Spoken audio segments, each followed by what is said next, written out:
in its origins, where we see different types of organized crime. What the United States is trying to do is to give our region the role of holding back the edification of a multipolar world and to submit it to its own interests.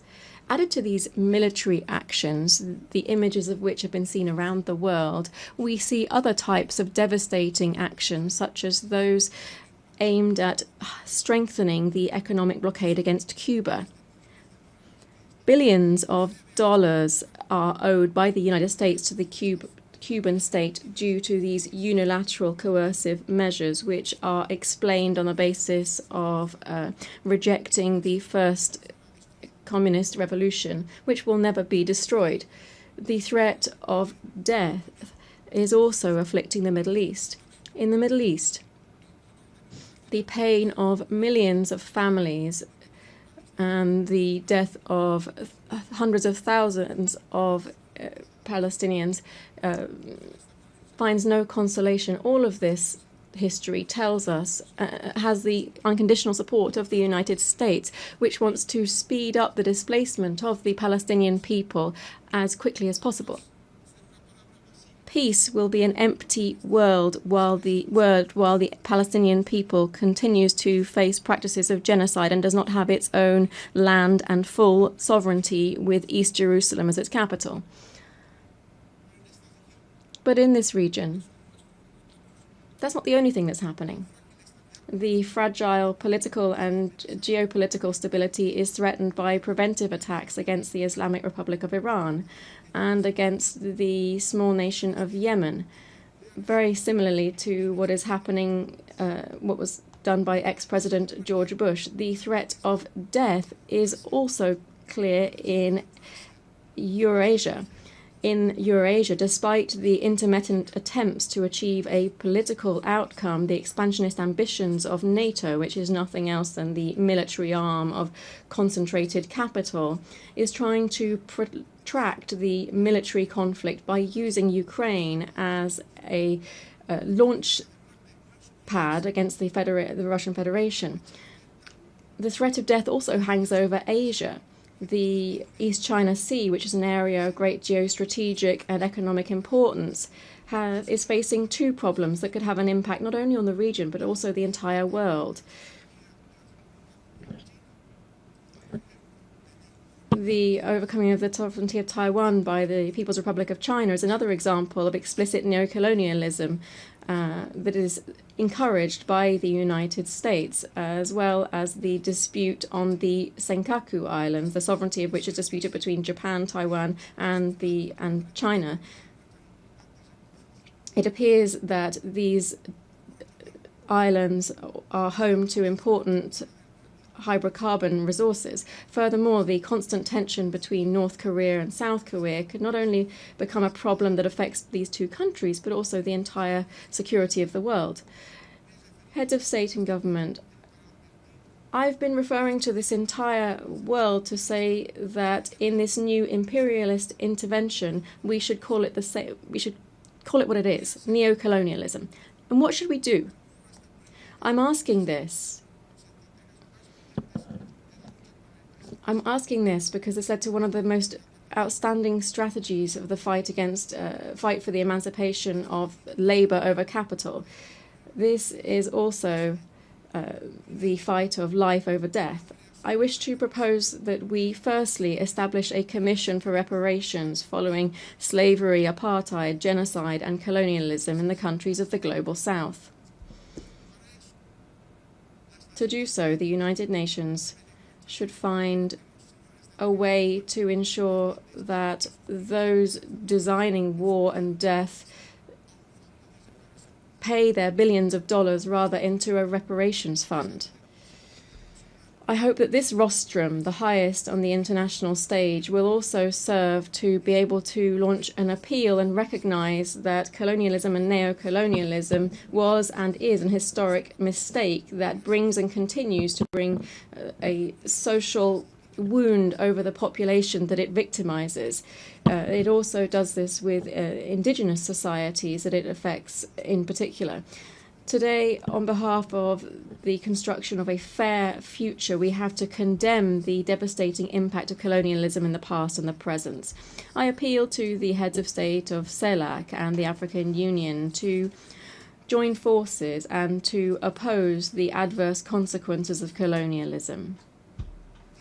This commission that I've mentioned should set up effective mechanisms to restore historic justice in the following spheres: reparations, land rights, recovery of the environment destroyed through the action of the colonizers and transnational corporations, apologies for the colonial past through the restitution of cultural goods of the indigenous peoples that were taken by the colonizers during the period of expansion and genocide, the prevention of neo-colonial practices, programs for the development of indigenous peoples and the preservation of their cultural identity.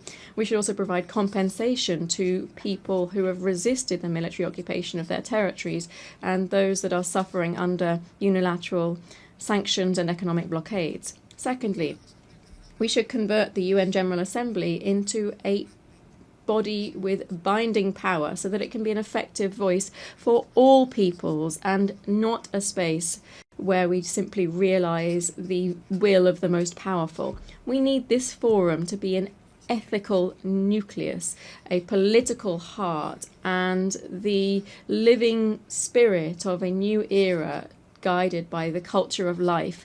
We need the resolutions adopted within the UN General Assembly to not be vetoed by any superpower and to be truly complied with.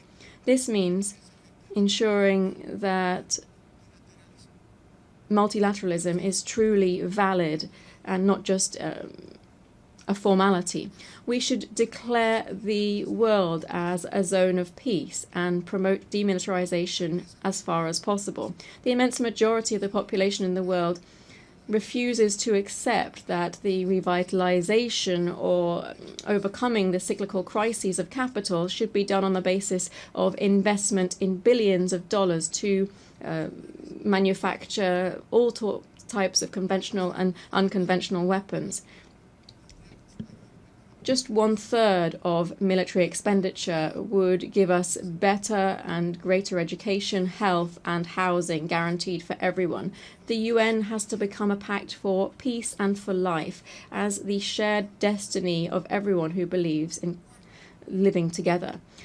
4, we need to undertake a profound reform of the Security Council that would prevent one of two countries holding up global stability. We need to ensure this reform and ensure the reform that the countries of the Global South have been insisting on for several years. Democratizing the Security Council would be giving effect to the principle of the legal equality of states and democratizing the future. It would be to ensure that the voices of Africa, Latin America, and the Caribbean, Asia, and the historically marginalized peoples would also count. 5, we should move towards the Universal Declaration of the Rights of Mother Earth. Bolivia, together with the Amazonian peoples, speaks up to recall the urgent need for international cooperation to strengthen the conservation of the Amazon. We should do so through strengthening the sovereignty of Amazonian countries over this strategic biome for the world. Defending the Amazon means defending life. 6, we must reject all forms of commercial war and work to reduce economic and social divides between the countries of central capitalism and the countries on the periphery. Trade wars not only affect companies, but also the immense world of work. It also lessens to alarming levels the possibility for lower classes to access acceptable food. The hegemonic and capitalist interests don't have any right to overtake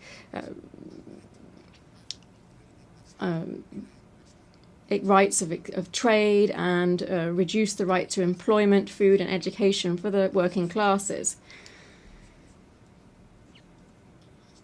Dear guests here at the 80th session of the UN General Assembly, I'm very grateful that on this occasion of the 80th anniversary of the establishment of the United Nations, having listened to the analysis and the outlook of the plurinational state of Bolivia over critical problems facing us today, and as we look ahead to working together for peace, development and collective human rights, the Bolivian people, to whom we have guaranteed a democratic transit as that we have not seen in 28 years in our country, is looking forward to seeing the changes that we must see within the United Nations in order to guarantee global peace. Thank you very much. Gracias. On behalf of the Assembly, I wish to thank the Constitutional President of the Plurinational State of Bolivia. The Assembly will hear an address by His Excellency Brice Clotaire Oligui Nguema, President of the Gabonese Republic, Head of State and Head of Government. I request protocol to escort His Excellency and invite him to address the Assembly.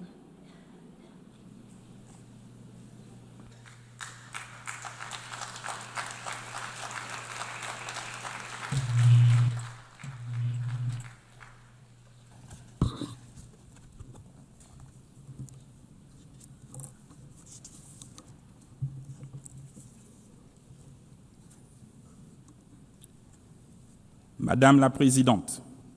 Madam President of the General Assembly, distinguished heads of state and government, distinguished Secretary General of the United Nations, distinguished delegates, ladies and gentlemen, at the outset, I would like to most warmly and sincerely congratulate Her Excellency Annalena Baerbock on her election as President of this 80th session of the General Assembly of the United Nations. Madam President, your experience, I am sure, will allow you to effectively carry out the missions of your august post. Rest assured of the full cooperation of my country. To His Excellency Philemon Yang, your predecessor, I pay tribute to the outstanding work carried out during his term. And lastly, I would like to once again commend His Excellency Antonio Guterres, Secretary General of our organization, for all of the efforts that he has constantly made since he took up his office. Gabon, my country, is keenly interested in the UN 80 initiative, which aims at ensuring operational efficiency in the face of global challenges, as well as to optimize mandates within the UN system. Madam President, 1 year ago, before this prestigious assembly, as the President of the Transition of the Republic of Gabon, I presented the political process begun in my country after the liberation coup which took place on August 30th, 2023. After the presidential election of April 12th, 2025, for which the process and outcomes were unanimously endorsed by the international community, this transition culminated with my inauguration on May 3rd, 2025, as the first elected president of the Gabonese Republic, thus establishing the foundations of democratic order. As you know, Gabon has undergone a peaceful and exemplary transition that included all of the political parties in our nation.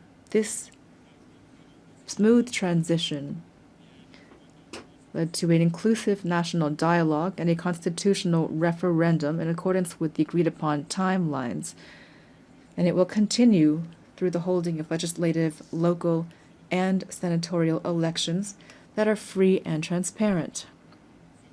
to this end, the first and second round of combined legislative and local elections will take place on September 27th and October 11th, 2025. With regard to the election of senators, this will take place on November 8th, and the second round is scheduled for November 29th, 2025, with a view toward a definitive restoration of constitutional order by January 2026. We believe that this peaceful and historic process can serve as a lesson and a model in many other spheres. The people of Gabon have drawn this success from its history, its culture of peace, and its shared vision of the future. Here I would like to express on behalf of the Gabonese people and on my own behalf our sincere gratitude to the United Nations for its multifaceted assistance. I know that I can count on the support of the UN as we implement our National Growth and Development Plan. This plan focuses on bolstering our energy capacity, on strengthening infrastructure, developing the digital sector, and on enhancing youth employment. Ladies and gentlemen, Gabon is standing before you again with a clear message. Our country has changed.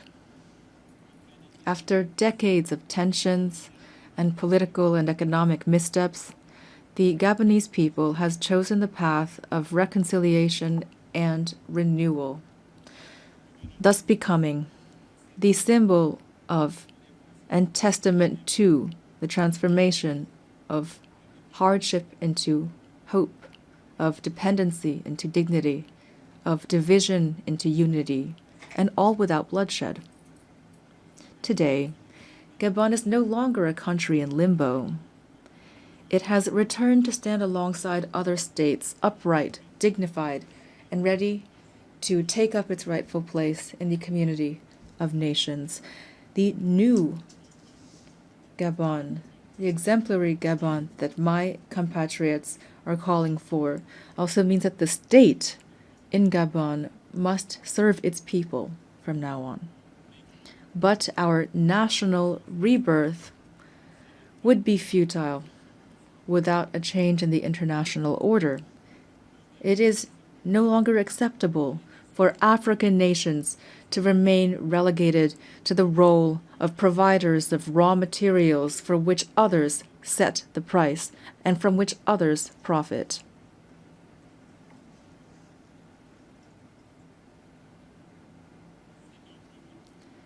Therefore, I would like to invite public and private investors to support us through win-win partnerships.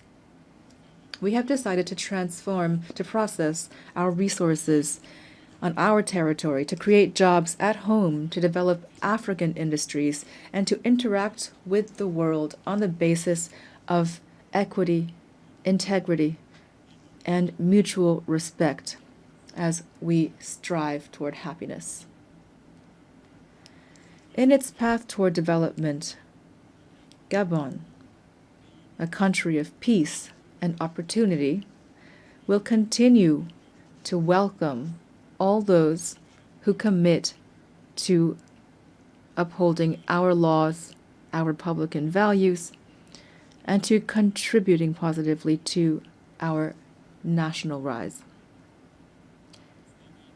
Distinguished delegates, ladies and gentlemen, this 80th session of the General Assembly has the theme, Better Together, 80 Years and More for Peace, Development, and Human Rights. It takes place in an international context characterized by economic, environmental, and security crises that call for more sustained and more staunch collective engagement.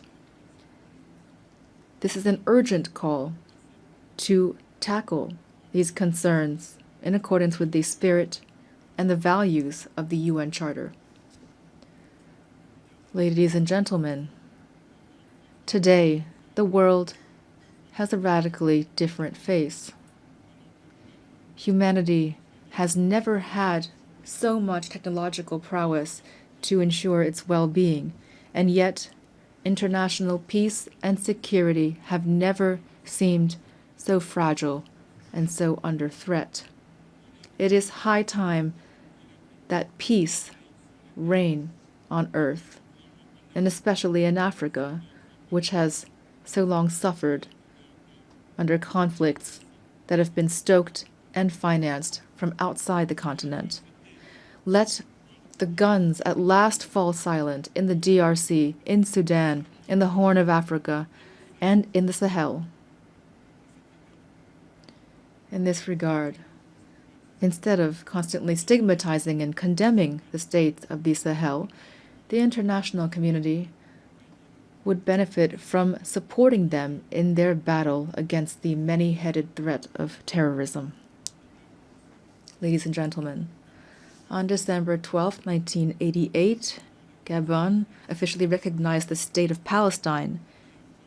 Then, as now, we support the two-state solution, the only way, in accordance with UN resolutions, to guarantee a just and lasting peace between Israelis and Palestinians, as well as to guarantee international security. In this vein, Gabon must reaffirm its position in favor of lifting the embargo imposed on Cuba due to its negative effect on the well-being of Cuba's people. We solemnly reaffirm our full support for international efforts carried out throughout the world to achieve peace. These efforts must be centered on humans, especially women and youth. Through the Pact for the Future of 2024, the UN must continue to encourage and support the crucial action of women, stemming from the Declaration and the Beijing Declaration and Program of Action, of which we're celebrating the 30th anniversary this year.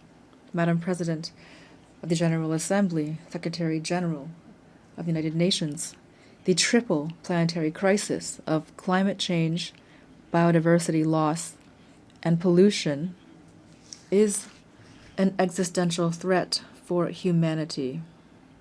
And yet, the efforts of the international community to address these challenges remain drastically inadequate. The Treaty on Biodiversity Beyond National Jurisdictions, which we have just ratified, fills a legal gap and provides an ambitious framework for equitable and sustainable governance of biodiversity. Together, we have a real opportunity to make this treaty a true driver of transformation for present and future generations. Gabon is the guardian of part of the Congo Basin, the second largest green lung of our planet. This extraordinary heritage must not be sacrificed to financial rapacity. We call for an equitable global partnership in which the protection of our forests is accompanied by fair compensation for the ecological services these forests provide to humanity. Ladies and gentlemen, the new global order is underway. The changes taking place in our societies are inevitable and cannot be overlooked. International peace and justice can only be guaranteed by a revitalized multilateralism, in particular through Security Council reform that takes into account the African claims enshrined in the Sirte Declaration and the Eswatini Consensus, to which Gabon is firmly committed. I wish every success to our work, and I wish a happy birthday to our organization. Thank you.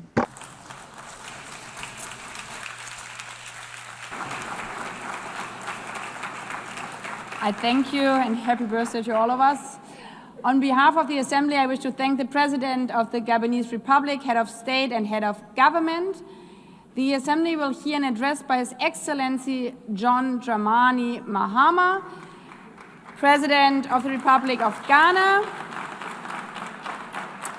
I request protocol to escort His Excellency and invite him to address the Assembly.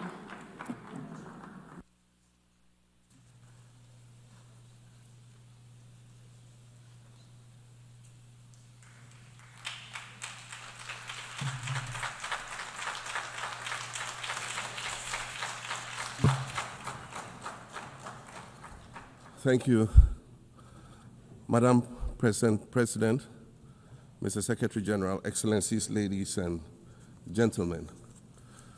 At this 80th session of the United Nations General Assembly, I'd like to speak about Africa's role in the future of this organization. However, it's impossible to do that without first considering the collective role that Africa played in its founding, which was small and relatively insignificant. Of the 51 member states involved in the founding of the United Nations in 1945, only 4 were African: Egypt, Ethiopia, Liberia, and South Africa. It is important to point out that the United Nations came into being in the aftermath of World War II because of the inability of its predecessor, the League of Nations, to avert a large-scale global conflict, which had been its guiding purpose when it was founded in 1920 at the end of the First World War. Out of the 42 founding member states of the League of Nations, only 3 were African: Liberia, the Union of South Africa, and Ethiopia. Egypt was to join later in 1937. Africa's overall participation in the organization's founding was minimal and relatively unimportant. That's because before all the other talks and meetings, representatives from a group of 14 nations gathered in Berlin for a series of discussions that began in 1884 and which led to the partitioning and formal colonization of the African continent, which is also called the Scramble for Africa. It has famously been written that past is prologue. Well, in the past, the majority of the 54 nations that now comprise Africa were never offered a seat at the table where plans for a new world order were being drawn. But, Madam President, as fate would have it, the tables are turning, and Africa's role in the authorship of whatever is yet to come for this world is going to be huge, and it will be consequential. According to this organization's own projections, by the year 2050, more than 25% of the world's population is expected to come from the African continent.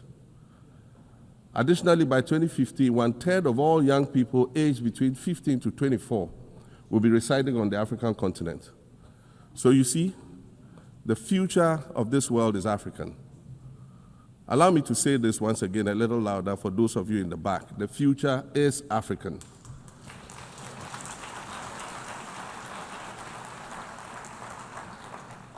Already today, Africa is a catalyst for human potential and development, as well as for economic reform and ecological stability. Africa is a catalyst for systemic change. If this reality, which is fact-based and straightforward, seems provocative or unsettling, perhaps it's because you are viewing it through the lens of centuries of filters, colonialism and imperialism, and the resulting implicit bias. Maybe you are unaware of the resilience of African nations or their remarkable ability to make a strong comeback just when you think it's safe to count them out. That is what is happening right now in my own country, Ghana. Our constitution limits leaders to 2 4-year terms. In January, I was sworn in for a second term, which, let me point out, was non-consecutive with my first term. Our currency, the Ghana cedi, was rapidly depreciating. Faced with rising inflation, a huge debt burden, and low morale amongst our citizens. My new administration settled down quickly and embarked on an ambitious program of comprehensive transformation designed to restructure Ghana's economic foundation and enhance our competitive standing globally. We refer to this process of recalibration as our reset agenda. In just 8 months, we have achieved significant reduction in inflation from 23.8% in December 2024 to 11.5% in August 2025, restoring price stability for our citizens.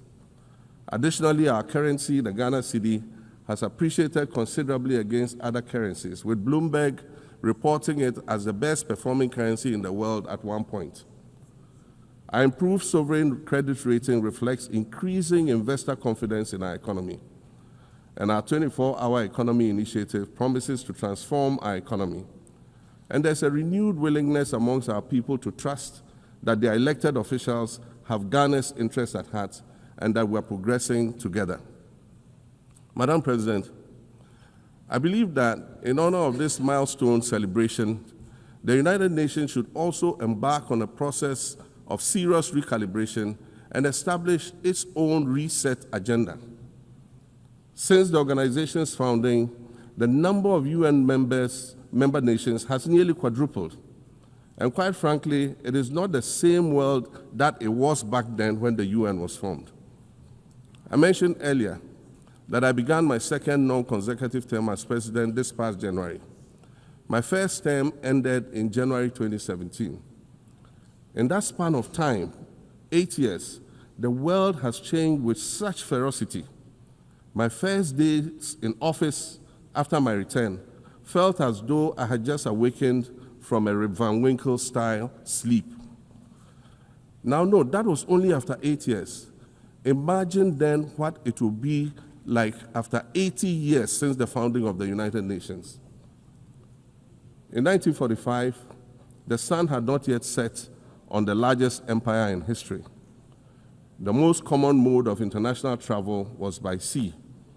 The personal computer had not been invented, let alone made portable. And television, a new convenience, was still in its infancy, albeit in black and white color. Relations between the US and the Soviet Union were turning frosty, with Winston Churchill declaring that an iron curtain has descended across the European continent. Fast track 80 years on, in today's world, hundreds of thousands of commercial flights take off and land every day. Libraries have been digitized so that volumes of literature can exist on a small device, small enough to fit inside your pocket. We live in a world of cryptocurrency, artificial intelligence, social media, the internet and its dark hidden dungeon of the dark web, all of which carry a potential threat to global peace and security. Climate change is real, and we're fighting a losing battle against the loss of Maldives and other island nations to the rising sea level, against the loss of Timbuktu to desertification and the Amazon forest to global warming and deforestation. Madam President, the UN Founding Charter is outdated when it comes to representation in this August Assembly. The most powerful post-World War II nations are still being rewarded with an almost totalitarian guardianship over the rest of the world. And yet, the first sentence in Chapter 2, Article 1 of the UN Charter declares that the organization is based on the principle of sovereign equality of all its members. If this were true, and was the case, a continent as large as Africa, with its numerous UN member states, would have at least one permanent seat on the Security Council.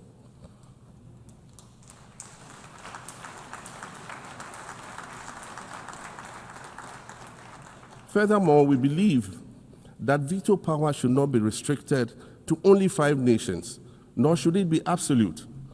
There must be a mechanism in this House for the General Assembly to challenge a veto.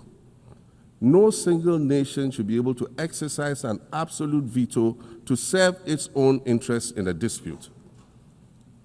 In 1995, during the 50th anniversary of the United Nations, Nelson Mandela stood in this very spot, and he said, the United Nations has to reassess its role, redefine its profile, and reshape its structures. It should truly reflect the diversity of our universe and ensure equity among the nations in the exercise of power within the system of international relations in general, and the Security Council in particular. I close quotations. 30 years later, we African leaders are still making the same simple request for a permanent seat on the Security Council with the power of a veto. So today, Madam President, I stand here in this exact spot and ask the world, if not now, then when? We demand not only a reform of the Security Council, but also a reset of the global financial architecture, which is currently rigged against Africa. Africa must have a greater say in the world's multilateral financial institutions. And while I'm making requests, I'd like to call for the removal of the blockade on Cuba. As Dr. Kwame Nkrumah, our nation's founder, famously said, we seek to be friends with all and enemies to none. The Cuban people shed their blood on African soil in the fight against apartheid. And indeed, Cuba has been and continues to be a faithful friend of Africa. You see, the very fact that I can stand here and ask these things and say these things, and the fact that all nations can ostensibly gather here to address critical global issues, air our grievances, and express our concerns, that is what makes the survival of this organization so important.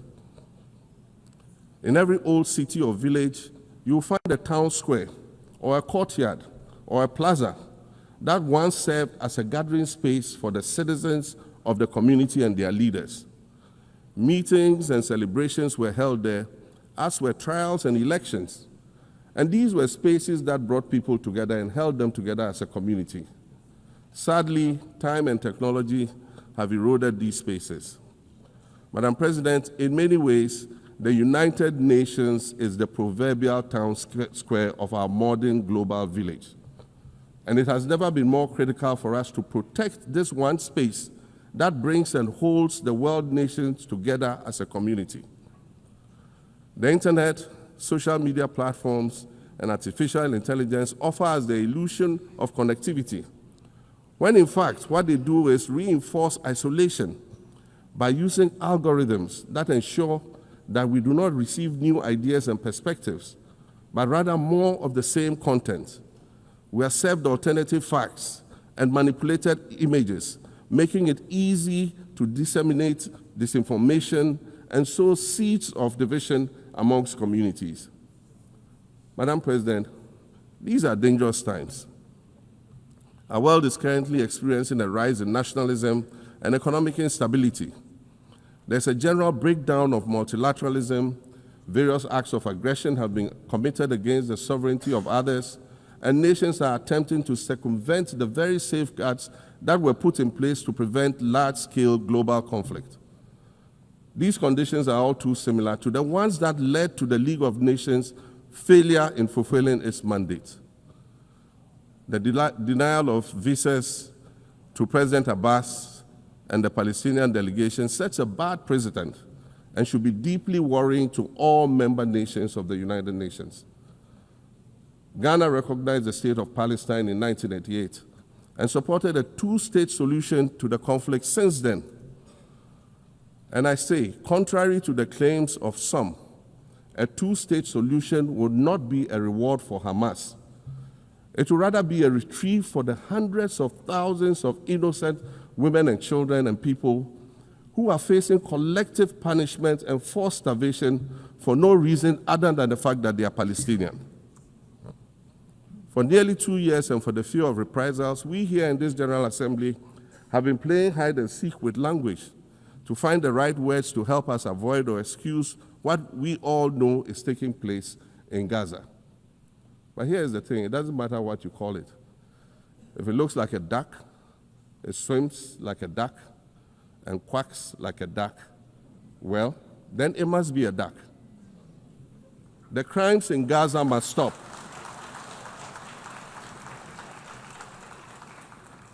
The crimes in Gaza must stop. Madam President, I also want to draw particular attention to the conflict in Sudan, which this body has described as the world's largest humanitarian crisis. 12 million people have had to flee their homes. And when we speak of migration, we refer to the 12 million new Sudanese refugees, whom we as a global community should be willing to assist in much the same way that many member nations readily assisted new refugees coming out of Ukraine. Let's dispense with the euphemisms and dog whistles and speak frankly. It is not a mystery that when leaders of Western nations complain of their migration problems, they are often referring to immigrants from the global south. But many of those immigrants are climate refugees. And interestingly, the global north emits 75% more greenhouse gases than the global south. However, the effects of climate change are more severe in the global south because we lack the resources to address them effectively. And so when the desert encroaches on our villages and towns and they become unlivable, we are forced to flee. Warsan Shire, a Somali-born prophet, a Somali-British poet born in Kenya to Somalian refugee parents, was London's first youth poet laureate. She writes in her poem titled Home. And it says, you have to understand that no one puts their children in a boat unless the water is safer than the land. No one bends their palms under trains beneath carriages. No one spends days and nights in the stomach of a truck feeding on newspaper unless the miles traveled mean something more than just a journey. Madam President, we cannot normalize cruelty. We cannot normalize hatred. We cannot normalize xenophobia and racism. If we're going to tell a story, let's not tell it slant. Let's tell all the truth. When we speak of migrants, we speak of Mami Ewusi Mensah Frimpong, a judge on the U.S. District Court for the Central District of California. She's the first black female judge on any of California's 4 federal district courts. She was born here in America to immigrant parents from Ghana. We speak of Peter Bosman, a medical doctor in Ghana who moved to the town of Piran in Slovenia in the 1980s and later became the first black mayor of Piran, the first black mayor in Slovenia and in the whole of Eastern Europe. We speak of T. Michael, the iconic Ghanaian Norwegian artist and designer. And of course, we speak of the late Kofi Annan, former United Nations Secretary General.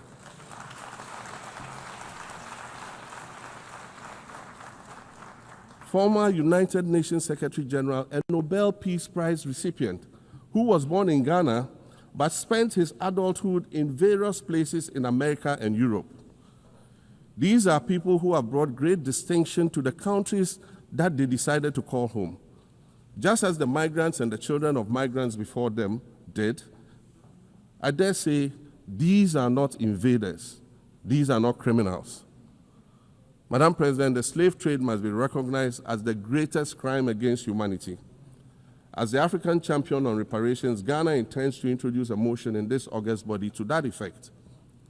More than 12.5 million Africans were forcibly taken against their will and transported to create wealth for the powerful Western nations. We must demand reparations for the enslavement of our people and the colonization of our land that resulted in the theft of our natural resources, as well as the looting of artifacts and other items of cultural heritage that have yet to be returned in total. We recognize the value of our land and the value of our lives, as did our colonizers, as well as the governments that happily paid reparations to former slave owners as compensation for the loss of their property, in quotes, and that property for which they received compensation was paid referred to enslaved people who had been freed. Madam President, an increasingly insecure world is witnessing upward spending on defense budgets of bilateral partners and steep cuts in official development assistance. Since July 2024, it is estimated that there's been a 40% drop in humanitarian aid globally. In this era of global uncertainty, Africa must exercise sovereignty over its natural resources to raise the necessary funds to ensure the well-being of its citizens. The days of parceling out vast concession areas to foreign interests for exploitation must come to an end. We'll continue to welcome foreign investment, but we must negotiate better for a bigger share of the natural resources that belong to us. And we must insist on value addition to these resources. We're tired of the continued image of poverty-stricken, disease-ridden rural communities living at the periphery of huge foreign-controlled natural resource concession areas. We're tired of having people extract the most they can from us and in return offer us the very least by way of respect, consideration, and dignity.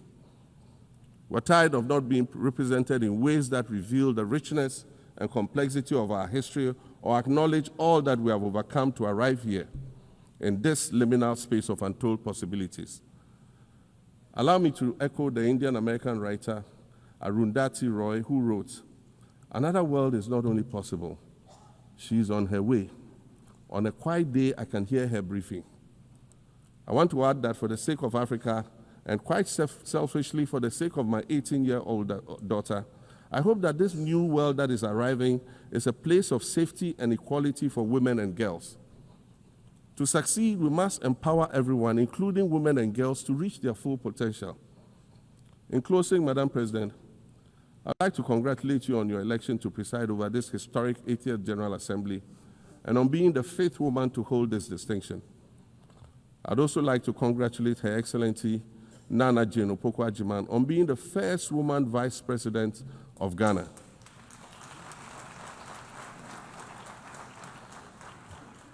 Now every Ghanaian girl knows the heights to which she can ascend.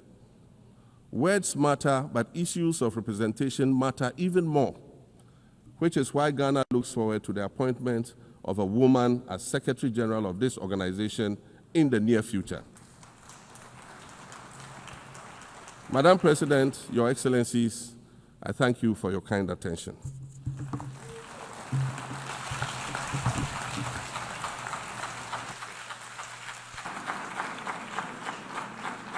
On behalf of the General Assembly, I wish to thank the President of the Republic of Ghana.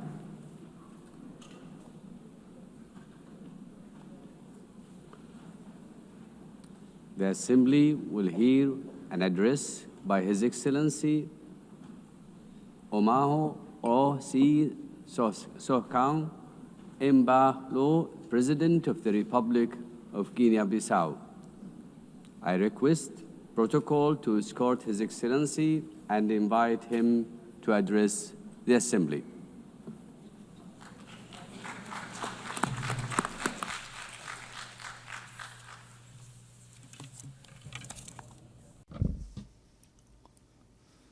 Madam President, distinguished heads of state and government, Mr. Secretary General, ladies and gentlemen, allow me to begin by congratulating Mrs. Annalena Baerbock on her election as President of the 80th session of the United Nations General Assembly. I thank the outgoing President, Mr. Philemon Yang, for his service to the international community.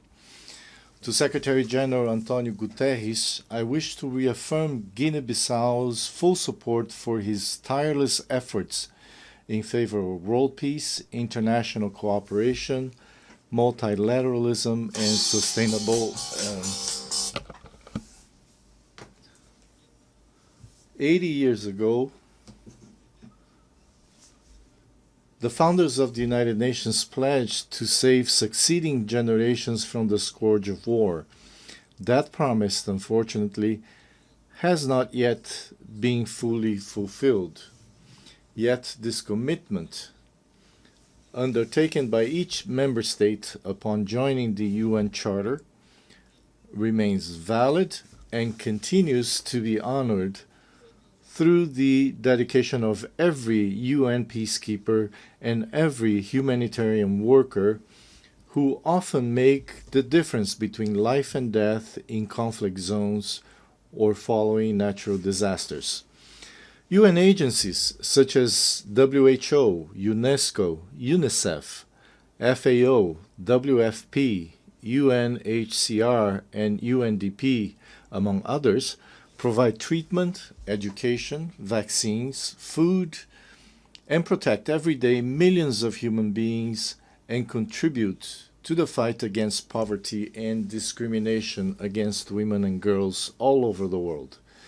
The United Nations remains relevant, especially in these times of deep global uncertainty and crisis. It continues to be the only forum where all nations, large and small, have a seat and a voice.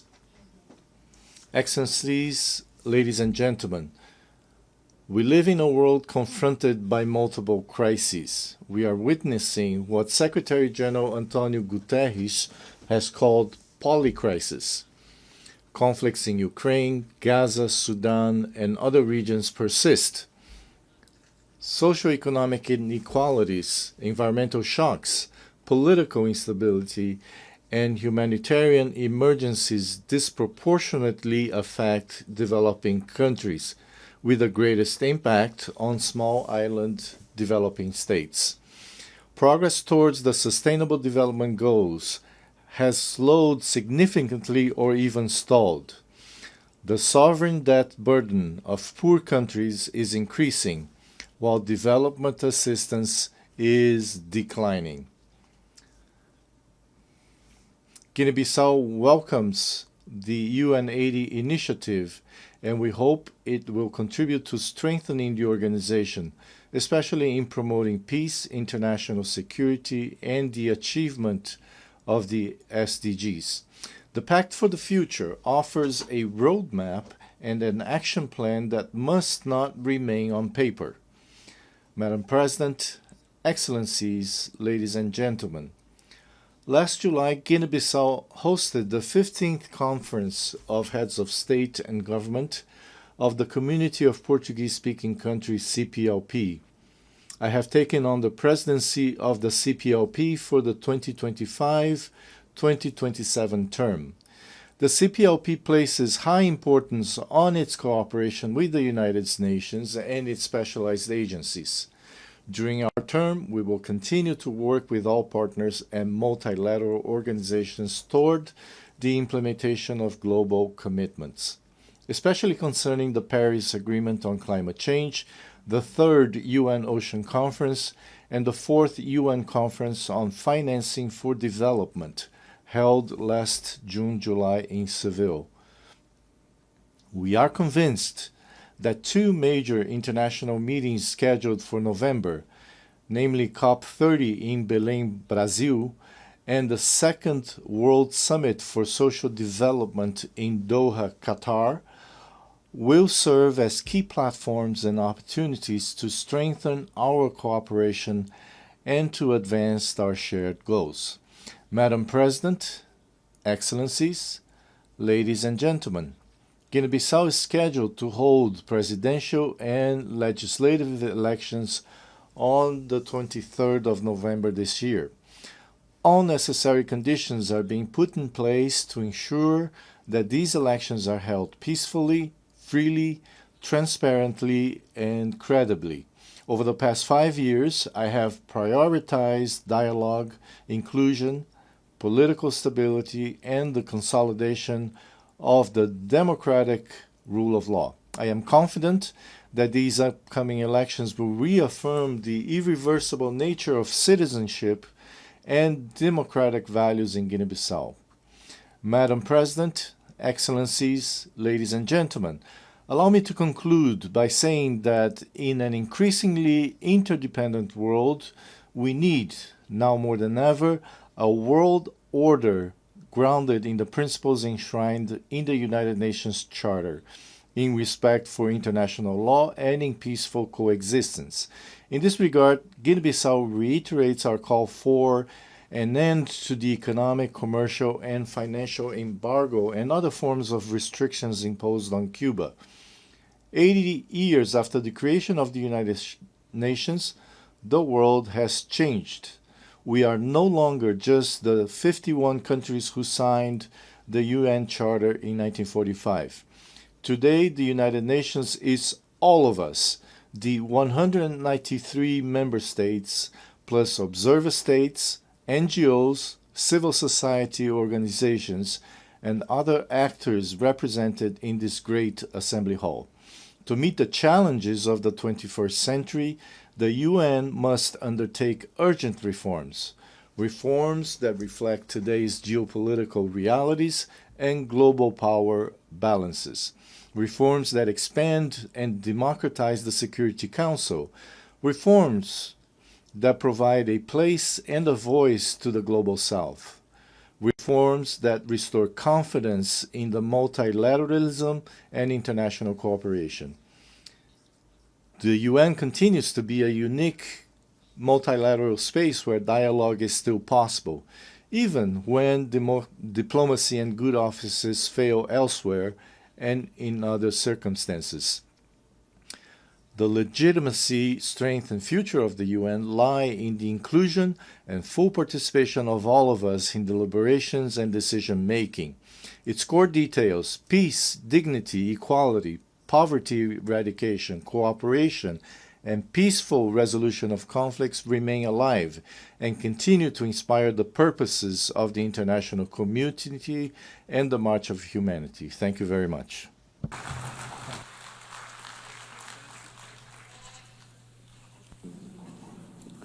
On behalf of the Assembly, I wish to thank the President of the Republic of Guinea-Bissau.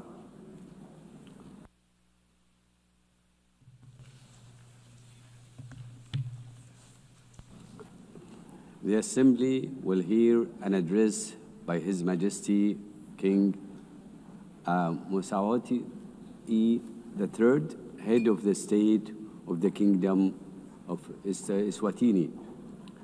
I request protocol to escort His Majesty and invite him to address the Assembly.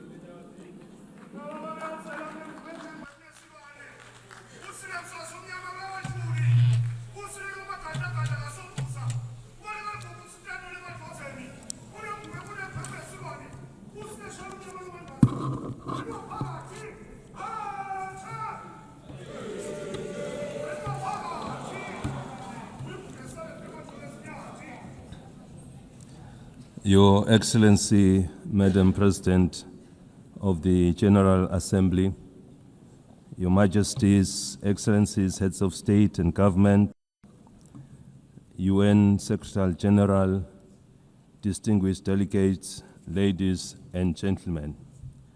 It is a great pleasure to address the 80th session of the United Nations General Assembly under the theme Better Together, 80 years and more for peace, development, and human rights. At the outset, we wish to assure you, Madam President, of Eswatini's unwavering support during your tenure. We also commend the UN Secretary General and the Secretariat for their steadfast leadership in navigating our world through unprecedented challenges. As we gather today, mankind is confronted with many challenges, including conflicts around the world. We must remind ourselves that when the United Nations was established in 1945, it was during a time of widespread global strife. Its founding fathers resolved that no country or people should endure suffering due to conflict. The UN Charter and structure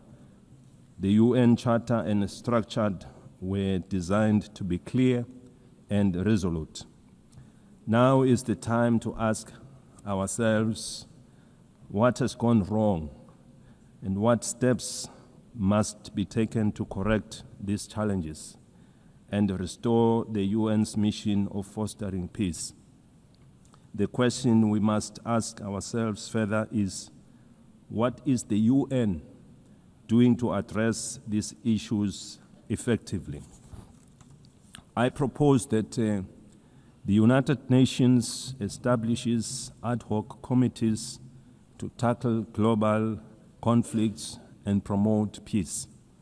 These committees should have equitable representation in dealing with the relative conflicts in the diverse regions of hotspots, including Africa, the Middle East, Europe, and beyond, ensuring that all affected nations have a voice. Supported by the Secretariat of the United Nations, these ad hoc committees would visit conflict zones, engage with local communities, and work towards peaceful resolutions. For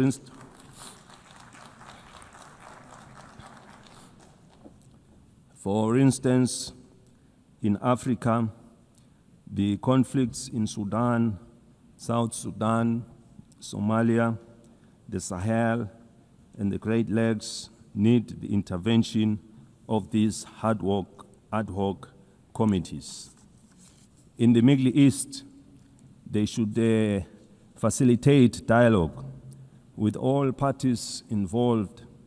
The team could ask the Palestinians what it will take to release the hostages, given the fact that the Israelis would remain aggrieved as long as their loved ones are not with them.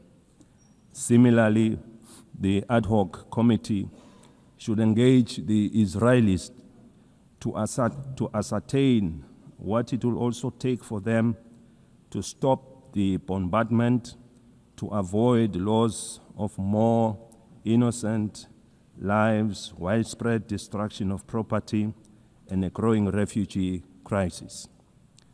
By engaging directly with the affected communities, these communities could help broker solutions that address the concerns of all sides to reduce tensions, suffering, and foster stability. In the conflict between Russia and Ukraine, these ad hoc committees could mediate discussions to identify pathways to peace. Their role would be to engage in meaningful dialogue and report back to the United Nations with actionable recommendations on what it would take to end the war. In Eswatini, we encourage that yield positive outcomes, proving that dialogue is the cornerstone in nation building. We thank those countries already making means in finding solutions. This suggested approach is not meant to undermine their efforts, but it would complement them as they are already working towards peaceful resolutions. We must avoid actions that could escalate tensions further and instead focus on saving innocent lives. Millions of lives have already been lost during the COVID-19 pandemic. We therefore cannot afford to lose any more to conflict.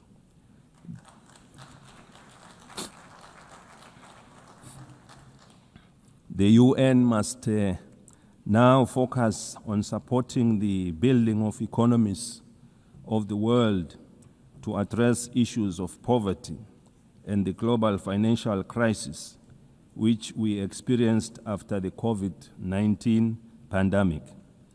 By investing in these areas, we can create conditions for lasting peace. We therefore need one another in building and supporting our development initiatives in our respective countries. The time for action is now. The UN was established in pursuit of international law and peace, and its mandate dates back decades. In 2025 and onwards, we must renew our commitment to this mission. By forming these ad hoc committees and making informed, inclusive decisions, we can work towards a world where peace prevails and no nation or people suffer needlessly. We have been calling for the restructuring of the United Nations as a body representing all member states. It must lead with decisions that are inclusive and widely respected, as no one will question the process taken. These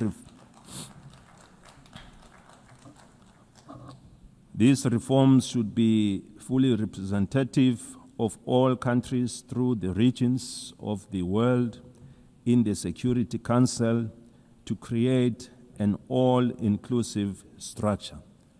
Without such reform, the legitimacy and effectiveness of this body will remain incomplete.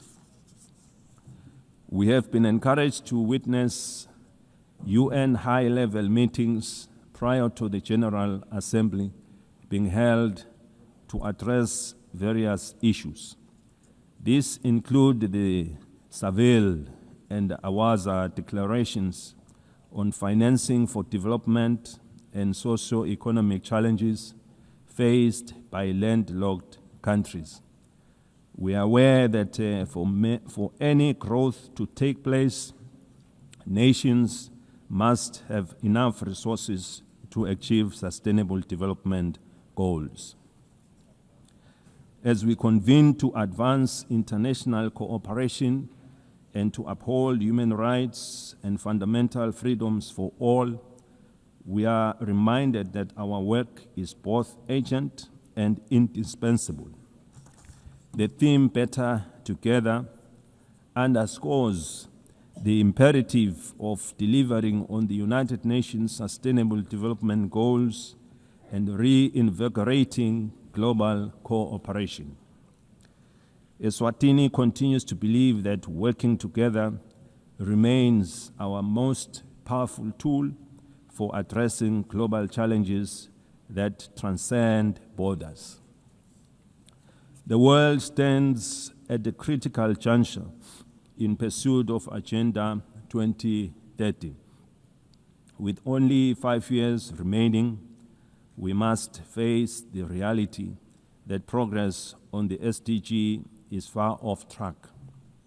This is a sobering reminder that our collective efforts must be redoubled and that international solidarity, cooperation, and shared responsibility are more urgent than ever before. Through my national call to all Eswatini, to all Emaswati of Ngwe, for a greater sense of agency in the pursuit of sustainable development, the Kingdom has made important strides in advancing Agenda 2030, particularly in the areas of the economy in various sectors, health, education, and gender equality, to mention a few. Furthermore,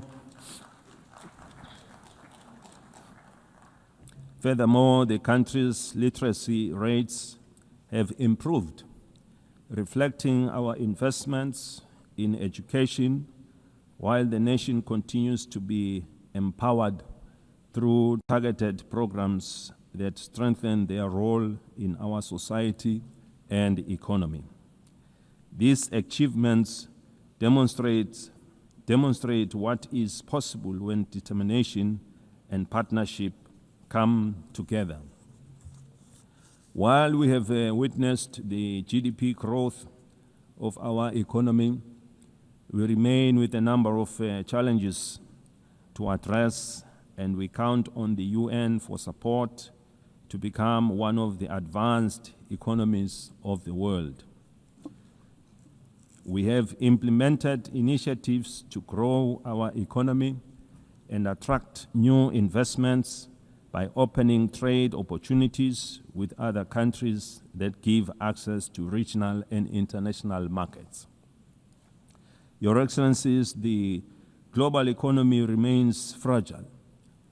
Persistent inflation resulting in rising food and energy prices, as well as tightening financial conditions, have eroded fiscal space for many developing nations. Across sub-Saharan Africa, Countries spend on average 12% of government revenues on debt servicing, diverting resources urgently needed for social cohesion programs. Eswatini also advocates for trade facilitation and economic diversification, simplifying customs procedures, reducing regulatory barriers, and enabling greater participation in regional and global value chains. In this regard, the African Continental Free Trade Area has the potential to boost intra-Africa trade by up to 52%, drive industrialization, and create millions of jobs. For countries like Eswatini, the AfTA offers more than market access. It provides a pathway to overcome geographic constraints through regional integration, cooperation, and efficient trade corridors. In an increasingly connected world, the Kingdom of Eswatini is actively striving for digital transformation as a catalyst for sustainable development. Eswatini is open for business in technology and looks forward to partnering and sharing experiences with other developed countries in advancing our technologies. Eswatini is proud of the significant progress achieved under Sustainable Development Goal 3. We welcome the progress made in the ratification of the Pandemic Treaty. This landmark agreement is essential for strengthening preparedness and resilience against future health emergencies, fostering effective and equitable cooperation. We remain deeply concerned about the decline in bilateral and multilateral support for global health priorities. Weakening our joint efforts threatens to erode decades of progress in this sector, as health is a global security. The Kingdom of Eswatini recognizes that the increasing frequencies and intensity of natural disasters, emergencies, and protracted crises highlight the urgent need for integrated responses that bridge humanitarian relief, long-term development, and peace building. We urgently need to strengthen disaster preparedness, build resilient communities, and integrate emergency responses with sustainable development. Eswatini, like other countries in the region, has many young and marginalized groups who face unemployment and inequality in various sectors. Ensuring empowerment, capacity building, and employment is our priority, and with the support of the UN programs, we are taking deliberate steps to provide a more enabling environment to guarantee their future. We equally recognize the rights and potential of persons with disabilities who continue to face disproportionate barriers to education, employment, and social participation so that they can fully contribute to and benefit from national development. The United Nations General Assembly Resolution 2758, adopted in 1971, did not address the issue of Taiwan's representation in the United Nations, and it does not preclude their participation in the UN system.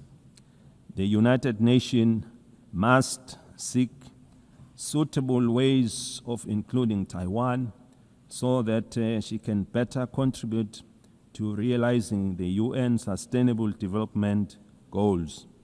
In that way, this will fulfill the UN mandate to ensure that no country is left behind. Madam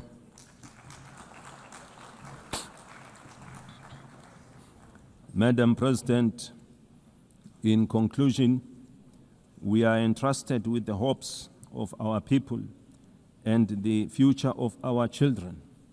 Let us not leave this assembly without reaffirming our commitment to justice, peace, and sustainable progress for all. The Kingdom of Eswatini stands ready to play its part. The international community must remain united in addressing shared global challenges, from hunger and malnutrition to climate change, under the guiding spirit of better together. I thank you. May Almighty God bless us all.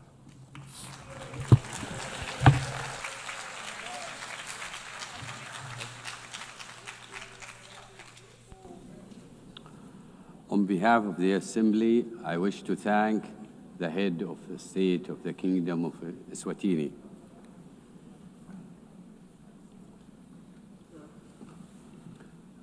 The Assembly will hear an address by His Excellency Solan Jilwet, President of the Republic of Palau. I request protocol to escort His Excellency and invite him to address the Assembly.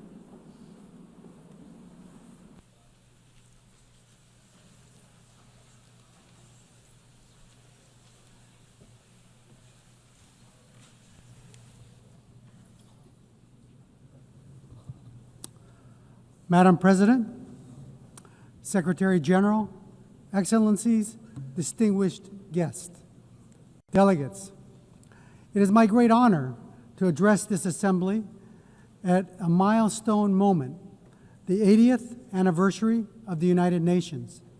80 years ago, nations scarred by war came together to say, never again.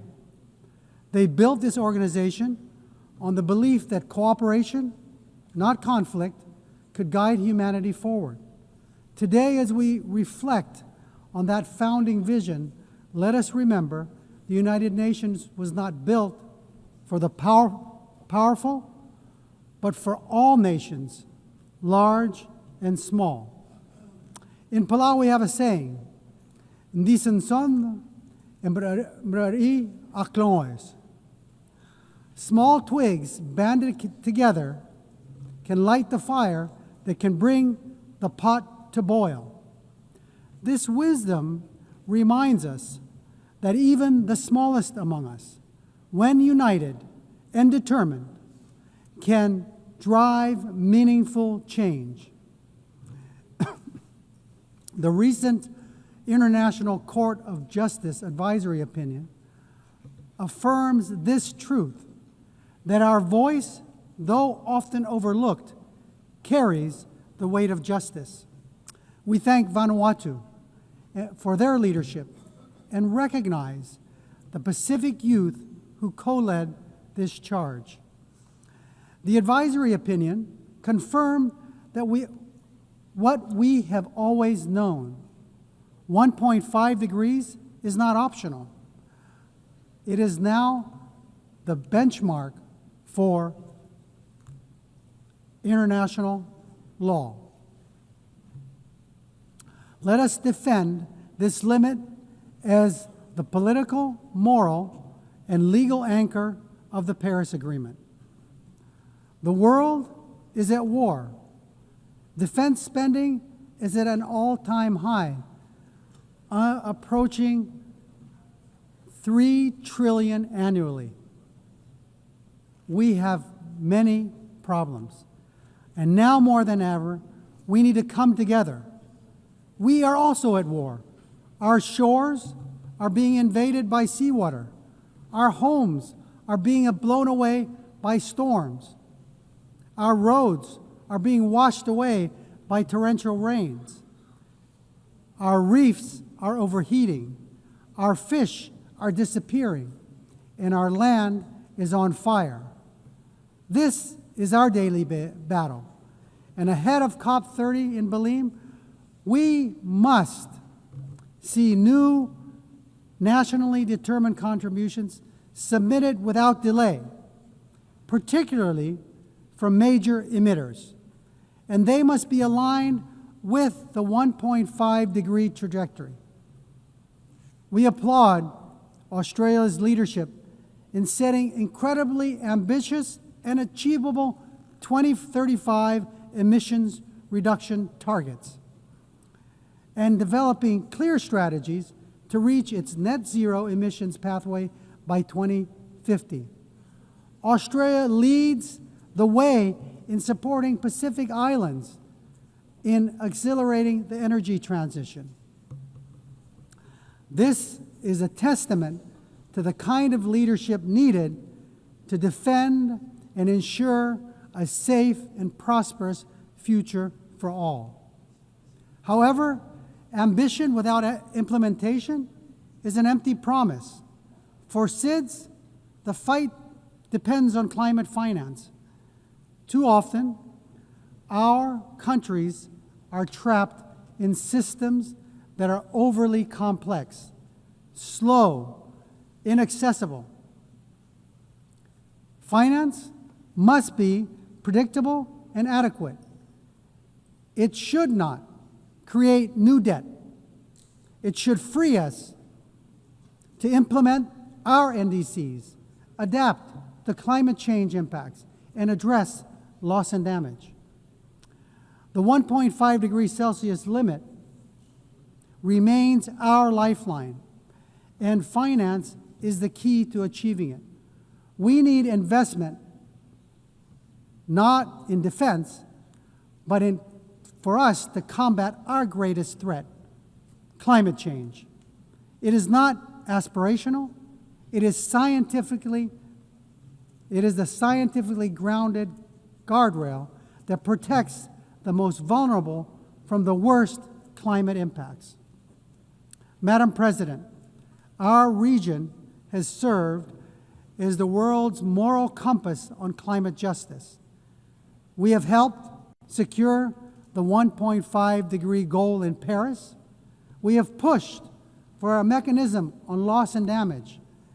If the world is serious about 1.5, we urge you to come to our region, to see with your own eyes what the Pacific is facing, and be moved to act. That is why COP31 must be a Pacific COP, hosted by Australia, shaped in partnership with the Pacific.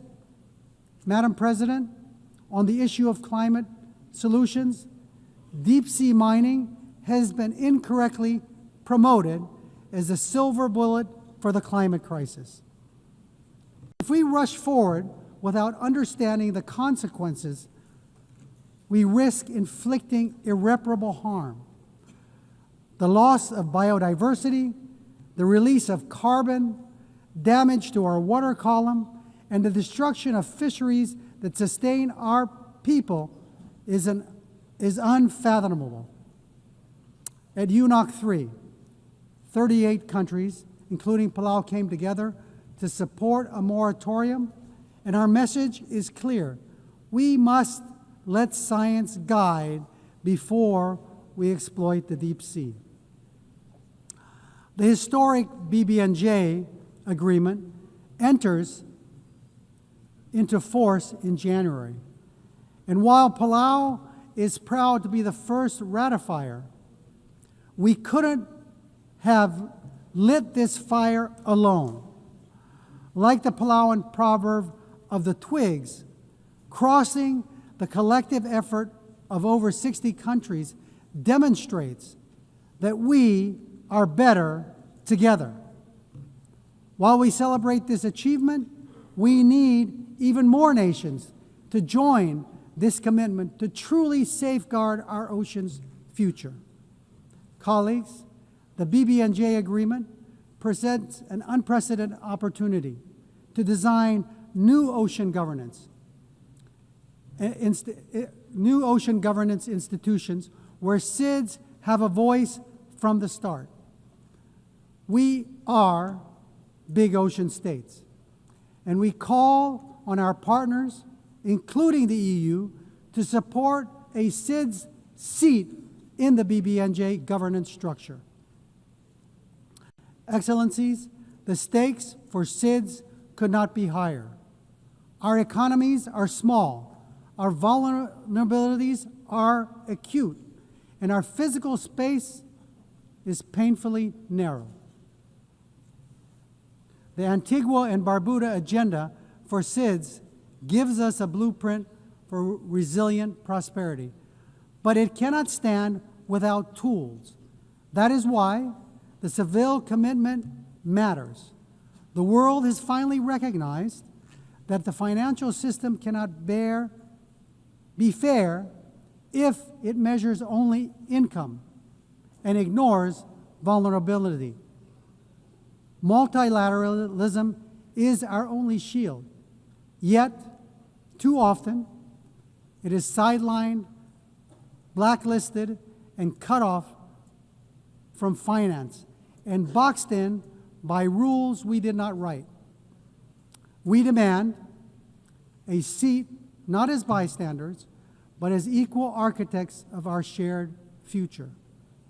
We call for the full and immediate integration of the multidimensional vulnerability index into the policies and frameworks of international financial institutions, multilateral development banks, and international organizations. It is time that we move the MVI from theory to practice.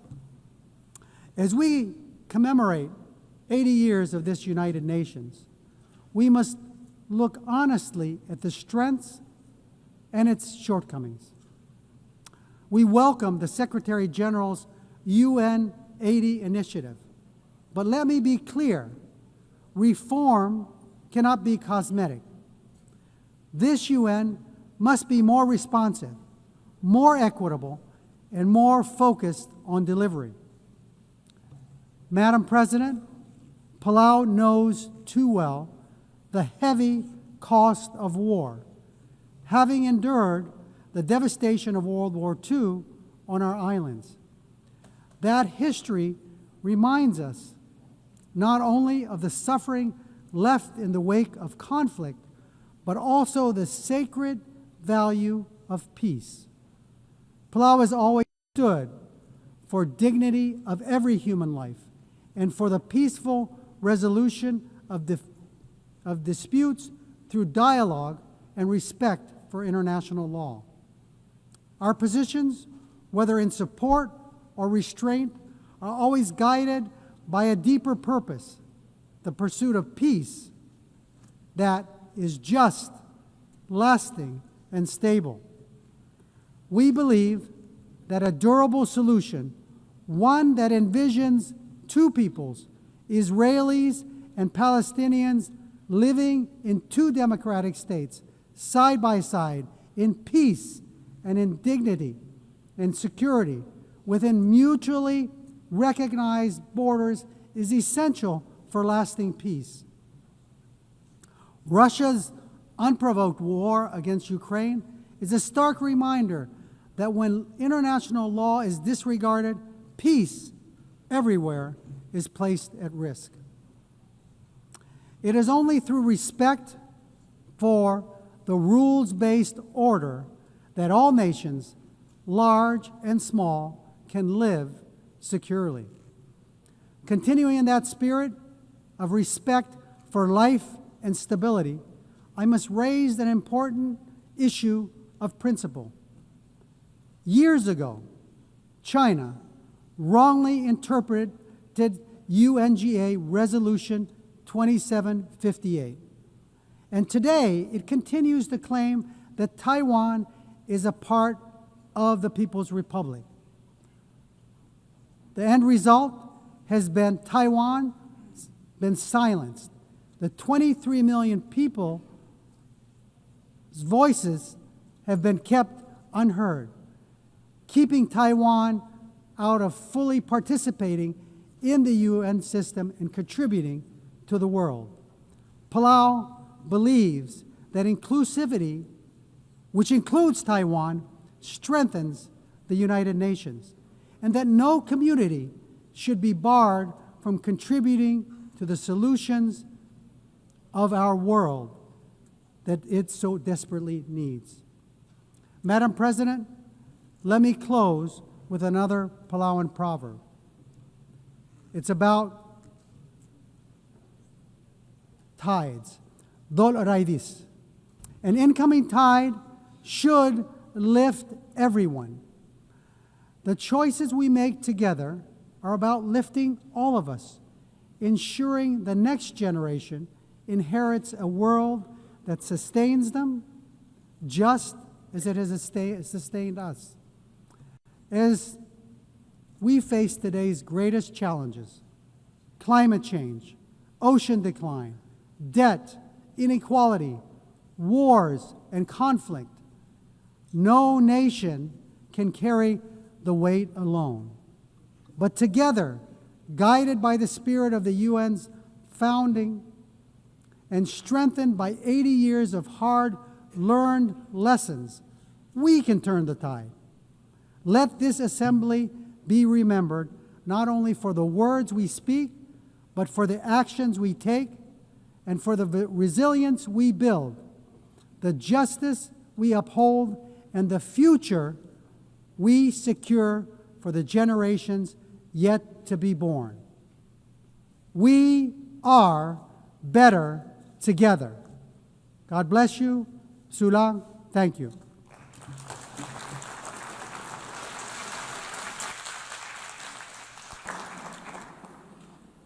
On behalf of the Assembly, I wish to thank the President of the Republic of Palau. The Assembly will hear an address by His Excellency Ilhamu Haydar Ogolo Aliou, President of the Republic of Azerbaijan. I request protocol to escort His Excellency and invite him to address the Assembly.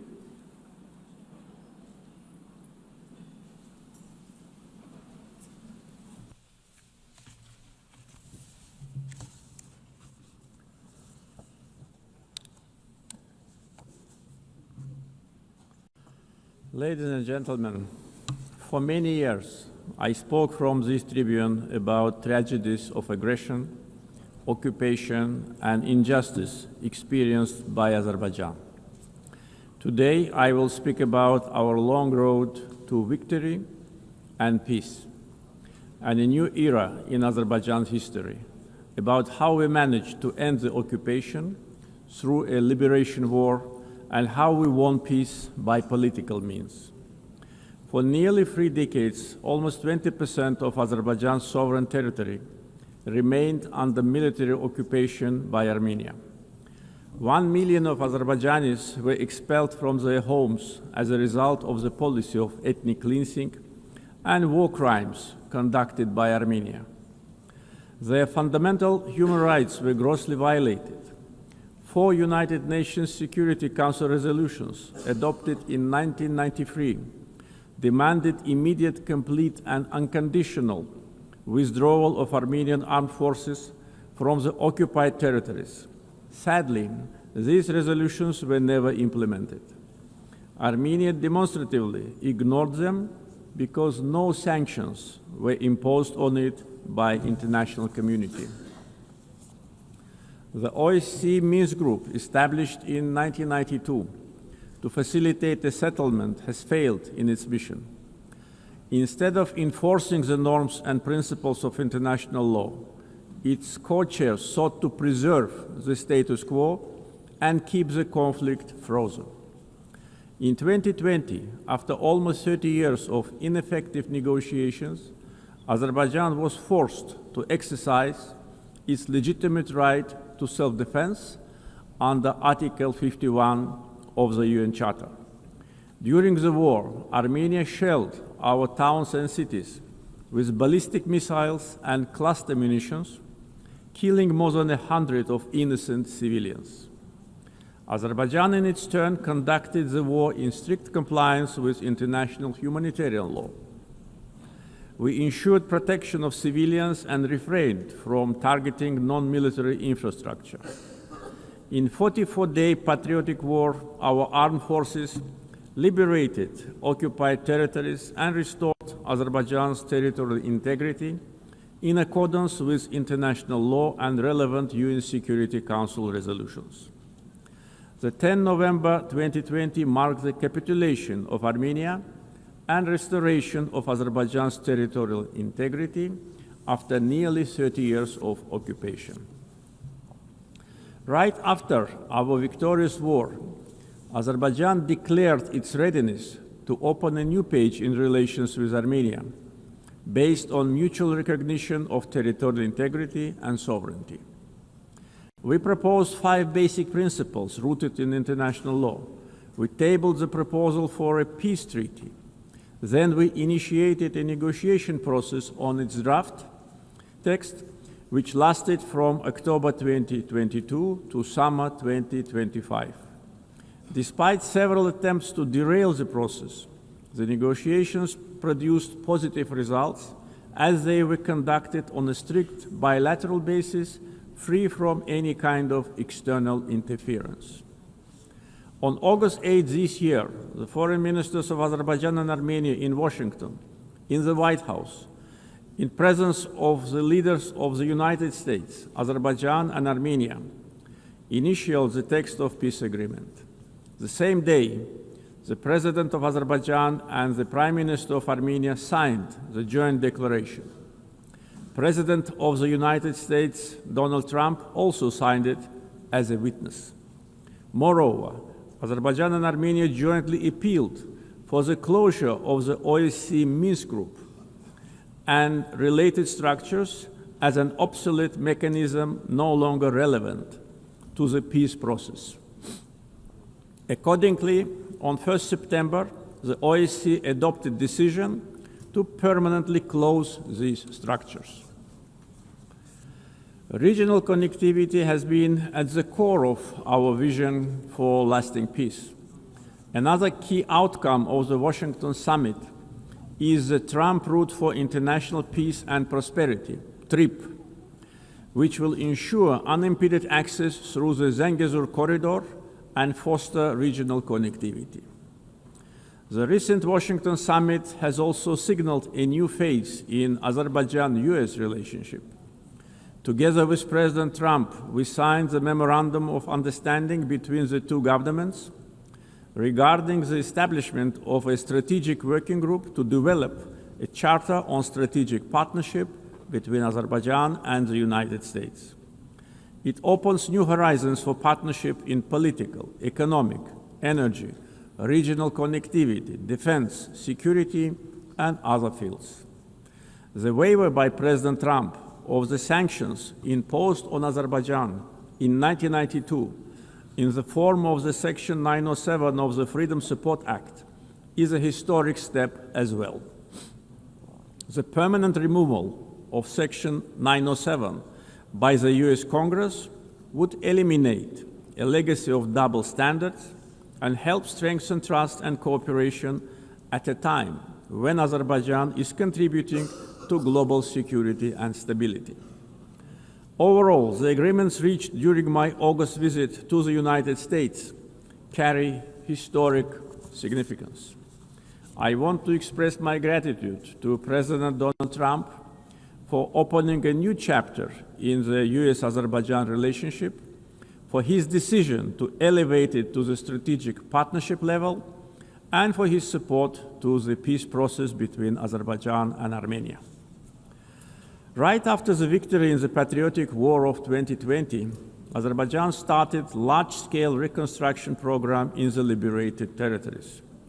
During the time of occupation, Armenia leveled to the ground hundreds of Azerbaijani cities and villages, deliberately ruined 65 mosques, That was a policy of Armenia which was ruled by war criminals for almost 30 years. We are rebuilding villages and cities razed to the ground. Under the Great Return Program, already more than 50,000 people live, work, and study in the liberated territories. One of the gravest humanitarian challenges facing Azerbaijan in the post-conflict period is landmine contamination during the time of Armenian occupation. Since November 2020, more than 400 Azerbaijani civilians and military personnel were killed or seriously injured by landmine explosions. This massive contamination obstructs the safe return of displaced persons and delays reconstruction projects. Similarly, the tragic fate of nearly 4,000 Azerbaijanis who went missing during the Armenian aggression and occupation since the early 90s continue to require close attention and action. Ladies and gentlemen, coming to the global challenges we are facing, we believe that response must be inclusive, fair, and universal. Through its many initiatives, Azerbaijan has shown its clear commitment to advancing sustainable solutions. Azerbaijan is proud to have hosted COP29 last year, where we achieved important outcomes in advancing climate action, the green transition, and equitable access to financing.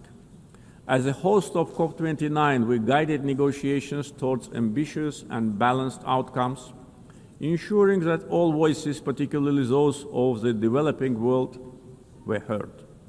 The adoption of the new collective quantified goal at COP29, also known as Baku Finance Goal, is a historic milestone in global climate finance. This commitment brings previous $100 billion annual climate finance goal to at least $300 billion per year through 2035 from public sources in developed countries to developing countries. Azerbaijan also successfully finalized the long-awaited framework for carbon markets under Article 6 of the Paris Agreement, making the Paris Agreement fully operational 9 years after its adoption. Several key agreements were signed at COP29 to make the Loss and Damage Fund fully operational, providing critical support for vulnerable communities impacted by climate change. Being strongly committed to the green transition, we at the same time should not put unrealistic targets in front of us. The world cannot live without fossil fuels today and in foreseeable future. Energy security is closely linked to peace, regional connectivity, and economic development. Azerbaijan continues to play a proactive role in advancing these objectives globally. Azerbaijan has established itself as a reliable and indispensable partner in providing energy security to many countries. We play a strategic role connecting the Caspian region with international markets through diversified oil and gas pipeline systems. As of today, we are supplying natural gas to 14 countries. This ranks Azerbaijan as a top country in the world in terms of number of countries it supplies with pipeline gas. This reflects our strategic role in enhancing energy security and diversifying supply routes across Europe and beyond. Moreover, Azerbaijan and Syria have recently strengthened their bilateral partnership, focusing on energy supply, infrastructure development, and post-conflict reconstruction. Since August this year, Azerbaijan started to supply Syria with natural gas via Turkey, significantly reducing its electricity shortages. Azerbaijan also attracts large investments in renewable energy sources, like solar, wind, and hydropower. Almost 40% of our energy will be generated by renewables by 2030. Connectivity projects like east-west and north-south corridors cross our country. We have witnessed almost 90% growth in cargo volumes through the middle corridor since 2022. The transit time along the corridor have been significantly reduced. The biggest trade fleet in the Caspian, Alat International Trade Port, with its annual capacity reaching 25 million tons in the near future. The Baku-Tbilisi-Kars Railroad, 9 international airports, the biggest air cargo company in the region, and many other factors have turned Azerbaijan into one of international transport hubs. There is a great potential for cooperation in digital connectivity. Azerbaijan leads the Digital Transformation Initiative through such ambitious projects as the Digital Seaway. This project includes plans for the advanced fiber optic cable network under the Caspian Sea, establishing Azerbaijan as a key regional digital hub. Azerbaijan achieved significant economic growth by focusing on diversifying its economy beyond oil and gas, developing the non-oil sector and improving the investment climate through reforms and transparency. Reducing poverty and unemployment to the historic low of 5% is another achievement of our country. Recently, 2 major international rating agencies, Moody's and Fitch, have increased Azerbaijan's ranking. Azerbaijan was provided with favorable investment grade status, citing very strong external balance, low public debt, and substantial sovereign wealth assets as a key strength. This underscores our economic resilience, strong fiscal discipline, and favorable investment climate. Our foreign debt is only 6.5% of GDP, which is one of the lowest in the world. Azerbaijan's foreign exchange reserves exceed its foreign debt almost 16 times. Back in 2022, at the summit of the Caspian littoral states, I raised the issue of environmental degradation of the Caspian Sea. Today's situation is much worse. Caspian Sea is shrinking rapidly. The main reason is not climate change. Joint efforts of littoral states are needed to stop ecological catastrophe with unpredictable consequences. Azerbaijan is also ready to cooperate closely with the UN to tackle this problem. Ladies and gentlemen, Azerbaijan is proud of its global humanitarian assistance efforts. We are providing aid to countries affected by natural disasters, conflicts, and public health emergencies. Azerbaijan contributed to the COVID-19 response, donating financing, protective equipment, medical devices, and vaccines to more than 80 countries in need. Azerbaijan has entered a new era. We won both war and peace. We ended the occupation and started reconstruction. Justice has triumphed. Sovereignty has been consolidated, and peace is de facto reached. We stand prepared to share our positive experience. The achievements of the recent years are not only a victory and success of Azerbaijan, they are also a demonstration that international law must ultimately prevail. Our vision is clear: peace and development based upon international law, non-interference in internal affairs of states, mutual respect and cooperation. Let us together build a world without double standards, where justice is not selective, the rule of law is respected, and peace is achieved not through words alone, but through actions. Thank you.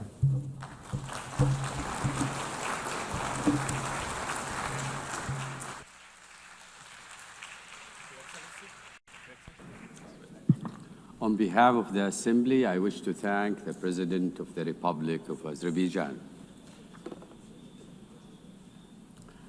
The Assembly will hear an address by His Excellency Zirkol Kohesic, Chairman of the Presidency of Bosnia and Herzegovina.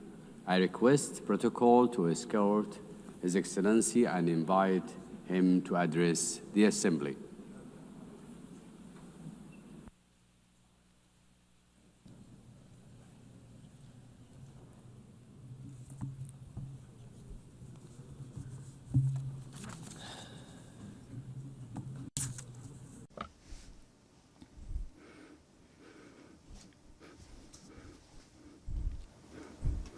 Dear Chairperson, Secretary General, dear colleagues, ladies and gentlemen. To start with the theme of this year's session of the United Nations General Assembly, Better Together, 80 Years and More for Peace, Development and Human Rights, allow me to express my congratulations to the United Nations from this important place on behalf of Bosnia and Herzegovina and all its citizens. The UN is celebrating 80 years since its founding, and at the same time 80 years of continuous work on the fundamental goal of this organization. That goal is to secure and maintain peace in the world. History will give the final judgment on how successful the UN has been in the past, as well as on the results of the work and participation of several generations in the United Nations itself, its bodies and organizations. At the same time, I believe it is important to clearly express our common position today. Peace in every part of the world has no alternative. We must continue to work together persistently on this. I would like to believe that we all share the same positive opinion, that we must protect peace in every part of the world. However, reality and what is happening today in different parts of our planet clearly show us that world peace is often not in the interest of certain geopolitical actors. For them, conflict or war is a means to realize their own political and economic interests. These interests largely diverge from the goals set out in the United Nations Charter. If we add to this the fact that attempts are being made to change the borders of state around the world by means of armed force in a manner that is contrary to the United Nations Charter, we can draw a simple conclusion. International law is not applied equally to all states that are subject of that very international law. We have been witnessing that in the past period, certain armed conflicts have been deliberately provoked. What follows is the use of significant armed force, which a state with a smaller or weaker armed forces simply cannot resist. After that, the attacked state is required to sit at the negotiating table and sign a waiver of parts of its territory, ostensibly in the name of peace, but in reality in the name of force. I believe that all of us in this room know that the United Nations Charter allows for the changing of state borders. However, this can only be done by voluntary agreement between states. Armed forces or political pressure backed by armed forces cannot be used. However, if armed force is used to force the other side to agree to an imposed agreement in which it loses part of its territory, then there is no good and sincere will. Only coercion is present, which is contrary to several acts of international law. In this particular case, I'm speaking of Ukraine and the pressures it is under as a sovereign state. These pressures require Ukraine to give up parts of its territory in order to achieve a supposedly lasting and sustainable peace. Are we, in this particular case, participants in a change in the world order? In such an order, peace is not set as the ultimate goal. On the contrary, war and armed force appear as a legitimate means to achieve the political goals of major geopolitical actors. Changing international borders through the use of armed force creates political pressure to force a state to give up parts of its territory.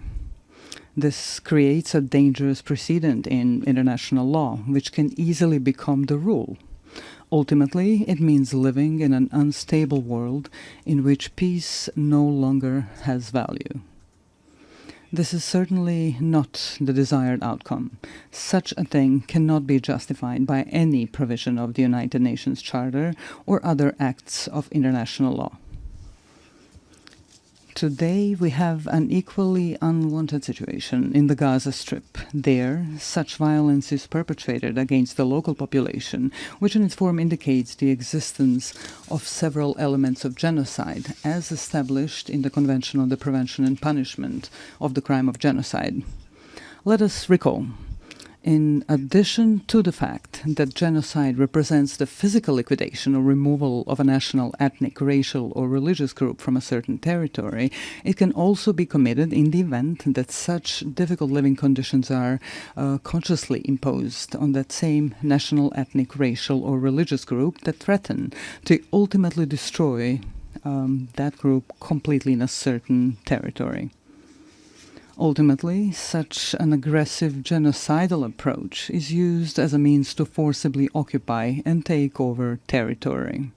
Under international law, these territories cannot belong to those who initiate and produce aggression. However, this is exactly what is happening in the Gaza Strip today. In Gaza, the people of Palestine face these two elements of genocide prescribed by the aforementioned Convention on the Prevention and Punishment of Genocide. A part of the world's political public closes its eyes and keeps silent about this extremely terrible fact. And there is no political interest or even economic interest motivated by the intention to exploit natural resources such as oil or natural gas in that part of the Mediterranean, which could justify such a high level of genocidal violence against the local Palestinian population. Such violence is unjustified and unacceptable.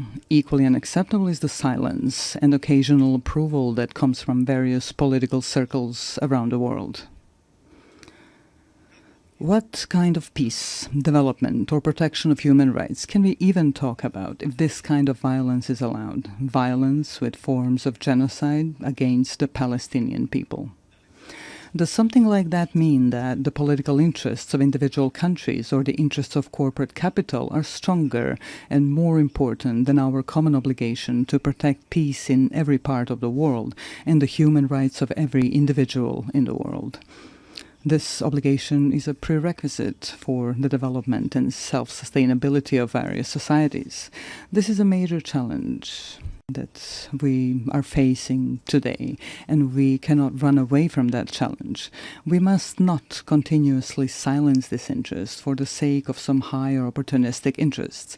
Let us just remember the phrase, silence is actually an expression of either cowardice or approval of cowardice.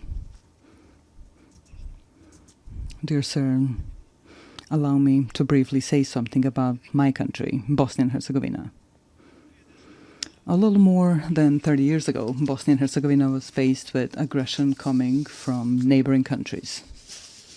At that time, the United Nations formed a peacekeeping military force called UNPROFOR, with the participation of countries that expressed interest in such endeavor.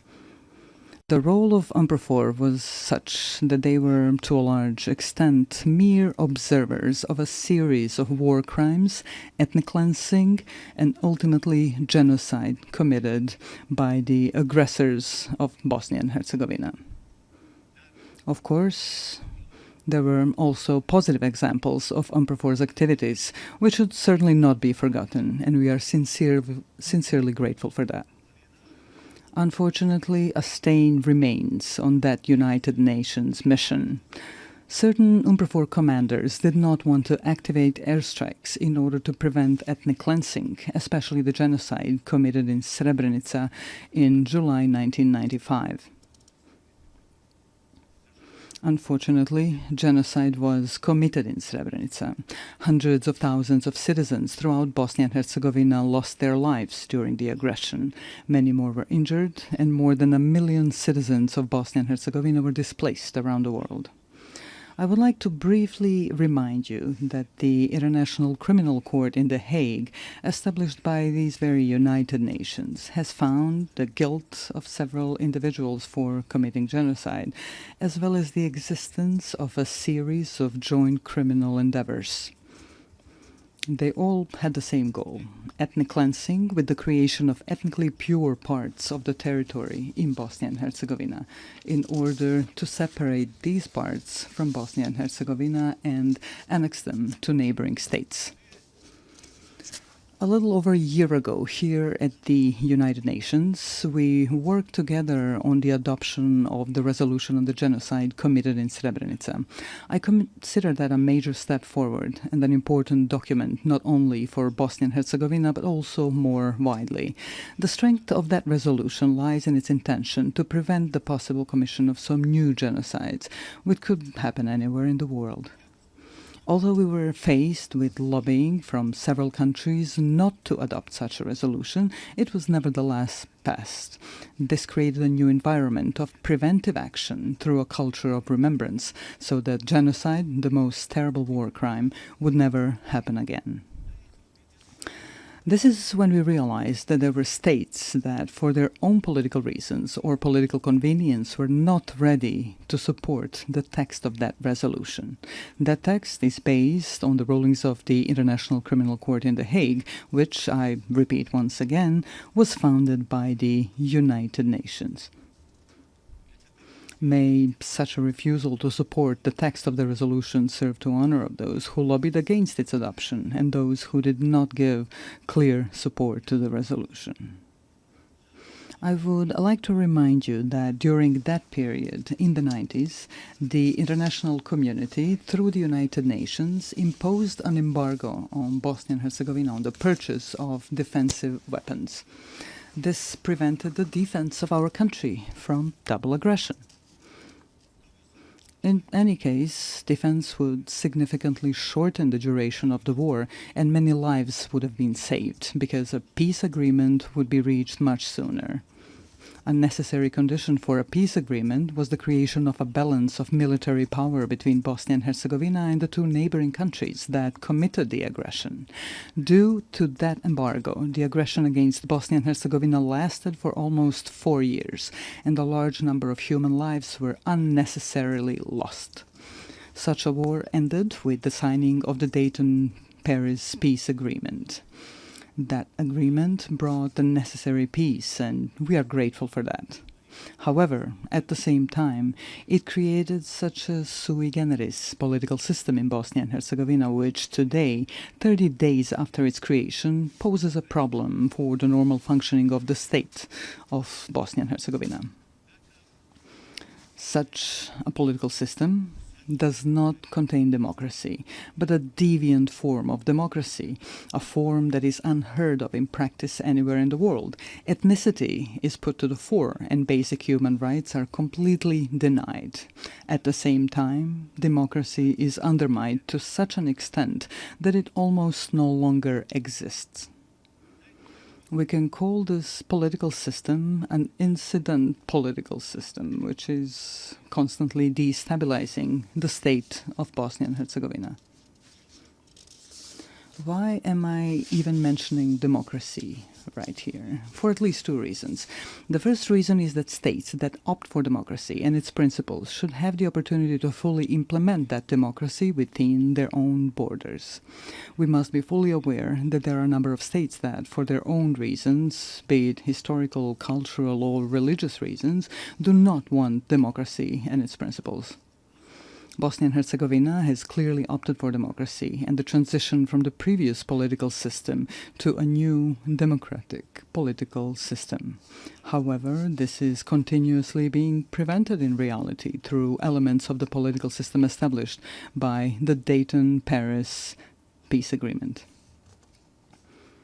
The second reason I mentioned is that after facing an embargo on the import of defensive weapons during the 90s, Bosnia and Herzegovina is now facing an embargo on democracy.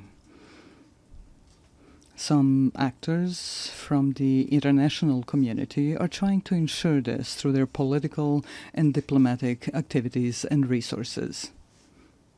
So after we had an embargo on defense, today we have an embargo on democracy and democratic development of Bosnia and Herzegovina. How else to explain such activity by that part of the international community? They're trying in various ways to ensure this incidental political system in which the minority governs the majority. This undermines one of the fundamental principles of democracy, which requires a system in which the political majority should actually govern the state. That is not the case in Bosnia and Herzegovina. The aforementioned actors describe this as an alleged distribution of political power between ethnic communities in Bosnia and Herzegovina. However, that undermines democracy so much at its root that it almost no longer exists in my country. What does exist, however, is something simply called ethnocracy, in which a political minority rules the state. This current deviant political system makes this possible. Are such actors of the international community trying to ban or impose an embargo on democracy in Bosnia and Herzegovina because of its demographic picture? Are they trying to create a situation to reopen talks on Bosnia and Herzegovina with an uncertain outcome for its existence within its current borders? These questions remain open. I would like to remind you here that without democracy, there is no rule of law. Without the rule of law, there is no protection of individual human rights. An argument for such action by a part of the international community may be the so-called Kovacevic case before the European Court of Human Rights. This case is unknown to you, perhaps unimportant to you, but it is extremely important to us in Bosnia and Herzegovina. This is a case in which the appellant sought simple, justified, and logical protection of his active rights to vote, which was denied to him.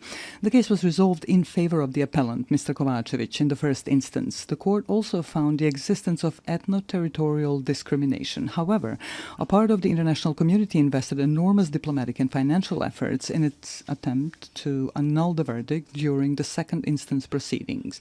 One of the countries, which is completely incomprehensible and unacceptable, made a financial donation to the European Court of Human Rights. That country later came forward in the same case as an interested party.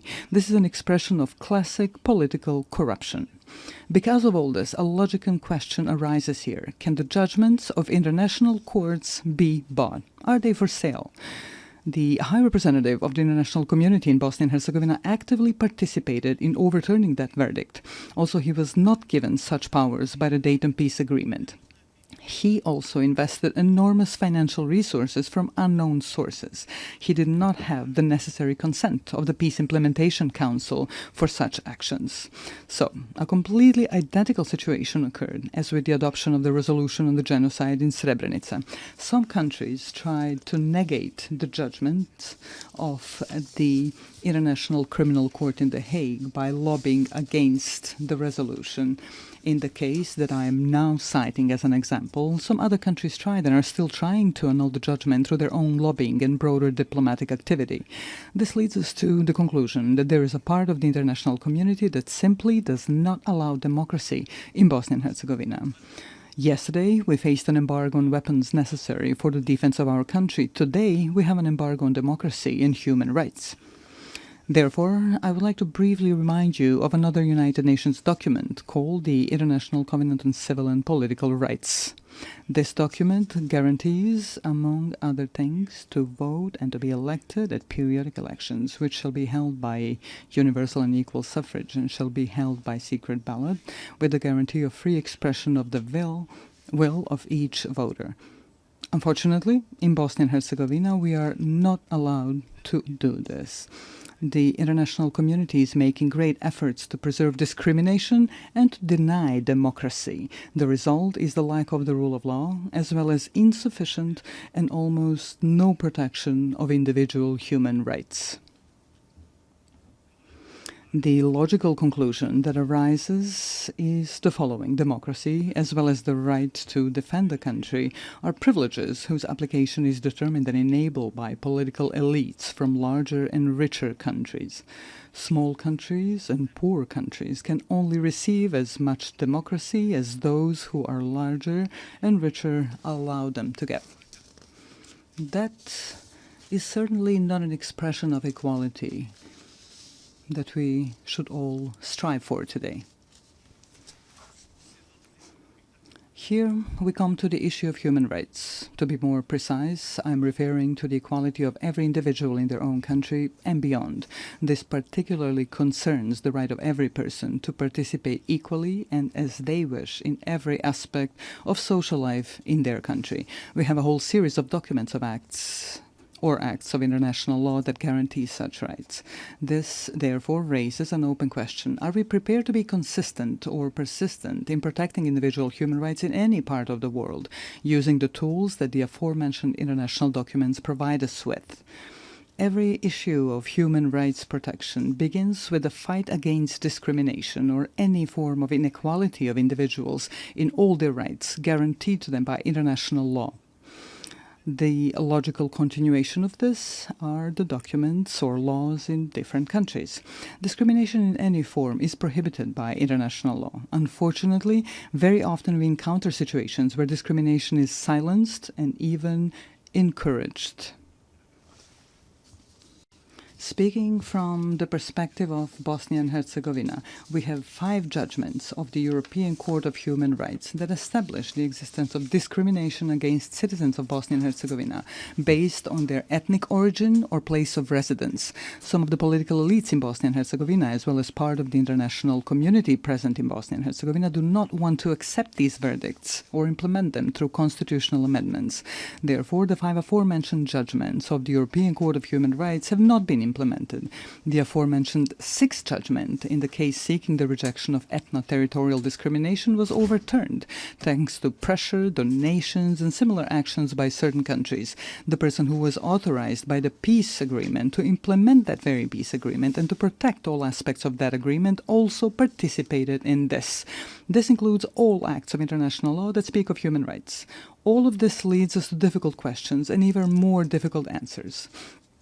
Are human rights and the protection of the same privileges of the larger and wealthier societies and states, while those that are smaller and poorer are consciously and internationally bypassed in the protection of human rights? It starts from the right to life all the way to the right to equality and democracy. Finally, let me emphasize that we can only respond to all 3 open questions, which are the subject of this session of the United Nations General Assembly, through consistency and principled insistence on the protection of peace.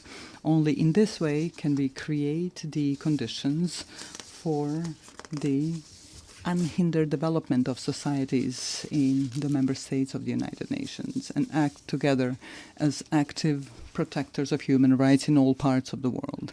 Without that consistency on those issues, we will once again be just a group expressing concern over deviant phenomena in the world, such as wars, violent border changes, genocide and war crimes, denial of human rights. In fact, we will do nothing more than express our concern.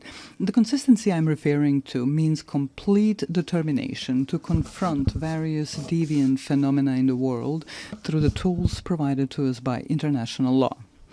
We must be resolute and unwavering in our intentions to protect the fundamental values of the United Nations without making any distinction between states as subjects of international law.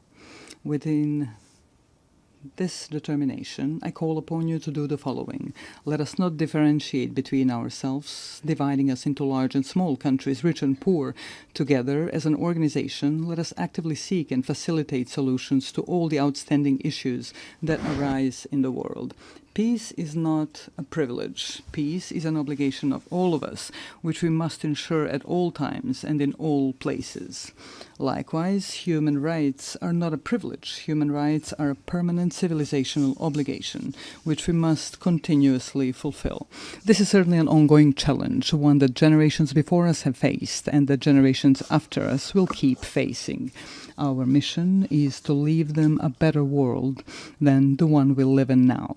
Such a goal requires persistent and continuous active work. Ladies and gentlemen, Your Excellencies, thank you for your attention.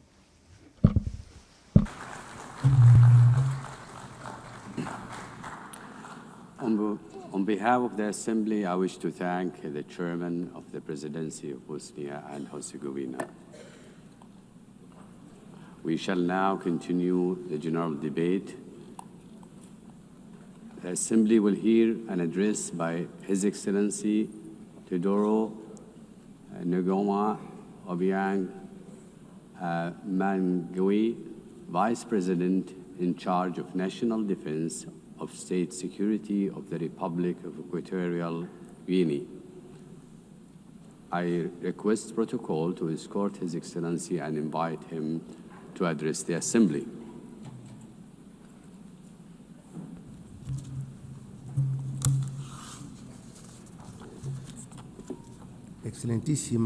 Your Excellency Ms. Annalena Baerbock, President of the 80th session of the United Nations General Assembly, Heads of State and Government, Heads of Delegations, Excellencies, Your Excellency Mr. Antonio Guterres, Secretary General of the United Nations, ladies and gentlemen, I am honoured to take the floor on behalf of His Excellency Obiang Mbaso, President of the Republic of Equatorial Guinea, to share with you my country's most dearly held convictions at this 80th session of the General Assembly, being held at a time in which the world is calling for a fairer, more equitable and effective international system. Madam President, 80 years ago, the founding states established this organization, aspiring to build a multilateral system based on cooperation, respect for international law, and the dignity of all human beings. This commitment was enshrined in the United Nations Charter. That charter remains a lodestar for states' collective action. Today, under the theme Better Together, 80 years and more for peace, development and human rights, we celebrate important achievements. The UN, over these 8 decades, has been a universal forum for dialogue and a space for international cooperation. It has helped to avoid conflicts. It has supported decolonization processes. It has promoted sustainable development. And it has served to pique our moral conscience in service of human rights. However, this anniversary must serve as an opportunity for critical self-reflection. It would be a mistake to simply mark the anniversary and not to recognize the woeful shortcomings of our multilateral system. Excellencies, the peoples of the world trust in the United Nations to tackle the major challenges of our time. Armed conflicts, violence, climate change, growing inequalities, migration crises, cyber threats, and the lack of technological transfer are all some of these challenges. However, all too often, the response provided to those challenges has fallen short. The United Nations has been brought to a standstill by individual interests and straitjacketed by an institutional platform which no longer reflects the reality of today's world. Talking about leaving no one behind becomes meaningless if millions remain marginalized in systems of dependency and exclusion.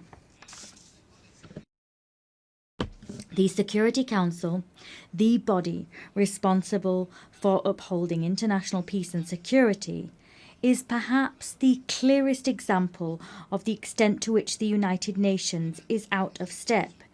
8 years after its inception, the UN's membership structure remains rooted in the geopolitical state of play we had in 1945, and not that we see in the 21st century. Consequently, the United Nations' legitimacy and representativeness are quite rightly called into question. Security Council reform is an urgent need.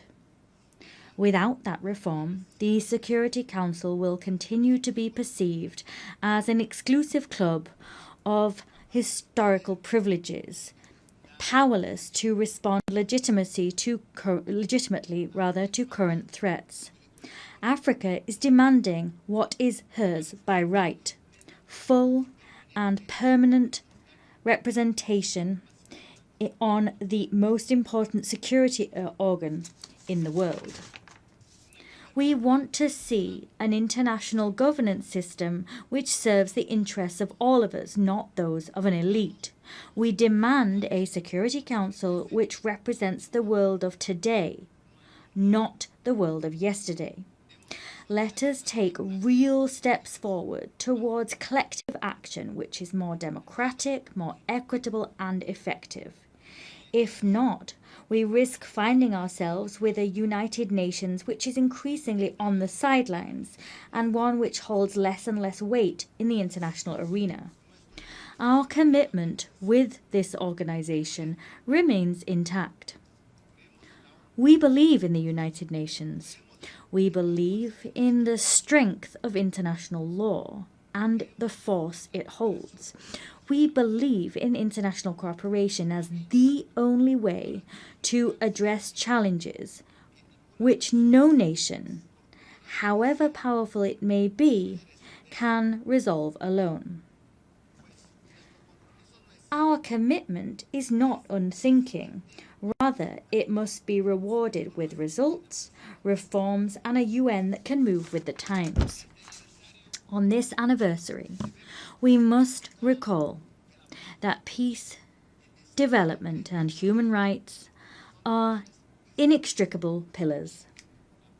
Peace is not sustainable without development.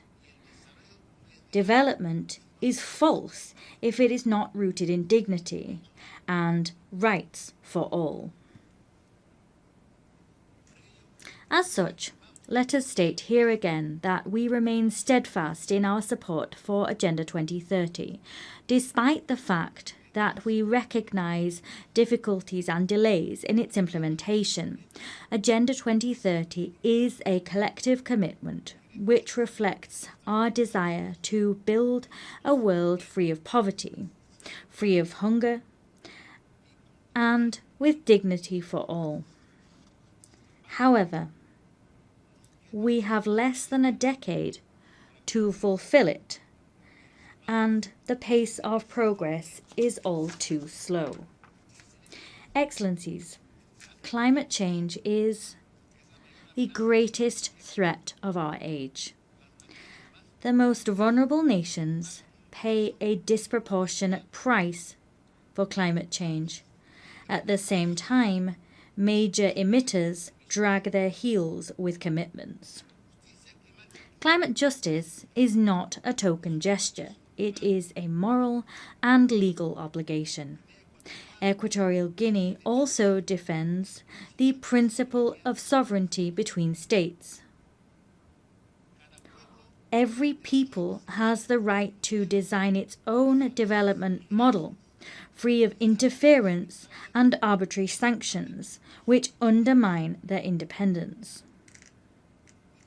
We must believe in a world of peace and create one, a world in which no country is considered an enemy for being the friend of another. Allow me to share with you a recent example of the contribution that Equatorial Guinea makes to international peace. The historic agreement reached with the Republic of Gabon on the sovereignty of the Mbanye, Cocoteras and Conga Islands. For decades, His Excellency Obiang Nguema Mbasogo handled this dispute with patience and dialogue until it was resolved peacefully before the International Court of Justice.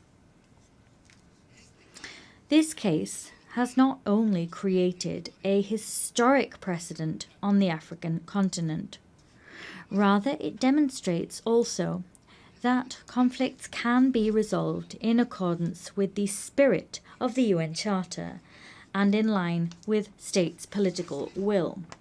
Excellencies, promoting human dignity is a shared responsibility. Equatorial Guinea reaffirms its commitment to the protection of the rights of the child and those of persons with a disability. Rights to food security, housing, drinking water, and the sovereign exploitation of natural resources are an inextricable part of human rights as a whole. Without dignity that comes through material comfort, freedom is an empty ideal. Faithful to the principles of an inclusive international community, we insist that the economic, commercial, and financial embargo imposed on the Republic of Cuba be lifted. Keeping such measures in place not only gravely affects the development of a sovereign nation, it also runs counter to the fundamental principles enshrined in the United Nations Charter. Excellencies, to conclude, allow me also to address businessmen and women. I wish to invite them to come and discover Equatorial Guinea as a safe destination and one which is very attractive for investment. Our country offers a climate of political stability, fiscal incentives, and a clear vision of the future through our 2035 development agenda. We encourage you to accompany us on this journey, a journey which will not only generate shared dividends, but which will also consolidate the inclusive and sustainable development of our nation. I thank you.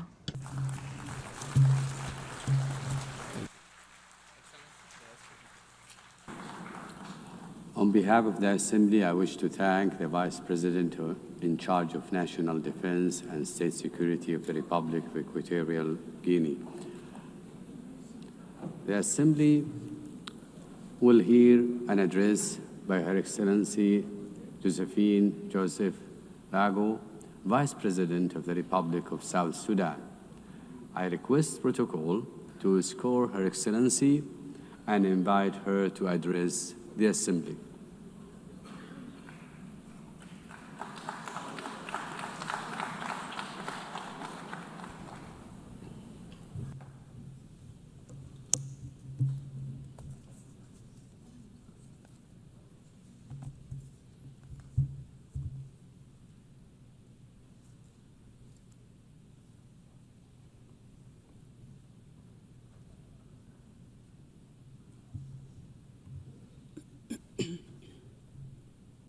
Madam President, Excellencies, heads of states and government, distinguished delegates, ladies and gentlemen. I bring you warm greetings and best wishes from my President, His Excellency Salva Kiir Mayardit, the President of the Republic of South Sudan. I also bring you greetings from the government and the people of South Sudan, a message of peace, unity, development, and unwavering commitment to global partnership. I wish to extend my sincere congratulations to you, Madam President, on your election to preside over the 80th session of this esteemed Assembly. I also express appreciation to the General Secretary, Antonio Guterres, for his steadfast commitment to advancing the principles and objectives of the United Nations. The theme of this year's session, Better Together, 80 years and more, for peace, development, and human rights, resonates with objectives and aspirations of our country. South Sudan is the youngest country in the world and the 193rd member of the United Nations. After 50 years of brutal armed liberation struggle, it gained independence in 2011. Unfortunately, 2 years later, the country descended into an internal civil war. With the support of regional and international community, a peace agreement was signed between the warring parties in 2018, known as the Revitalized Agreement for the Resolution of the Conflict in South Sudan. This led to the formation of the current revitalized transitional government of national unity, a coalition government comprising the warring parties, other peace partners, and stakeholders. The peace agreement has provisions on governance structure, security sector reforms, transitional justice mechanism, economic sector reforms, and Truth and Reconciliation Commission. The agreement also stipulates 35% affirmative action on women representation at the national, state, as well as local government levels. The presidency consists of a president and 5 vice presidents, 2 of whom are female, thus achieving 40% of female representation at the highest level of government. In the first phase, the unified forces have been trained, some of the forces have been deployed, and the rest are waiting deployment. The second phase of the security sector reforms is due to start imminently this October 2025. This will complete the second phase of the second protocol of the agreement. Other protocols, including public finance management reforms, are ongoing. Transitional justice mechanisms are in progress, and the Truth and Reconciliation Commission will be established under the auspices of the African Union. Although the implementation of the peace agreement has been slower than we would have wanted due to financial constraints, some of the members of the international community have been contributing in kind. On the whole, the implementation of the peace agreement is about 60% executed. The agreement has held for 7 years, and a relative peace has been attained, thus giving hope to our people. Many South Sudanese have returned from the neighboring countries and the diaspora and are rebuilding their lives and contributing to national development. Work is ongoing, including preparations for general elections in December 2026. Until recently, the permanent cessation of hostilities was observed and relative peace attained throughout the country. Climate change and environmental sustainability.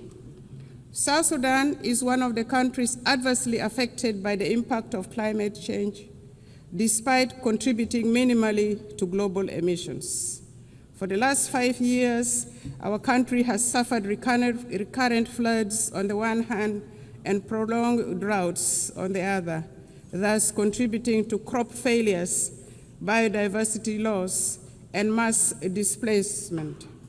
These challenges intensify food insecurity, undermine livelihood support, and threaten social stability.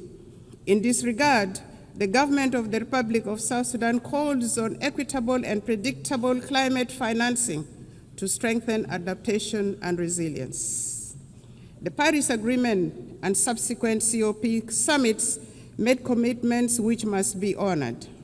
South Sudan requires support in technology transfer, capacity building, and foreign direct investment in national frameworks such as the South Sudan Development Plan, nationally determined contribution, and national adaptation plan. This support is essential to address the intertwined challenges of development and environmental stability. The global community cannot afford to ignore climate injustice. Collective action is imperative for these challenges which transcend national borders to be addressed effectively. South Sudan has embarked on planting of 100 million trees by 2030, expanding renewable energy generation and strengthening water infrastructure with women, youth, and people with disabilities at the center of these efforts. Our commitments to sustainable development goals. At independence, South Sudan inherited rudimentary state structures and hardly any infrastructures such as roads, electricity. We inherited poor health care, inadequate educational infrastructure, abject poverty, and food insecurity. The SDGs are aligned to our national priorities. For example, each vice president is in charge of a cluster which includes governance cluster, economic cluster, service delivery cluster, infrastructure cluster, and gender, youth, and humanitarian cluster. Madam President, the 2030 Agenda remains a vital framework for peace and prosperity. South Sudan has made some remarkable progress in agricultural transformation, including commercialization and value addition, which will create jobs for women and youth, including in crop production, livestock, and fisheries. This will enable people to produce their own food rather than relying on imported foods. Our policy is, let us produce what we eat. And as a consequence, some states in our country now are self-sufficient in food production, which contributes eminently to reduction of poverty, thus the attainment of SDG 1 and SDG 2.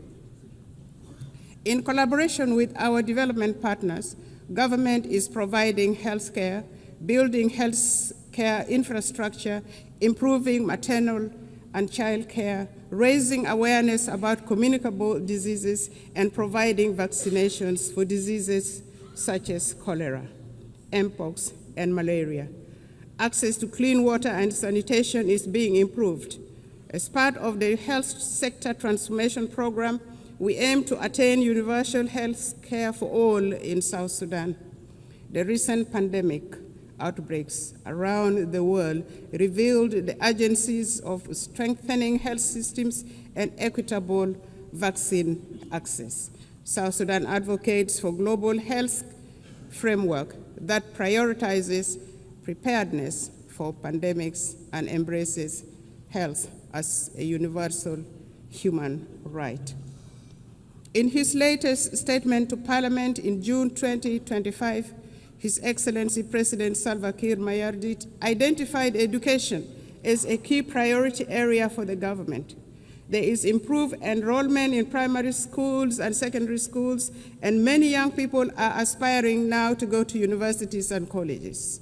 Enrollment has risen from 300,000 to 2.1 million children with gender parity in primary schools nearly achieved. This is a remarkable national achievement. There is focus on teacher education to improve the overall quality of education. Despite these efforts and achievements, 2.8 million of our children are still out of school. South Sudan has expanded programs to promote girls' enrollment and retention in schools while investing in technical and vocational skills training for women and youth. Our government would like to take this opportunity to appreciate all those countries that have offered scholarships for our young people to study in their countries, and those supporting girls' education in particular and vocational training to provide employable skills for our young people. But more clearly needs to be done. South Sudan is a young population. Over 60% of the population is under the age of 30 years. In any society, the youth are the future of the country and the future of the society. Our youth are a source of great pride. South Sudan's recent participation in the Olympics Games in Paris last year was a unifying moment for the people of South Sudan and Africa at large. South Sudan athletes showcased talent, discipline, and resilience, embodying the spirit of a nation determined to rise. Sports have become a powerful force for unity, inspiring hope, and bringing communities together across our young nation. The South Sudan basketball team emerged as the best team in the continent of Africa during the last Olympic Games and nearly beat the defending champion in the world. Since independence, and in line with the Transitional Constitution 2011 as amended, we have taken steps to integrate gender equality into our governance and development agenda. Notably, South Sudan has enshrined 30% of women participation in public life at all levels of government. In addition to the two female vice presidents, our cabinet, the national cabinet, and state cabinets comprises of 30% of female representation. And our speaker, the Speaker of the National Transitional Assembly, is also a female. We have adopted national gender policies to advance women's rights and are working to harmonize our laws with international commitments. Efforts have been made to address gender-based violence through new legislation and establishment of a special court. We have mainstreamed gender into the National Adaptation Plan and nationally determined contributions for climate change. We are committed to advancing women's economic empowerment by improving access to land rights and credit facilities while creating opportunities for women entrepreneurs. To achieve the SDGs, we must shift from commitments to action, emphasizing multilateral cooperation, fair trade, debt relief, and tailored support for fragile and conflict-affected states. South Sudan has been advocating for debt cancellation and the support of the international community to complement these efforts will be appreciated. Financing for development. Transforming aspiration into results require adequate financing. We urge developed nations to scale up contributions to the International Development Association, which plays a central role in protecting vulnerable populations, reducing poverty, and financing sustainable development in fragile states. South Sudan supports reforms of international financial institutions to enhance the representation of developing nations, ensuring that financing mechanisms align with objectives of development priorities. Together, we can build a more inclusive and just global financial system. Internal peace and security. We acknowledge the delays in implementation of the revitalized peace agreement. However, the government has renewed its political will and is accelerating key benchmarks, including the deployment of the unified forces, electoral legislation, and launching of national civic education campaigns. His Excellency President Salva Kiir Mayardit announced on several occasions that he will not take this country back to war. And this became a theme of our engagement to restore peace and stability in the country. We reaffirm our commitment to world peace and security. In South Sudan, peace and stability remain our highest priority. Since the 2018 revitalized peace agreement, government has been working to consolidate peace through implementation of the peace agreement, transformation of the governance system, and security sector reforms. Additionally, government is also engaged in promoting peace building at subnational and community levels using the principles of people-to-people peace initiatives. The civil society, women's group, youth group, and faith groups are all actively involved in peace-building activities supported by UNMISS, the United Nations mission in South Sudan, among others. The security sector reform is progressing well. In phase one, the first batch of unified forces are already trained, as mentioned earlier. The second phase is ongoing. At the same level, the governments at state levels are disarming civilians to bolster security. The aim is to have one national army under one commander-in-chief, contrary to the current state of affairs where the country has several commanders-in-chief, which in itself is a source of insecurity. In general, there has been relative peace and security throughout the country, with the exception of the recent attack by the White Army militia associated with the first Vice President, Dr. Riek Machar, on South Sudan People's Defense Forces in Nasir, which led to his detention and the detention of the co-accused. This matter is now being handled legally, and it will take due process, with assurance of a fair trial in a competent court. The government is committed to following due process to achieve justice in this matter. It should be noted that the arrest of the first Vice President, Dr. Riek Machar, and his co-accused was not politically motivated, but had endangered the peace process and constitutional order in the country. Notwithstanding the legal proceedings, Dr. Riek Machar and others have been formally charged and presented to court. Their legal rights have been respected, including granting access to their legal team, and they appear on their behalf in court. South Sudan remains open to meaningful dialogue with other holdout groups. In this regard, the government is considering resumption of the Tumaini Peace Initiative and welcomes facilitation from regional and other partners. We urge regional and international communities to urge the holdout groups to renounce armed violence and engage in political dialogue. Furthermore, we appeal to the international community to continue supporting South Sudan's efforts and democratic process through provision of technical assistance, capacity building, and development support. It is worth mentioning that consolidating peace in South Sudan is not only vital for our people, but also for stability across the Horn of Africa, the Great Lakes, and beyond.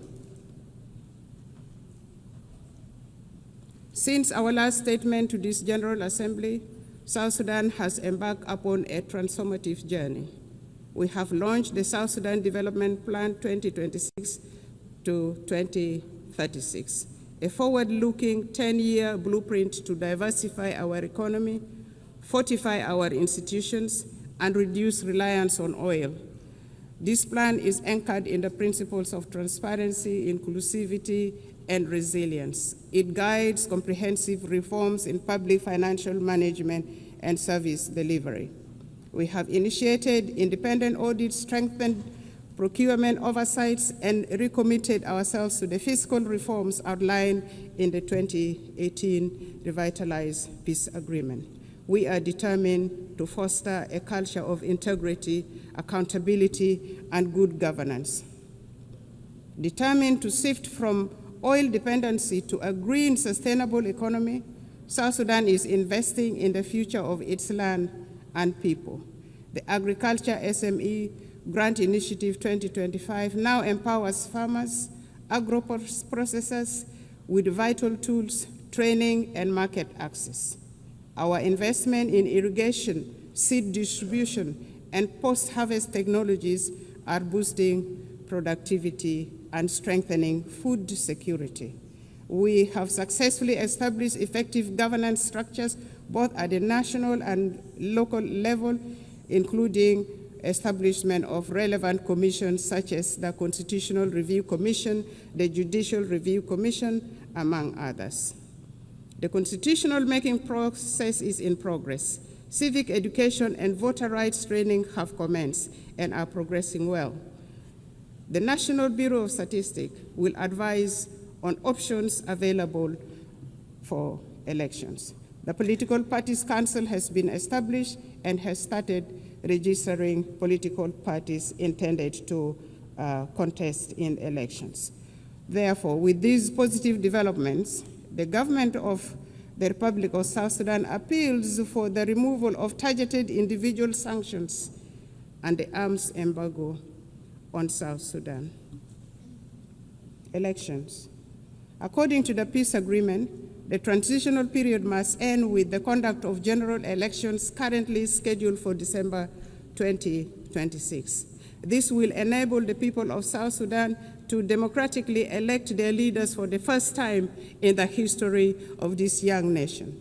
His Excellency President Salva Kiir has reaffirmed the government's determination to deliver credible, inclusive, and peaceful elections. The establishment of electoral institutions, namely the National Election Commission, the Political Parties Council for registration of political parties, and voters' right education have been established. The Bureau of Statistics has been restructured to deal with the issues of census. The restructured Permanent Constitution Review Commission has been actively working to ensure that the country has a new permanent constitution by the time of the general election in December 2026. Civil society groups are being facilitated and have started civic education of the general public, especially among women and the youth. South Sudan is committed to promoting and protecting human rights. We are strengthening national institutions, promoting accountability, empowering women and youth. We have taken steps to integrate gender equality into our governance and development agenda, not forgetting the people with disability. Civil society is actively engaged in the promotion of human rights and civic education. We believe constructive engagement and dialogue are the best path for building resilient and just institutions. Some regional concerns. Madam President, South Sudan and Sudan share deep historical and economic ties, as well as the longest border in the region. For instance, South Sudan's oil is at the moment being transported through Sudan. Developments in Sudan directly affects development in South Sudan. Since the outbreak of conflict in Sudan in 2023, South Sudan has opened its doors for Sudanese refugees and returnees from Sudan. In partnership with the international aid agencies, we are providing humanitarian assistance, and we have also gone further and given plots of land for refugees to cultivate and produce their own food, thus integrating them into our local communities. However, there are still outstanding issues with respect to the comprehensive peace agreement 2005. Among these are issues of border demarcation and final status of Abyei, including the status of the Ngok Dinka of Abyei, which remains unresolved. We are committed to working with the government of Sudan to amicably resolve these outstanding issues. Furthermore, the current composition of the Security Council no longer, in our view, adequately reflects the realities of today. And for this reason, South Sudan supports the call for the expansion of the permanent membership to include African representation. Furthermore, we advocate for the removal of sanctions and arms embargo on South Sudan and other sisterly countries. Madam President, at independent South Sudan inherited rudimentary state structures, hardly any infrastructures. The government is now working simultaneously on nation building, state building, provision of services, including healthcare, education, capacity building, poverty reduction, and food security. South Sudan is seeking to transition from humanitarian aid to development aid. What we are asking for is for the international community to continue supporting South Sudan, a country with immense potential, abundant natural resources, and a young population. We are actively empowering women and young people for the country to become a useful and productive member of the international community. And we are already seeing signs of progress. To conclude, Madam President, Excellencies, and distinguished guests, the United Nations was founded on the belief that humanity is stronger together. The theme of this 80th session, Better Together, is a reminder of our shared responsibility for survival and progress.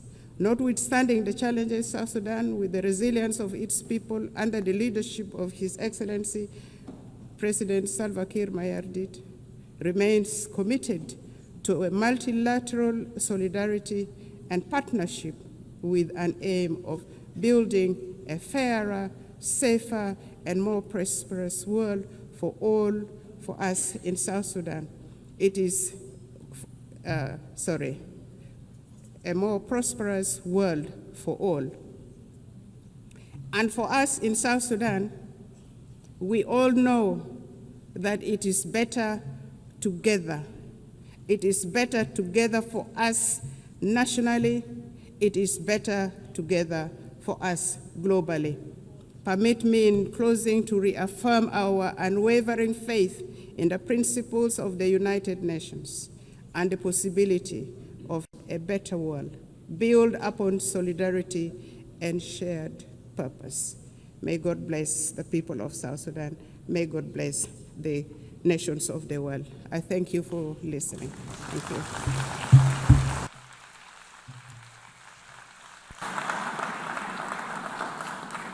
On behalf of the General Assembly, I wish to thank the Vice President of the Republic of South Sudan. The Assembly will hear an address by His Excellency Mohamed Jaw, the Vice President of the Republic of Gambia. I request protocol to escort His Excellency and invite him to address the Assembly.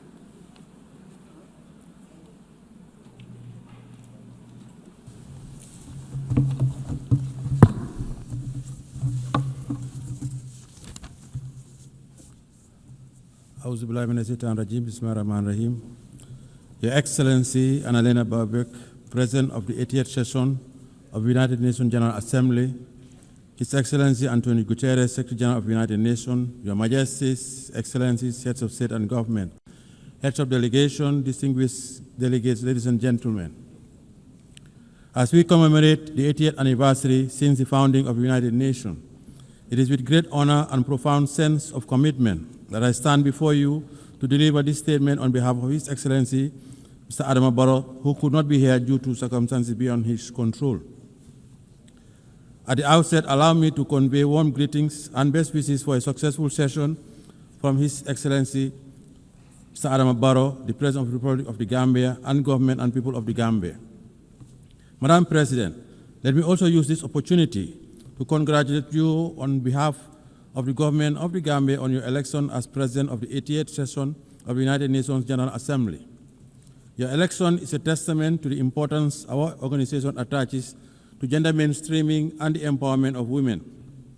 It constitutes an affirmation that more than ever, women are capable of leading organizations like the United Nations and achieving remarkable success. The Gambia, therefore, assures you of its unwavering support and continued cooperation in the discharge of your duties while reaffirming our faith in the relevance of multilateralism and the sacrosanct foundational principles of the United Nations Charter. Allow me to seize this moment to also thank and congratulate Mr. Philomen Yang, President of the 79th session of the General Assembly, for his leadership and for competently guiding the work of the Assembly during his tenure. The 80th session of the General Assembly is being held at a very pivotal moment for the international community. The enormity of the challenges of managing and resolving various wars, conflicts, and ongoing threats to international peace and security require all member states to reaffirm their collective commitment to abiding by the noble principles stipulated in the United Nations Charter.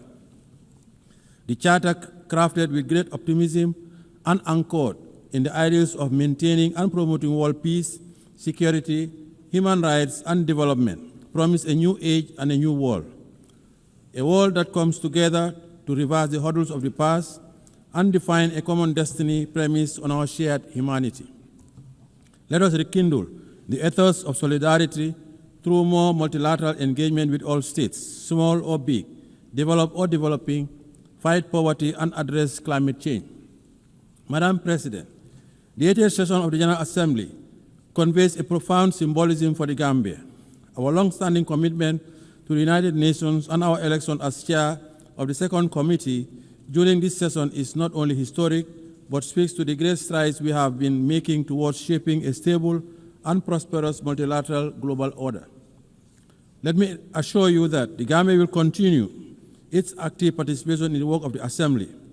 We remain committed to supporting optimal ways in the search for innovative and timely solutions to the common challenges facing us, and would collaborate with all member states as we address these pressing global challenges.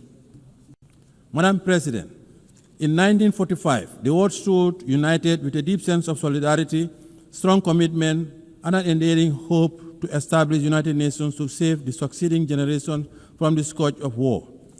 The creation of the United Nations served as a driving force for multilateralism by reaffirming our collective faith in the sanctity of human rights while guaranteeing international peace and security to all peoples around the world. Our collective security arrangements were rooted in multilateralism. Our commemoration of the founding of the United Nations this year is a clarion call to the future, a reaffirmation of its fundamental role as the premier global institution entrusted with the destiny of humanity towards prosperity, peace, security, and human rights. Madam President, last year our Assembly adopted the Pact of the Future to revive multilateral engagement and rekindle global solidarity. We must do more to fulfill the commitments that we assured under the Pact. 80 years on, the world is still encountering the challenges of protracted conflicts and geopolitical fragmentation, including the threat to the spirit of multilateralism under the United Nations. As the world continues to grapple with complex and unprecedented challenges on different fronts, the peace and security landscape of our world is becoming increasingly fragile. Amid the changing nature of conflicts, we are also witnessing a serious disregard for the principle of international humanitarian law in conflict zones. What is even more profound is that the rules-based international order is under enormous stress, losing its momentum, relevance, and moral underpinnings. Today, we live in a world that is undergoing profound geopolitical transformation, presenting unique emerging challenges and reflecting an international community that is still trying to find answers to the challenges it faces in the 21st century. However, despite the challenges we are confronting, the Gambia believes that the United Nations' enduring relevance and structural institutions contributed to significant historic achievements in the past, particularly for countries in the global south. The United Nations holds forth the hope for global stability and good governance by translating ambitions into actions and championing issues of immense international importance. In the case of the Gambia, the United Nations used its convening power and preventive diplomacy through the Peacebuilding Commission to support a democratically elected government that assumed power in 2017. The support was key to upholding the will of the Gambian people as they assured in the present government and launched our transitional justice system to promote the rule of law and respect for human rights. Madam President, as we assemble and reflect on this important and timely theme for this 88th session, Better Together, 80 years and more for peace, development, and human rights, we must admit that the daunting challenges we are facing today require us to deliberately invest in sustainable development, climate action, peace, and security. We must equally continue to foster resilience and growth for the realization of inclusive development and shared prosperity for all. Since the change of government in 2017, the administration of His Excellency President Adam Barrow had strived towards a path of development, peace, and respect for fundamental rights and freedoms. 8 years ago, we set out to build a stable and viable country, making sure that the needs of our people are placed high on our national development agenda. With our current reform agenda that is inclusive, the Gambia is eyeing a future without the realm of immense potential and possibility. By addressing the grievances of the past through the implementation of recommendation of the Truth, Reconciliation, and Reparations Commission. In the past 8 years, the government has also organized several elections in a credible, impartial, and transparent manner, in line with domestic laws and international norms and standards, and plans are on for holding presidential elections next year. We are committed to consolidating participatory democracy, sustainable development, and good governance, as we have done for the past 8 years. Madam President, in our drive for greater reform, the government of the Gambia will continue to take the appropriate people-driven and informed policy decisions to strengthen institutions and design processes aimed at promoting and protecting human rights as well as addressing past violations. As we look forward to consolidating, building strong state institutions and reinforce the never again principle, the government is ushering in legislative reforms and expanding the scope of our criminal jurisdiction to prosecute international atrocity crimes. Since reforms include the enactment of the Special Prosecutor's Office, Act 2024, giving that office the mandate to deal with offenses that constitute international crimes and serious rights violations, and for the first time, the enactment of an Anti-Corruption Act, a significant step towards the organization of an Anti-Corruption Commission. These are all part of our national efforts to deliver restorative and transformative justice, build a clear path towards nation building, and lay a foundation for social justice, as well as prevent impunity. Our goal is to consolidate and nurture a more national culture of accountability and respect for human rights in fulfillment of our domestic and international obligations. To support our national development ambitions as enshrined in our National Development Plan, we continue pursuing a national budgeting mechanism that is grounded on human development, fiscal stability, education, and building critical infrastructure to promote development and investment. Madam President, our primary social contract with the Gambian people is to meet the demands of our socio-economic challenges whilst at the same time encourage citizen participation and engagement in democratic governance.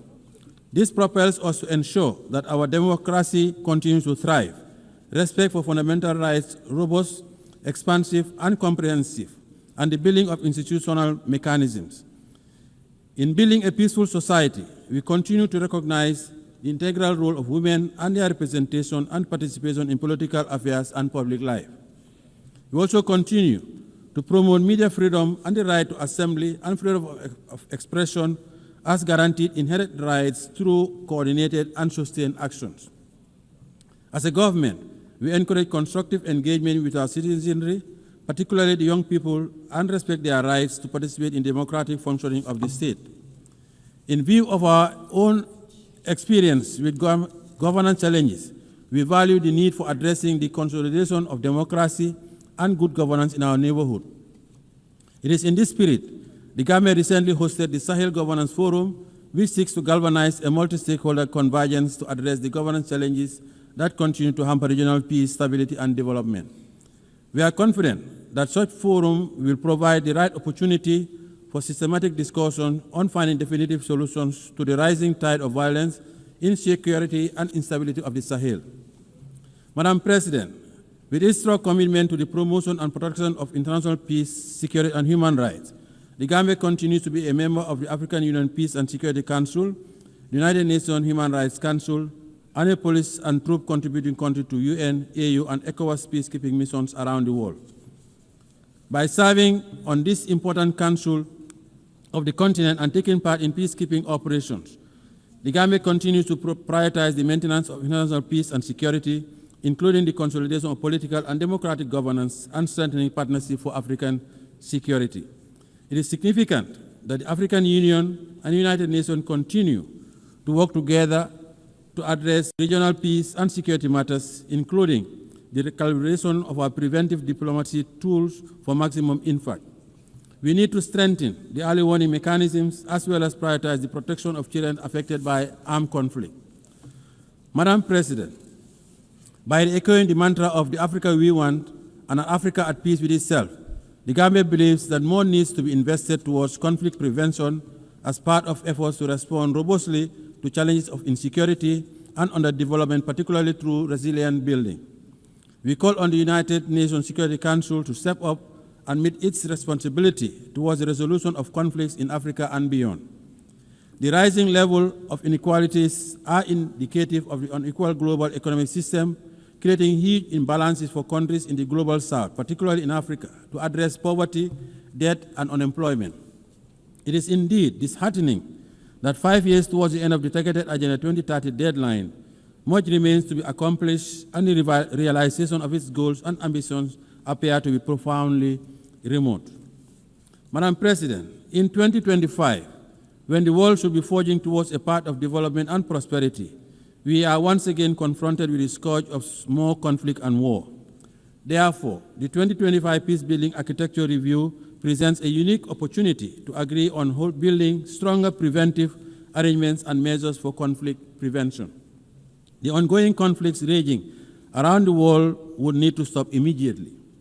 The unnecessary deaths, displacement, and untold suffering of civilians from Palestine to Sudan, Lake Chad Basin, Ukraine to Russia, Haiti, Libya to the Sahel, and in other corners of the world is unacceptable.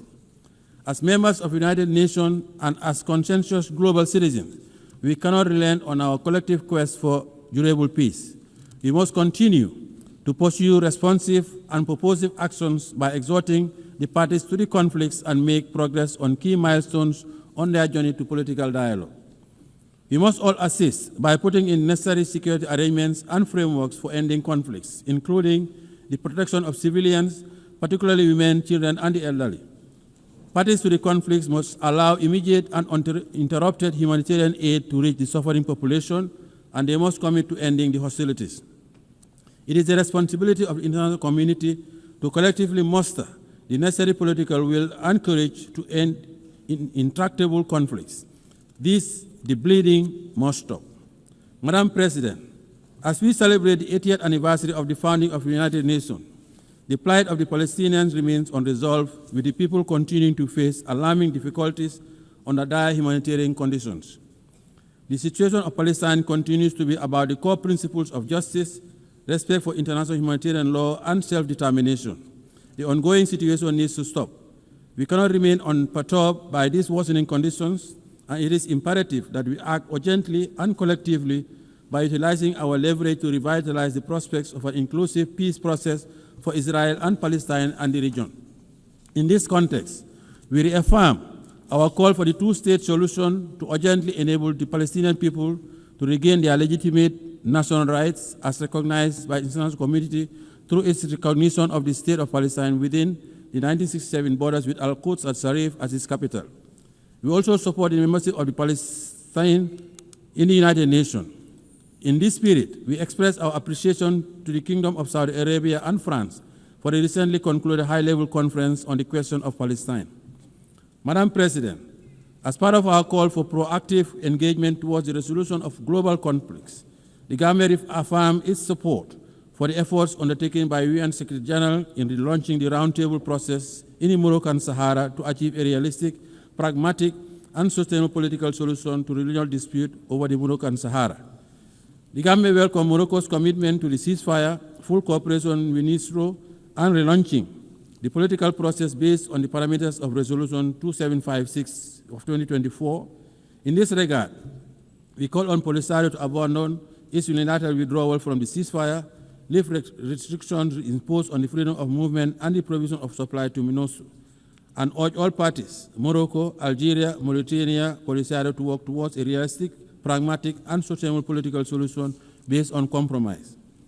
The positive impact of the Moroccan Autonomy Initiative, a realistic, credible, and serious effort for the settlement of this regional dispute, is already well recognized, and the people of the region continue to enjoy peace and development and protection of their human rights, thanks to the government of the Kingdom of Morocco's new development model for the Moroccan Sahara region. Furthermore, the Gambia also lauded the launch by His Majesty Mohammed VI, King of Morocco, of the Morocco-Nigeria gas pipeline, the Atlantic African Initiative, and the Sahel countries' access to the Atlantic.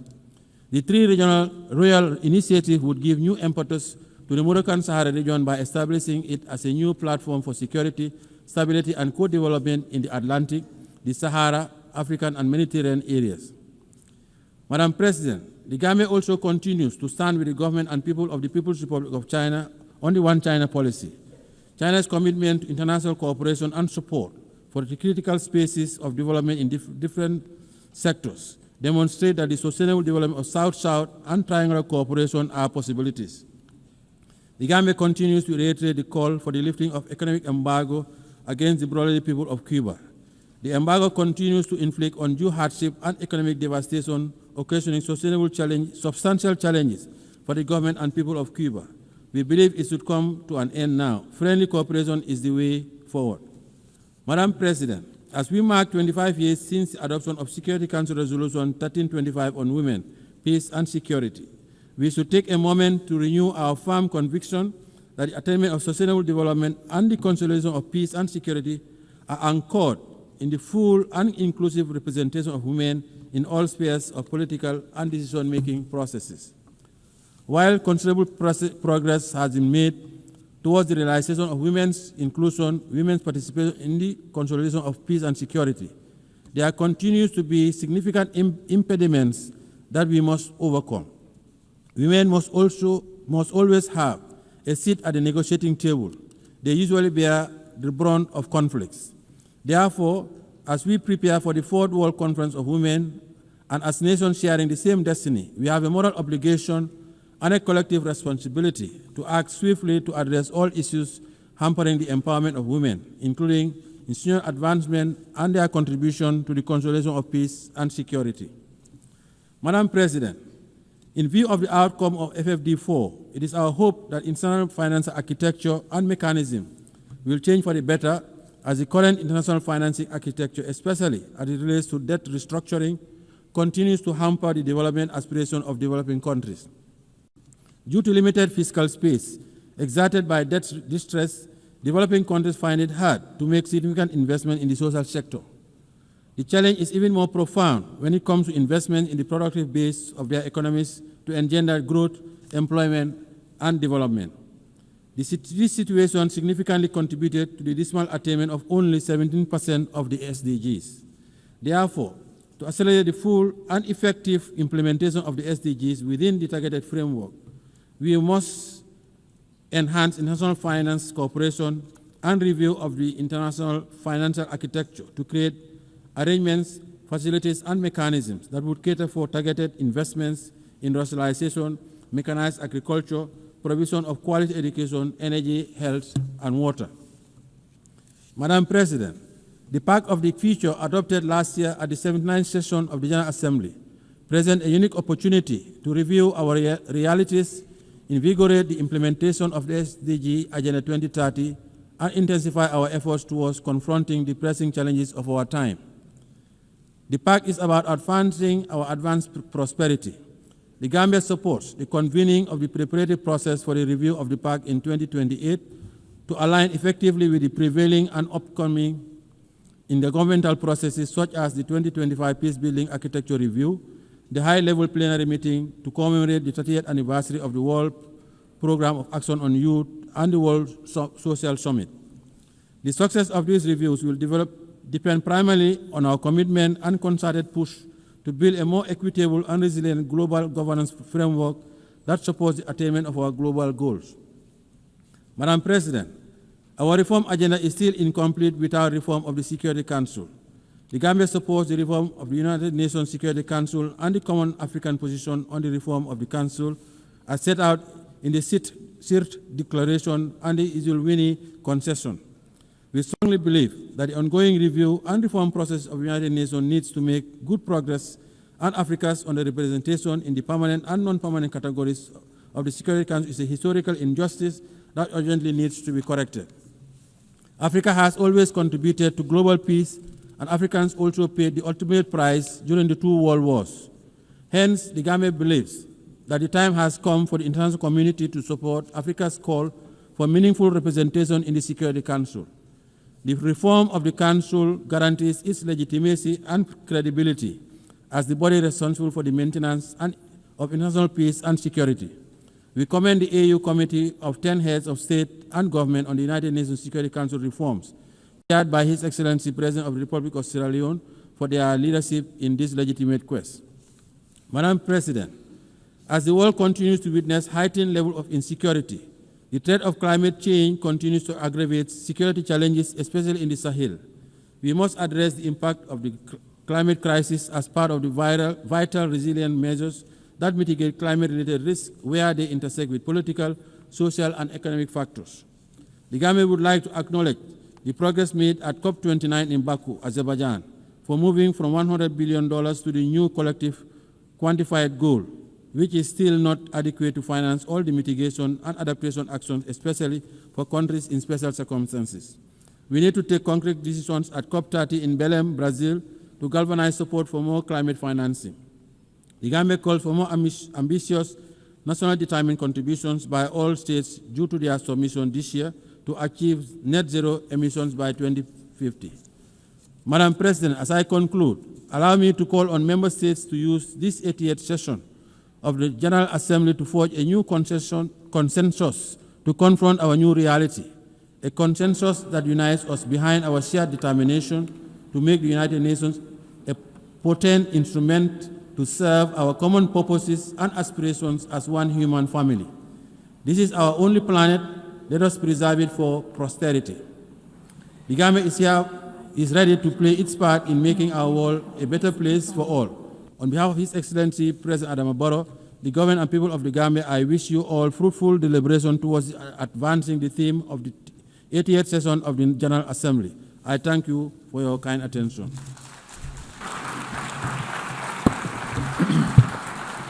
En nombre de la Asamblea. On behalf of the Assembly, I wish to thank the President of the Republic of Gambia.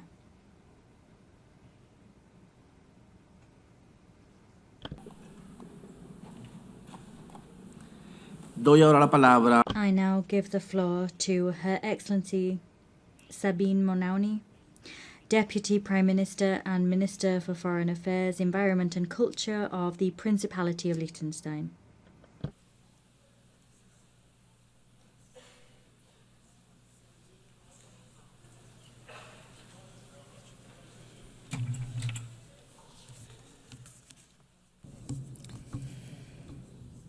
President, ladies and gentlemen, let me begin by saying how happy I am to see a woman preside over this assembly. For only the 5th time in the history of the United Nations, and for the first time by a woman from our region.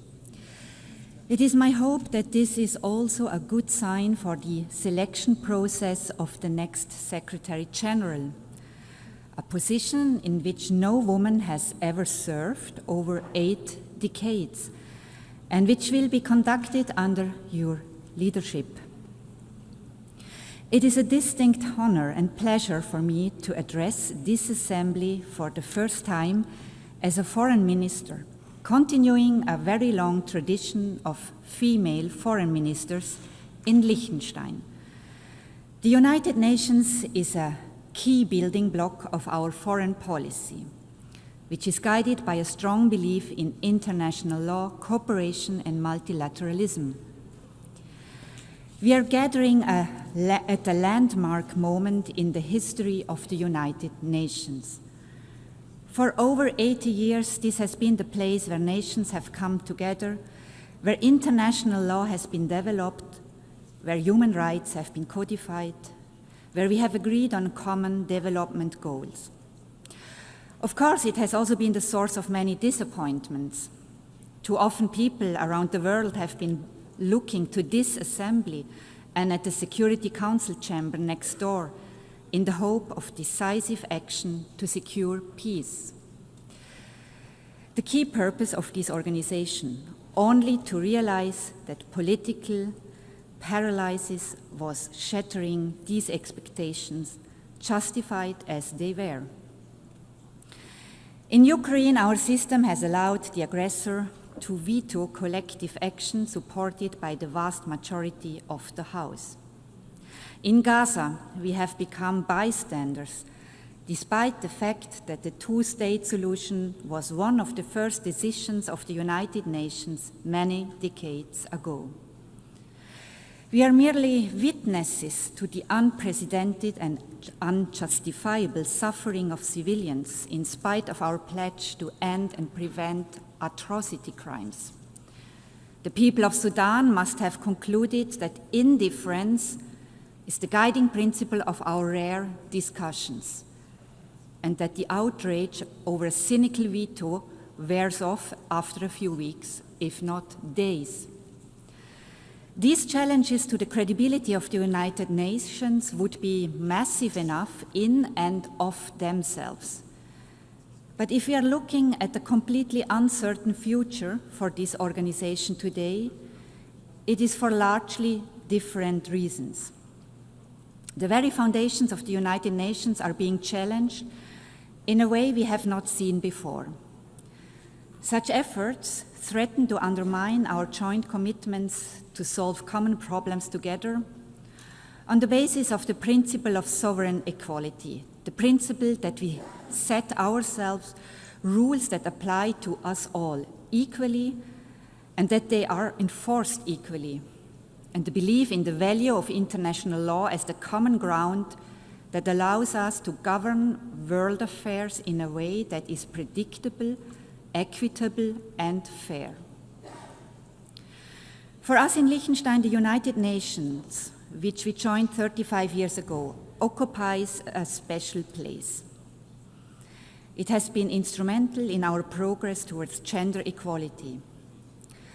Our membership in the organization has helped to put human rights at the center of our foreign policy. The Sustainable Development Goals have been embraced by civil society and the private sector. Most essentially, the Charter of the United Nations is the guarantor of our sovereignty. The United Nations is also our window to the world and the one place where we can connect with everyone. And it offers a unique foreign policy platform where we can present our initiatives and ideas as a sovereign equal. We have done so with commitment and enthusiasm, and I believe with some success. Today we feel a special bond with every other state, which is small in size, but not small in ambition and vision. Today we realize more than ever that we need this organization. We need a world based on rules that we have all agreed to. And especially now, those who share these views need to join together in common purpose to safeguard our common interests. The times we live in are fast-paced and full of challenges that can seem incredibly daunting. Many years ago, we identified climate change as the biggest threat to us all, big and small, wherever we are located on the globe. And yet, we are ever closer to the climate abyss and ever further away from agreeing on a path away from disaster. Artificial intelligence is developing with lightning speed, largely unchecked, with obvious risks to our social fabric, but without any agreement on rules and boundaries. In my part of the world, priorities have shifted dramatically in the last 3 years. We are now mostly preoccupied with the fallout of the destruction of the European security architecture by the Russian Federation and with preserving our trade relationships, which we had believed were on a firm basis. Liechtenstein is no different to our neighbors in this regard, and any responsible state will prioritize imminent challenges as we have to. But none of this will be meaningful if it is not embedded in a larger vision, if we do not give ourselves the space to tackle the long-term risks and dangers. The place for us to do this is the United Nations, and we are committed to doing this together with all of you represented in this room. President, today, the continued existence of the United Nations is at stake. This is a sobering observation, certainly. But we must find the opportunity that lies in this moment of existential crisis. We have allowed a system to grow that is plagued by duplication, inefficiency, and poor governance. The UN 80 process is the chance, the only chance that we will have to make the organization leaner, more effective in its use of resources, and more productive in generating meaningful outcomes. When we adopted the Pact for the Future a year ago, Liechtenstein made a clear call for this organization to embrace its original purpose as the guardian of peace and security. For our people, our parliamentarians, our civil society, the United Nations is a peace organization. We have to find a way to make it effective in fulfilling this task. If the Security Council is unable to carry out its charter responsibility, as is regularly the case due to the veto power of its permanent members, there are ways for us to take collective action elsewhere, beginning in this hall. We are equally committed to the other pillars of the work of the United Nations, development and human rights, which are existential for the dignity and well-being of the people on whose behalf we serve, and pivotal for more peaceful, just, and inclusive societies. President, the rule of law is the guiding principle of Liechtenstein's work at the United Nations. This can come as no surprise for one of the smallest members of the organization that does not have armed forces and is not member of a military alliance. Our sovereignty is protected by respect for international law and by its enforcement through accountability where the law is violated. Naturally, we are strong supporters of international courts, the indispensable enforcement mechanism of international law. Key amongst them is the International Court of Justice, which Liechtenstein joined decades before becoming a member of the United Nations. Liechtenstein has been an active participant in the court's proceedings. We are very pleased to see the attention the court's work has been given, particularly in recent years, and the high respect its decisions enjoy among governments and beyond.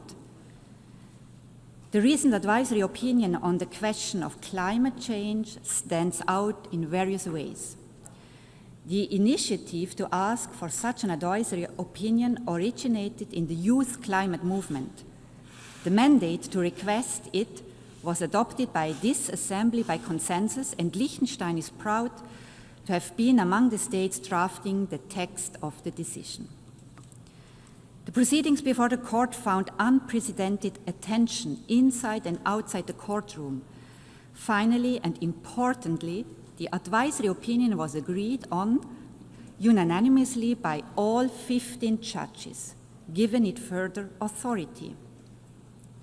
We have welcomed this decision, in particular its focus on the area of human rights, where important questions remain unaddressed, and we look forward to working with all of you to put it to the most productive use possible.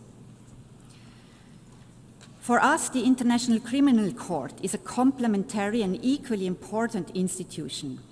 It is the first permanent court in the history of humankind that has jurisdiction over the crimes that are defined as the most serious ones under international law: genocide, crimes against humanity, war crimes, and the crime of aggression. Almost 2/3 of all states have joined this project, the most ambitious treaty since the adoption of the Charter itself. Its central statement is unique and also uniquely important for the rule of law. Nobody is above the law. Nobody is protected from investigation and prosecution for what we have all agreed are the most serious crimes under international law. As we look at the flashpoints around the globe, be it Ukraine, the Middle East, or Sudan, we see how the basic rules of international law are violated, not just frequently, but systematically. This is why we have created the International Criminal Court, to offer protection for the victims and the vulnerable, but also to safeguard international peace and security. Today, the court finds itself under significant political attack and is targeted by unprecedented sanctions. This is the moment for us to protect this unique institution, one of the most powerful statements we can make to express our commitment to international law. President, the most among many worrying trends with regard to the respect for the United Nations Charter is the rapid erosion of the rules governing the use of force.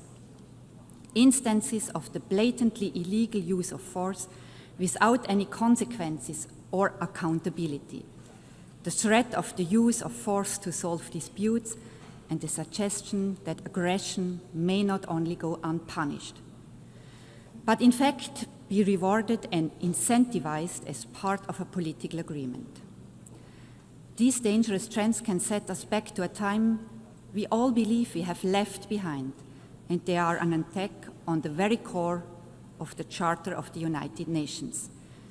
Mitigating the fallout of armed conflict will sadly remain part of our daily work. But it is time that we become serious about our central task: preventing war in the first place, ending war where it takes place, and ensuring accountability for illegal war-making. The International Criminal Court, the only institution with jurisdiction over the crime of aggression, is therefore key to enforcing the UN Charter, and thus deserves the support of all states, including those who have yet to join it. President, our world is in a very difficult place today, with the forces of destruction and indeed self-destruction on the rise. If we are to have a chance to be successful in our fight against them, to safeguard our planet for future generations, we need this place, a stronger, better United Nations that we can shape together. I thank you.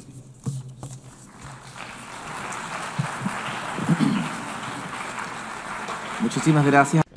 I thank the Deputy Prime Minister and Minister for Foreign Affairs, Environment and Culture of the Principality of Liechtenstein.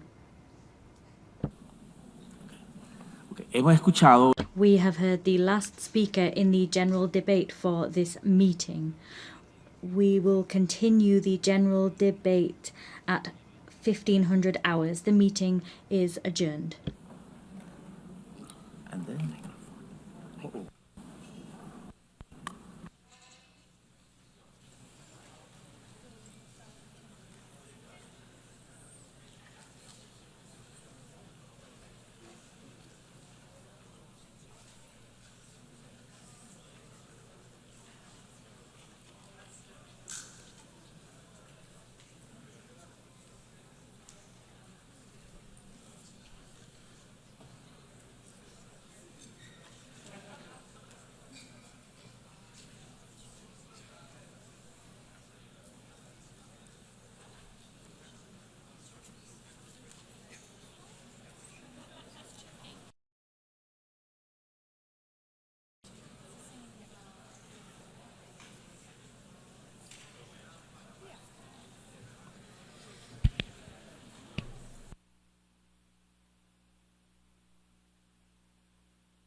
Declaro abierta la The 9th plenary meeting of the General Assembly is called to order. The Assembly will hear an address now by His Excellency Mohammed Yunus Menfi, President of the Presidential Council of the State of Libya. I request protocol to escort His Excellency and invite him to address the Assembly.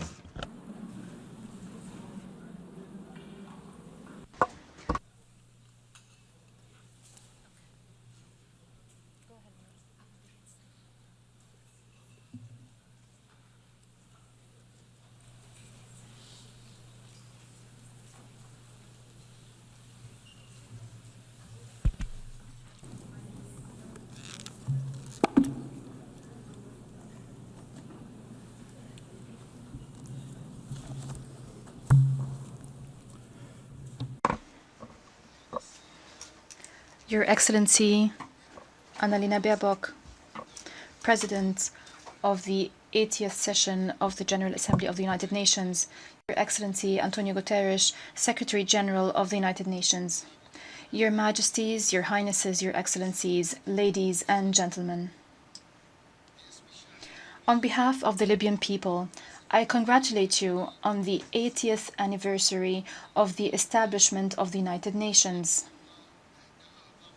It remains one of the greatest pillars of the international order, one of the beacons of multilateralism over the history of humanity. We appreciate the holding of this session under the theme Better Together, 80 Years and More for Peace, Development and Human Rights.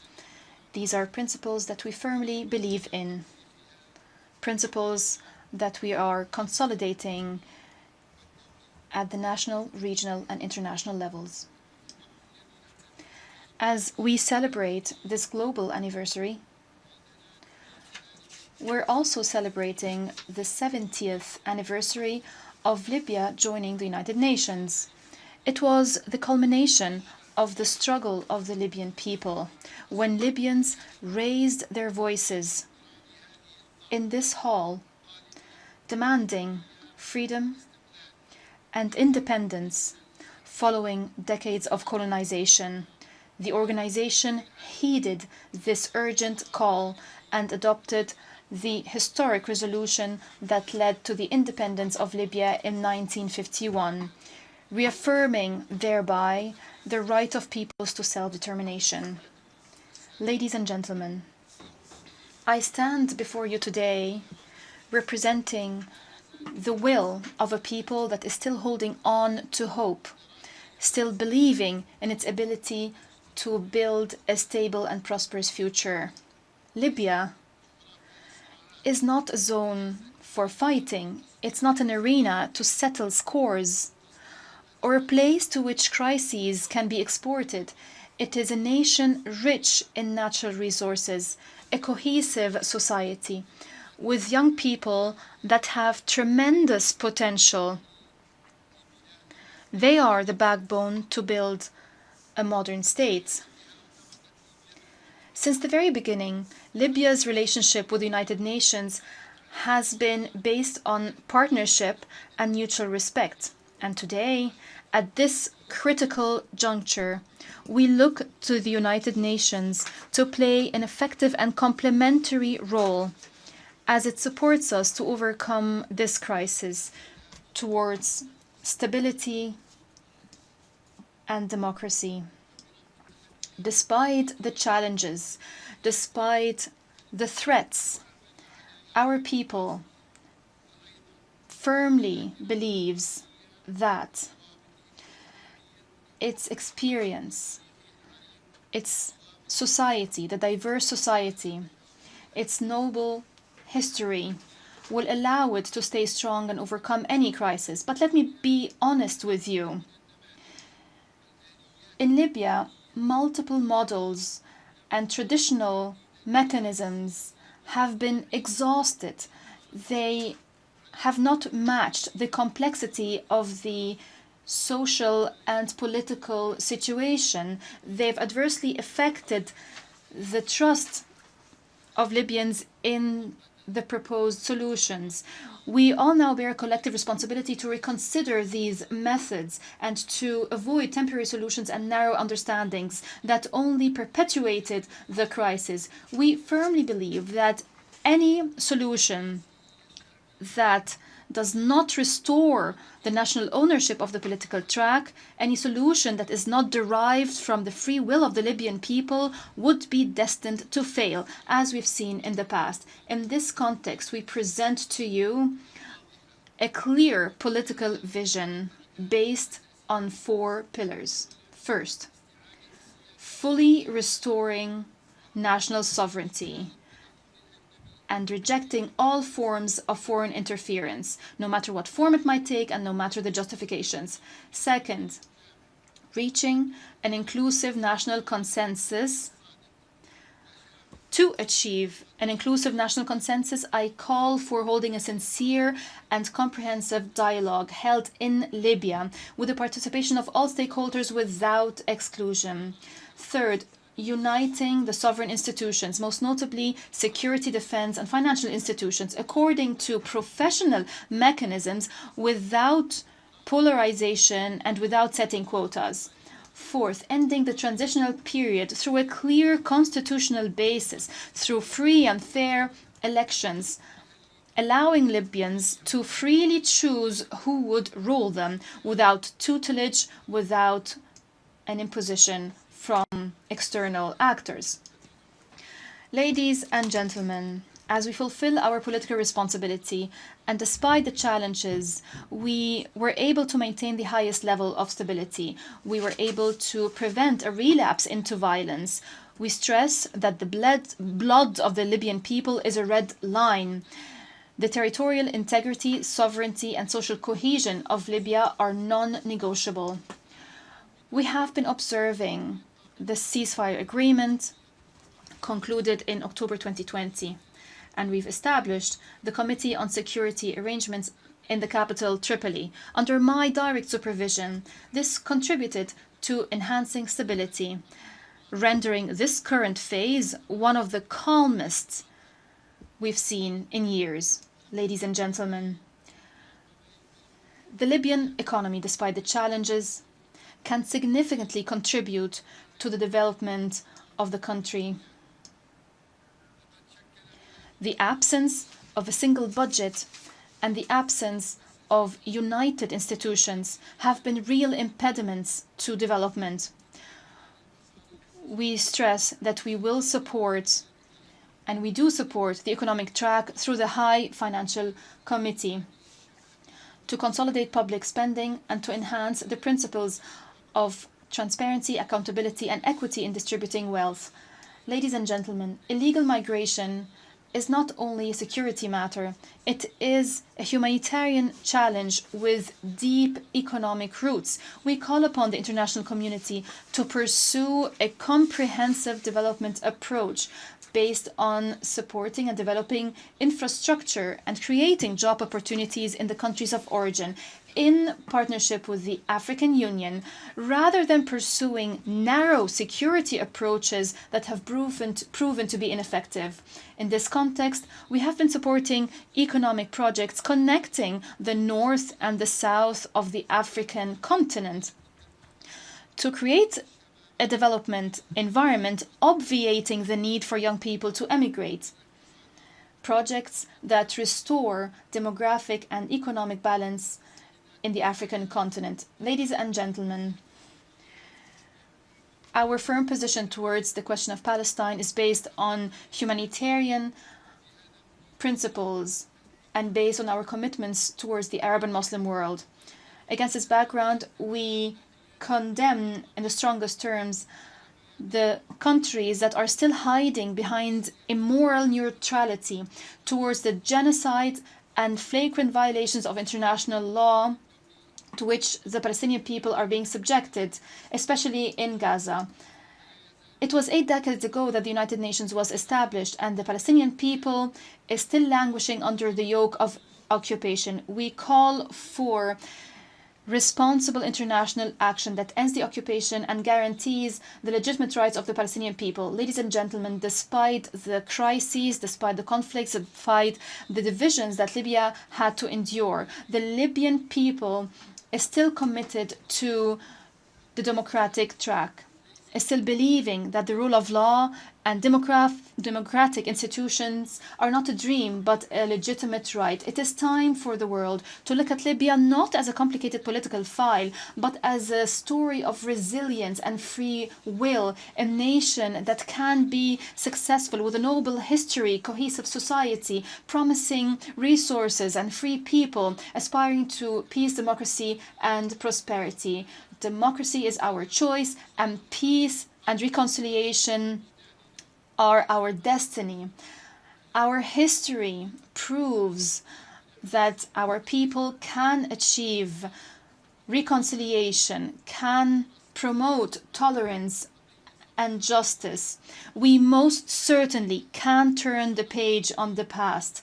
National reconciliation is not only a necessity to build the state, it is a national legacy that we cherish. We see the future Libya, a stable state, a sovereign state with united institutions, strong with its people, peaceful, open to the world, and an effective partner at the regional and international levels. Long live Libya, united and independent. Long live the Libyan people, free and dignified. May the peace, blessings, and mercy of God be upon you.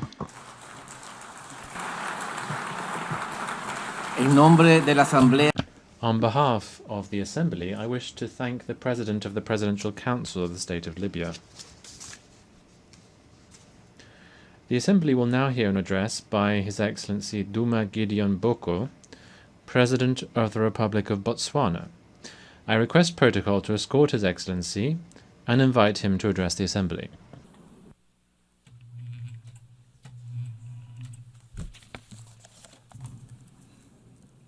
Madam President, Secretary General, Excellencies, ladies and gentlemen, we meet here today and this whole week in these hallowed precincts to remember the overwhelming gravity of the circumstances that gave birth to the United Nations, the ruins of war, a world poised to descend into further mayhem if courageous choices were not made.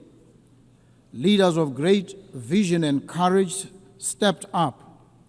They realized that the charms and allurements of our unity trumped any tendencies to divide us, and from their conviction that humanity is better together, this institution was born. Their courage and fortitude merit our recurrent admiration. So I stand on this enchanted spot today to express my thanks and the gratitude of the people of Botswana to our forerunners and to all of you. We must recommit ourselves to the vision, peace, development, and human rights for all people in all nations. I stand here today in the composite capacity of citizen of Botswana and as an African. Yes, I am an African, stamp and root. For Botswana, the ideals of the United Nations are not abstractions. They are the foundation of our identity. Since our independence, we've sought to embody democratic governance, respect for the rule of law, including an international rule-based normative order, and the dignity of every human being. We reaffirm today our commitment to the Universal Declaration of Human Rights and to advancing equality, including the protection of indigenous peoples, women and youth within our borders and across our region.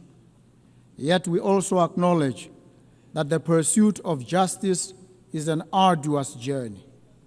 My administration has pledged to reform and strengthen institutions, enhance transparency, and root out corruption. We do so not for accolades, but because our citizens deserve governments that serve them with integrity. We are on a quest for integrity in African leadership. Excellencies, Botswana has been blessed with the gift of diamonds. For decades, this resource has financed schools, hospitals, and infrastructure. But today, we confront the fragility of that reliance. Diamond markets fluctuate. Our people's needs do not recede. Our vision is clear: to diversify our economy, empower our people, and create resilience. We invite global partners to invest in renewable energy, technology, sustainable agriculture, and value-added industries. We extend an open hand to businesses, innovators, and institutions ready to work with us on this journey of transformation. Botswana is a semi-arid country. Our people know the meaning of drought. We know the anxiety of scarce water, of crops that wilt and wither under a relentless sun, of livelihoods eroded by forces beyond our control. Climate change is not a distant threat, it is a present reality. That is why I've joined the Global Center for Adaptation, because adaptation must be at the center of sustainable development. I call on this Assembly to scale up financing for climate adaptation. Let us invest in water infrastructure, early warning systems, and climate-smart agriculture. Let us ensure that the promise of the Paris Agreement is not confined to paper, but realized in the lives of farmers, of herders, and children across the global South. Earlier this year, Botswana faced an acute shortage of essential medicines. This crisis exposed not only the vulnerabilities of our supply chains, but the wider inequities of the global health system. Access to medicines is a human right, not a privilege. We call upon the United Nations, international financial institutions, and the private sector to work with us to build resilient health systems. Together, let us explore local production, regional supply hubs, and fairer mechanisms to ensure that no nation is left to face health emergencies alone.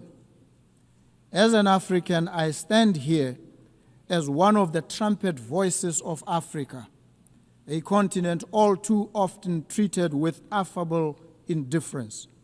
Africa's voice is not heard. This United Nations cannot be truly international. It cannot be truly together and will not be better until our continent, home to 1/5 of the population of the world, is afforded an equal voice at the highest body of this organization. Friends and partners in the Permanent Five, it is time to make good on your promise to a continent. Agree a permanent seat on the UN Security Council for Africa for 80 years, the only continent without one.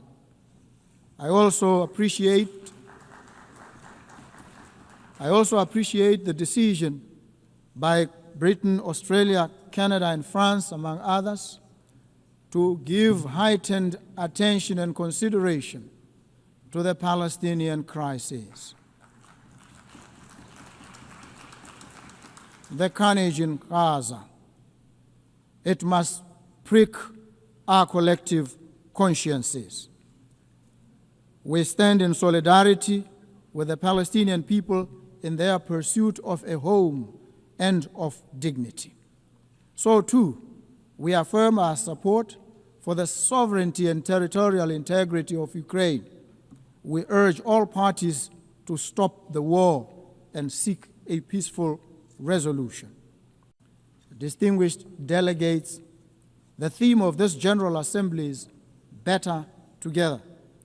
This is not a slogan, it is a truth.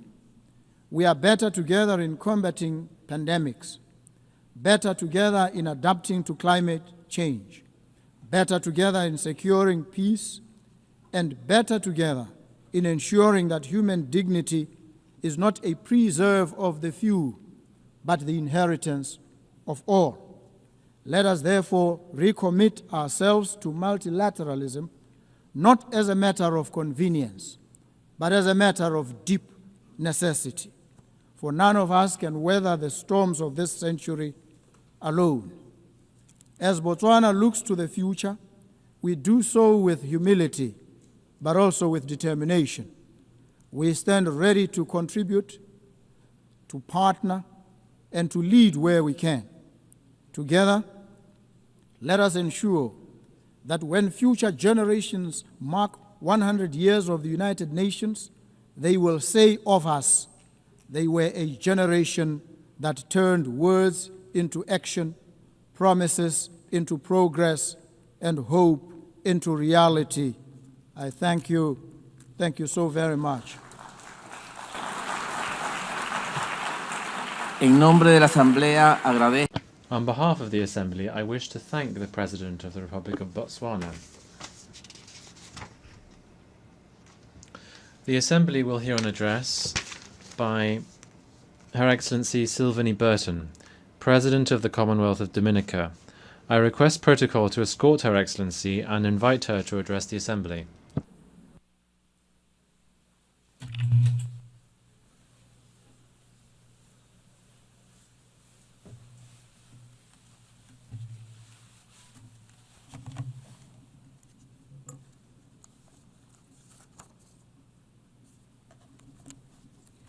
Excellencies, distinguished delegates, ladies and gentlemen, Mabrika, I bring you greetings in my native Kalinago language, the language of the first people of the Caribbean, whom I am proud to call my ancestors. Madam President, on behalf of the government and people of the Commonwealth of Dominica, I am pleased to congratulate you, my fellow woman, on your appointment to guide the affairs of the 80th session of the United Nations General Assembly, a responsibility for which you are eminently qualified. We wish you every success in your new role. Excellencies, I address you at a pivotal time in the history of this organization, and indeed of this world. I am reminded of the words of the famous British novelist Charles Dickens in his acclaimed novel, and I quote, "A Tale of Two Cities," end of quote. A novel set in a time of social upheaval, division, and transformation. I quote, "It was the best of times, it was the worst of times," end of quote. Although this novel was written over 160 years ago, these words remain relevant today. As we celebrate 80 years of the existence of the United Nations, we are living a tale of two worlds. For some, it is indeed the best of times.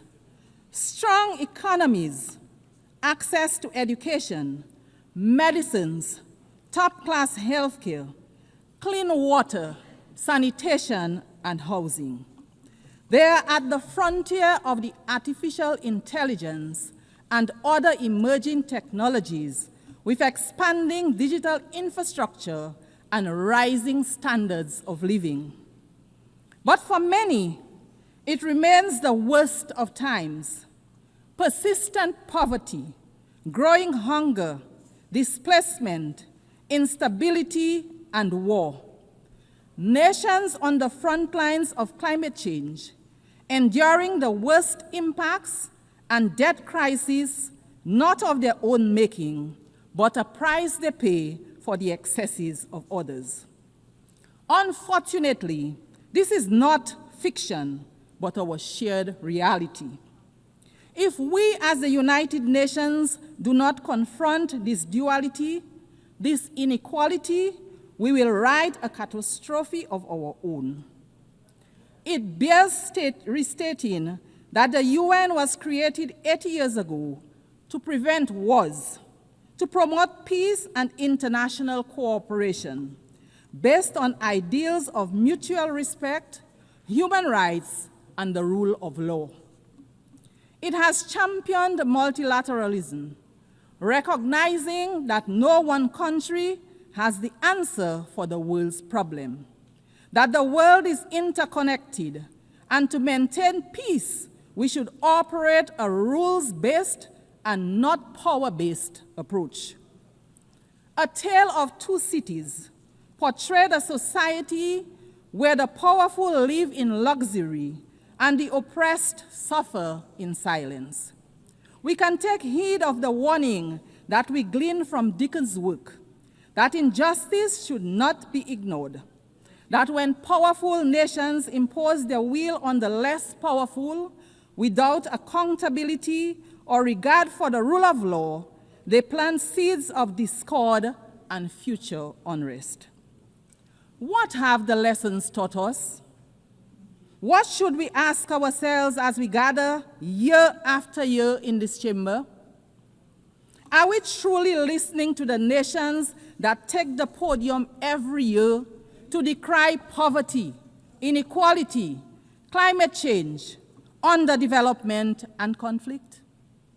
Do we have a system where resources and decision-making are truly being equitably shared, or are we instead operating a system where power protects itself?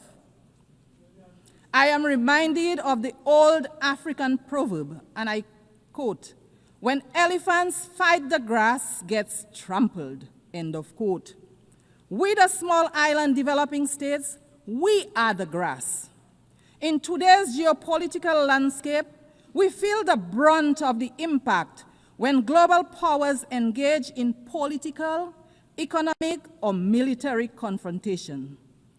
Economic sanctions, trade restrictions, aid conditionalities, conflict, and wars, to name a few, affect global supply and the affordability, availability, and transportation of goods and materials. This significantly increases the cost of doing business and the prices of basic foods on our supermarket shelves, putting several goods out of the price range of many. Madam President, we have come here time and time again to advocate for fairness, to advocate for understanding, to advocate for change in respect of matters that concern our very viability as small nations, on matters that affect our very lives and livelihoods. A major area for us is the devastating impact of climate change on our nations.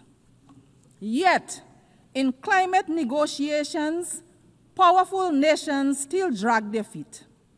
Polluters enjoy protection, and adaptation and mitigation efforts are underfunded. Meanwhile, our countries, which everyone accepts contribute the least to the climate crisis, continue to risk extinction from rising seas, extreme flooding, devastating storms, drought, amongst many other negative impacts of climate change. Madam President, how can this be fair? How can this be morally defensible? While we complain about these things, equally horrifying is the indiscriminate and deliberate loss of life that we see around the world from bombings, from induced hunger, from sanctioned violence and genocide. We do not have the power to prevent the storms and to bring the rains where there is drought, but we do have the power to limit further climate change and help countries adapt and mitigate its impact. So too, we have the power to end wars and not start new ones. We have to be willing to talk to each other, to empathize with each other. We should return to the founding principles of the United Nations. Wherever there is conflict, be it in the Horn of Africa, the Middle East and Southeast Asia, or sad to say, in the Caribbean, major powers engaging in geopolitical conflicts result in civilians becoming collateral damage, economies collapsing, increase in prices and instability. I want to emphasize here today that there is no place in the Caribbean for war.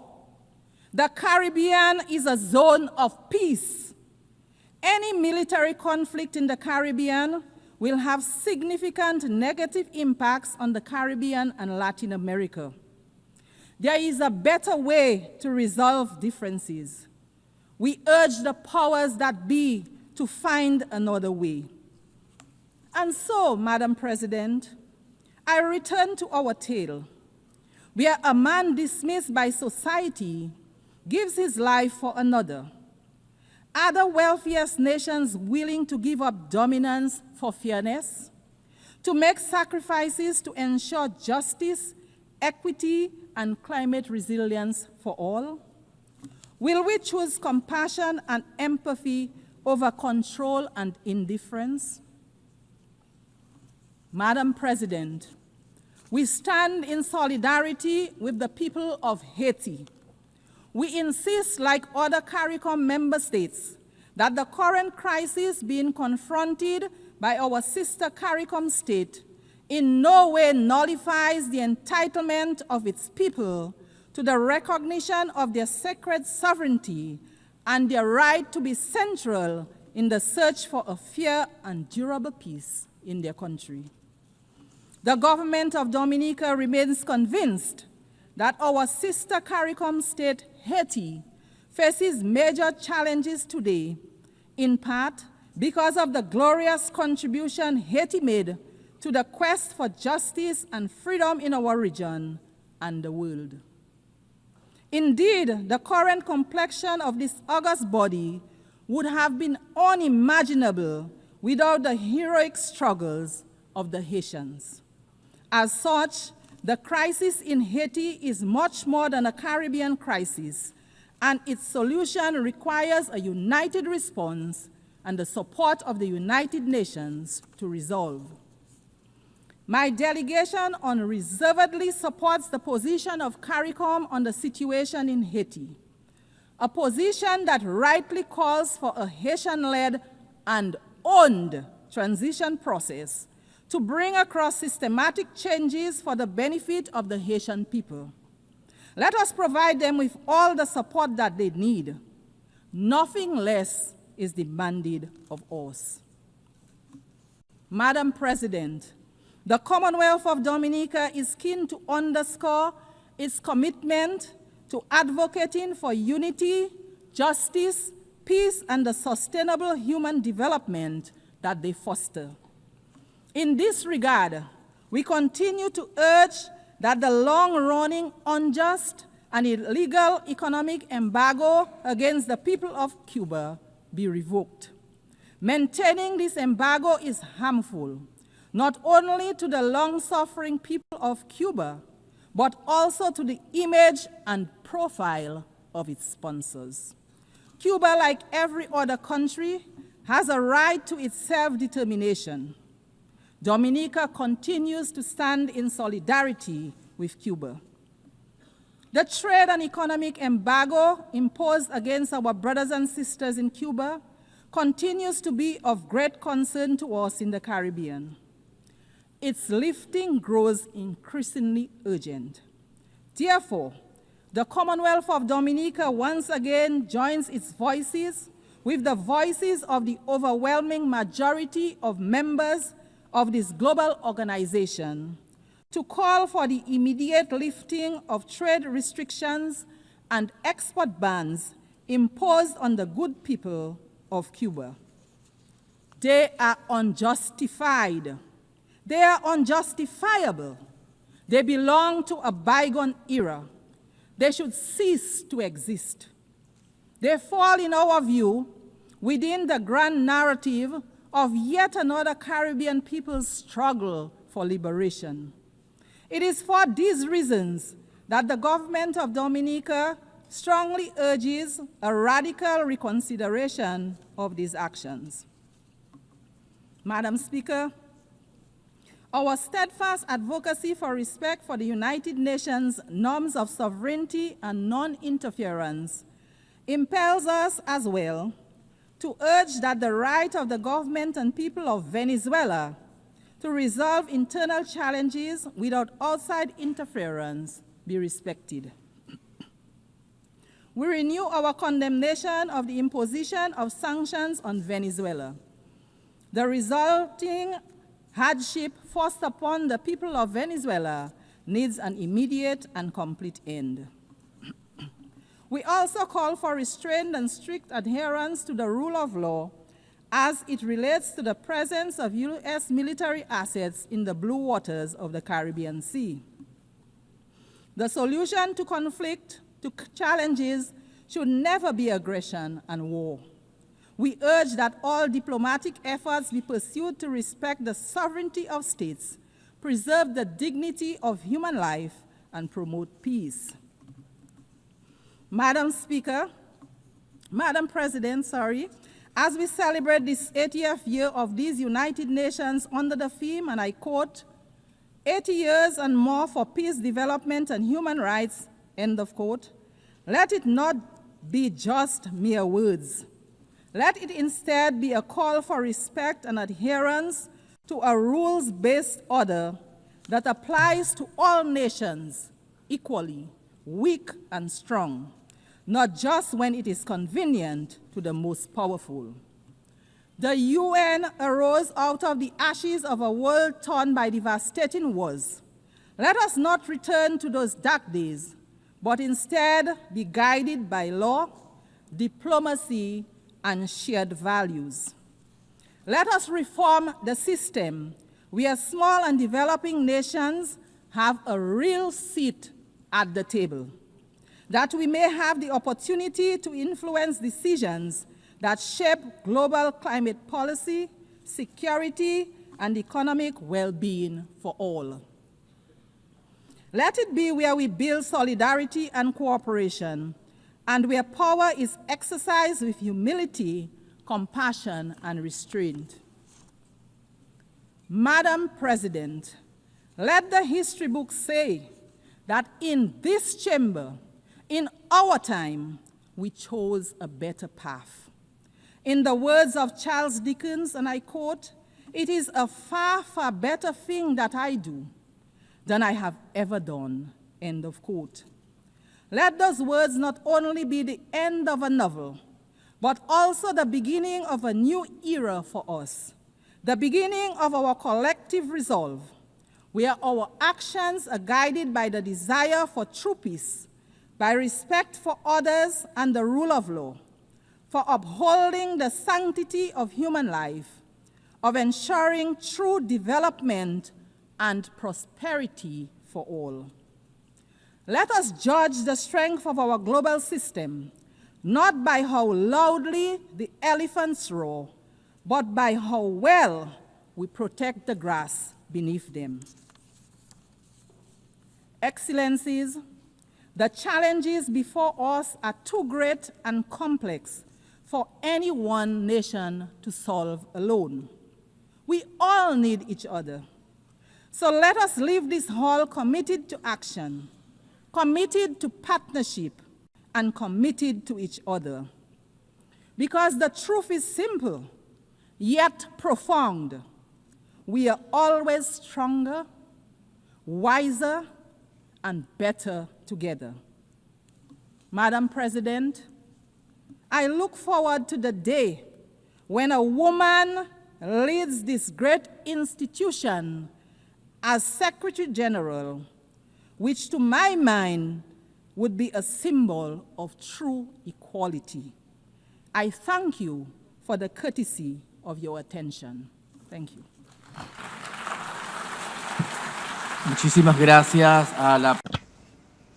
I would like to thank the President of the Commonwealth of Dominica.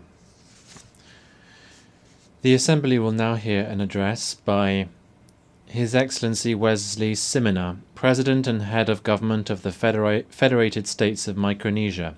I request protocol to escort His Excellency and invite him to address the Assembly.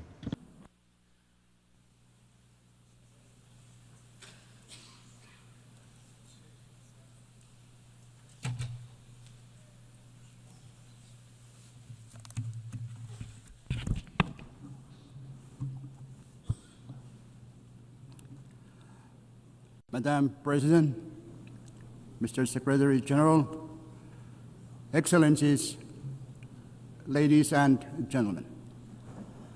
On behalf of my people of the Federated States of Micronesia, I am honored to extend our heartfelt national greeting, Gamorale, to you on this momentous celebration of the 80th session of the General Assembly. Congratulations, Madam President, on your election to preside over this distinguished assembly. Your leadership and insights will guide us moving forward. I also wish to commend the leadership of our outgoing president. At this time, I also want to express my gratitude to the Secretary General for his tireless and unwavering commitment in guiding our collective work. We are grateful for your dedication and efforts in keeping hope and cooperation alive across our global community. Madam President, Micronesia joins the United Nations in commemorating its 80th anniversary. This milestone calls on us to renew our collective commitment to strengthen multilateralism for the challenges ahead. Reiterating our commitment to multilateralism and inclusive reform, Micronesia emphasizes that any measures taken under the UN80 initiative must reflect the delicate balance and unique vulnerabilities faced by small island developing states. It is paramount that structural adjustments must enhance, not limit our access to critical support and representation. We urge that reforms ensure the continued resilience, tailored assistance, and participatory voice of small island developing states in the evolving UN system so that no one is left behind. Madam President, the climate crisis is not up for debate. We all know that. The only question now is whether we, as leaders, will act with the urgency it demands. The landmark ICJ's advisory opinion reminds us that climate action is not only a moral imperative, but also a legal one. It affirms that all states, particularly those who are parties to the UNFCCC and Paris Agreement, must do their fair share to limit warming to 1.5 degrees Celsius, and that major emitters carry the primary duty to act and keep 1.5 alive. It also underscores the obligations of developed countries to support the adaptation efforts of countries like mine, who live with the impacts of climate change every day. It confirms that not meeting these obligations can lead to legal consequences under international law. This points to the simple truth that the core of this climate crisis lies the pursuit of justice, justice for the most vulnerable, justice for future generations, and justice for our shared planet. I call on the General Assembly to adopt a resolution endorsing the ICJ's opinion so that together we send an unmistakable signal that upholding climate obligations under international law is the shared duty of all nations. Pacific Island leaders have spoken with one voice in our recent Pacific Islands Forum communique. Methane mitigation must be a global priority, and methane mitigation across all sectors must be a core objective of every country. Cutting methane now could prevent 0.3 degrees Celsius of warming by the 2040s, slowing ocean heating and buying us time for long-term decarbonization. This is the only scalable near-term solution that can protect vulnerable nations and peoples today, while we build the future of clean energy tomorrow. The COP30 will be the first opportunity since the ICJ's advisory opinion for us to take ambitious and aggressive actions to put the world back on track for 1.5 degrees. There is no time to waste. After 3 decades of COPs, and now with the clearest pronouncement by the ICJ, let us get to work.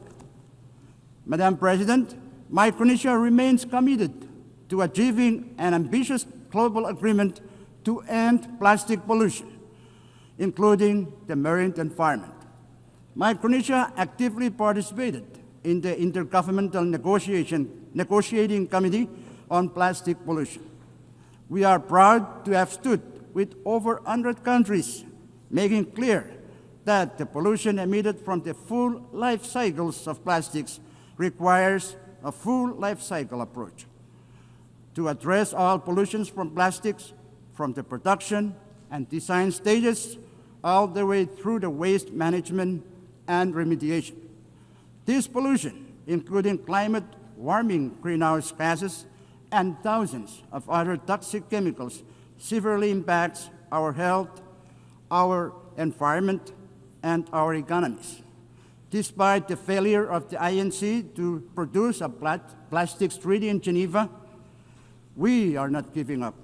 The plastic pollution crisis is far too dire to ignore. Madam President, the year 2025 is an important year for the ocean. In June this year, the UN Ocean Conference adopted the Nice Ocean Action Agenda, a forward-looking document to guide us all. Also, as of today, there are 145 countries that have signed the PB&J agreement and 70 that have ratified. With this development, we are pleased that PB&J agreement will enter into force in 4 months.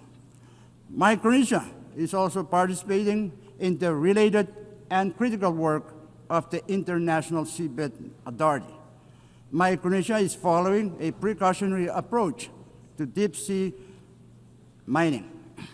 We emphasize the necessity of consolidating comprehensive knowledge, data, and scientific understanding of the marine environment and the impacts of deep-sea mining before any exploitation takes place.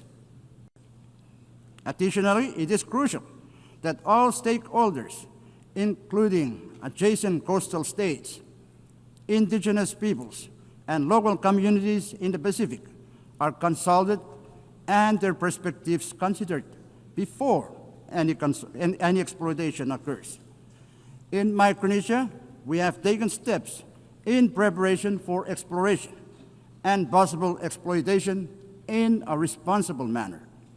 We urge the ISA to finalize without further delay all relevant regulations, standards, and guidelines for its mining code prior to any exploitation, as failure to do so risks countries turning to alternative measures.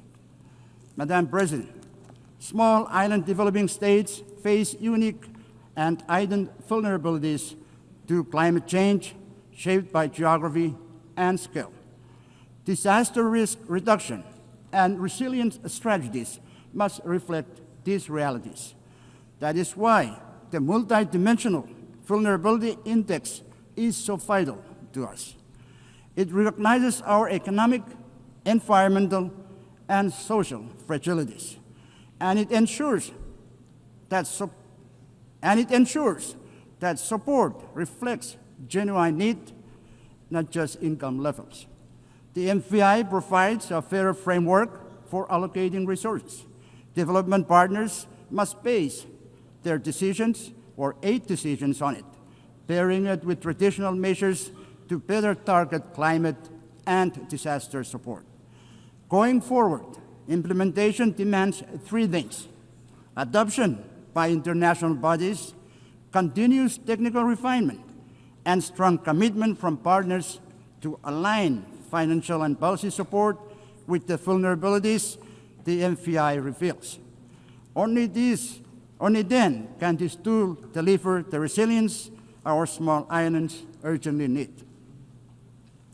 Madam President, Micronesia continues to confront a high prevalence of non-communicable diseases, the persistence of emerging and re-emerging infectious diseases, and rising mental health concern.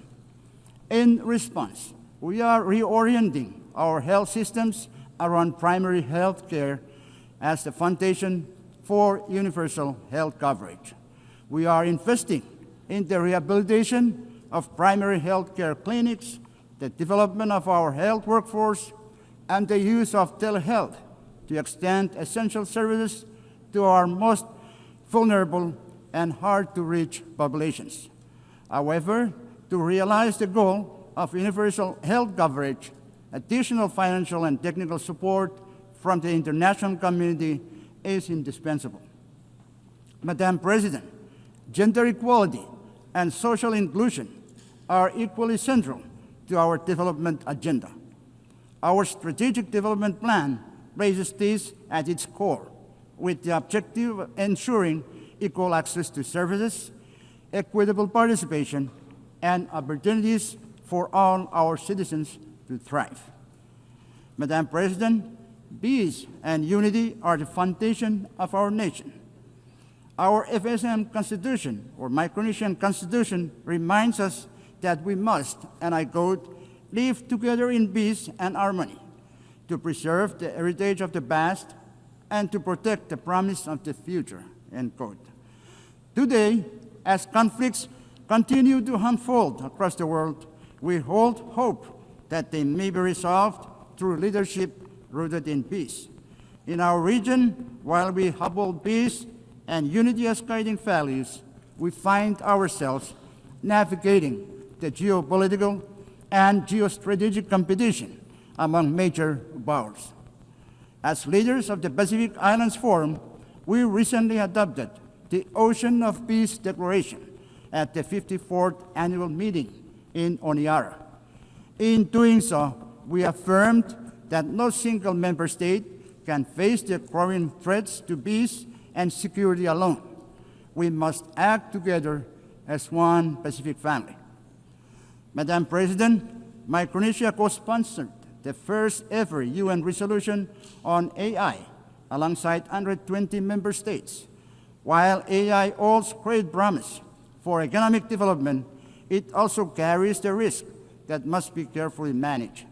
The inclusive and constructive dialogue that shaped this resolution offers a model for future discussions, including those on peace, security, and the responsible military use of AI.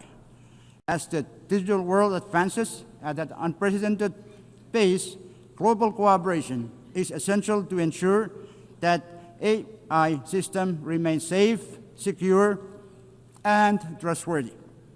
Micronesia, through our own cybersecurity efforts, is committed to developing national strategies and policies to safeguard our digital data and mitigate the risk of malicious attacks. Madam President, food and water security remain pressing challenges for Micronesia, as fragile freshwater sources and climate extremes undermine agriculture, marine ecosystems, reduce yields of traditional crops, and increase reliance on costly, less nutritious imports. Compounding these challenges, just days ago, I was compelled to declare a national state of emergency due to an ongoing oil leak from a World War II sunken vessel in Chuk Lagoon. This ship, together with more than 60 other wartime wrecks, has rested in our waters for nearly 80 years since the war's end. But now, these remnants of conflict pose new dangers as toxic oil seeps into our ocean, threatening our fisheries, coastal communities, and livelihoods. The scale of this crisis far exceeds Micronesia's capacity to address alone. As we mark the 80th anniversary of the war's end, we appeal to the international community to work with us in transforming this legacy of war into an opportunity for cooperation. Madam President, Micronesia again emphasizes the urgent need to address the current structure of the United Nations Security Council, which fails to represent the geopolitical realities of the 21st century.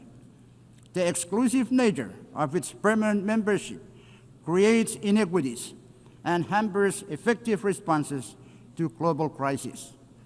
To enhance legitimacy and accountability, we must restructure the Council to include underrepresented voices, including Japan, India, Germany, Brazil, and the African continent.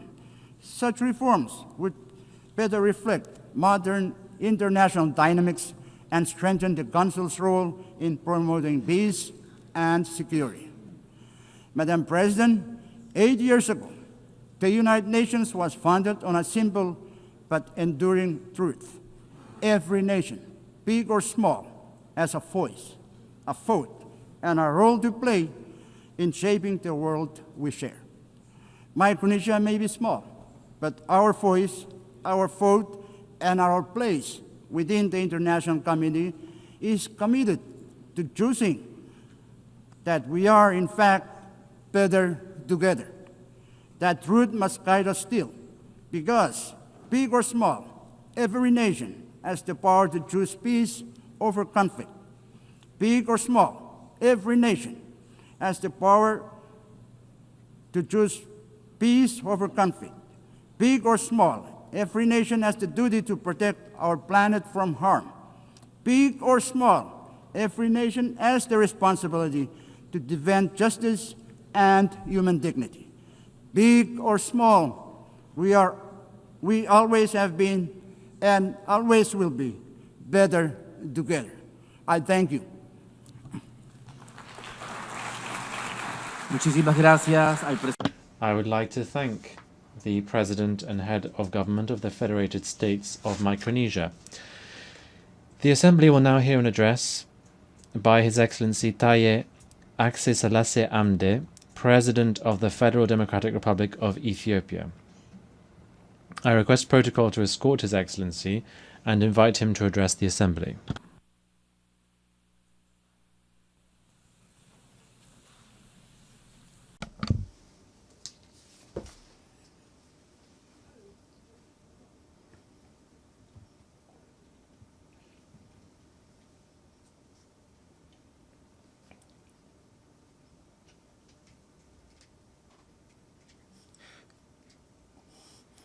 Your Excellency, Madam President,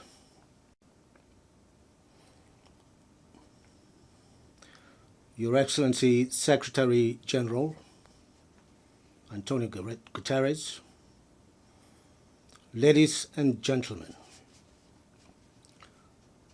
Excellency Annalena Baerbock, I would like to extend my heartfelt congratulations to you and your country, Germany, on your election as President of the 80th session of the United Nations General Assembly, and wish you a productive tenure. I would also like to thank His Excellency Philemon Yang, President of the 79th session of the General Assembly, for his able leadership. It is a great honor for me to address this August Assembly, representing my country, Ethiopia, a founding member of the United Nations, on this historic occasion, which marks the 80th anniversary of the organization.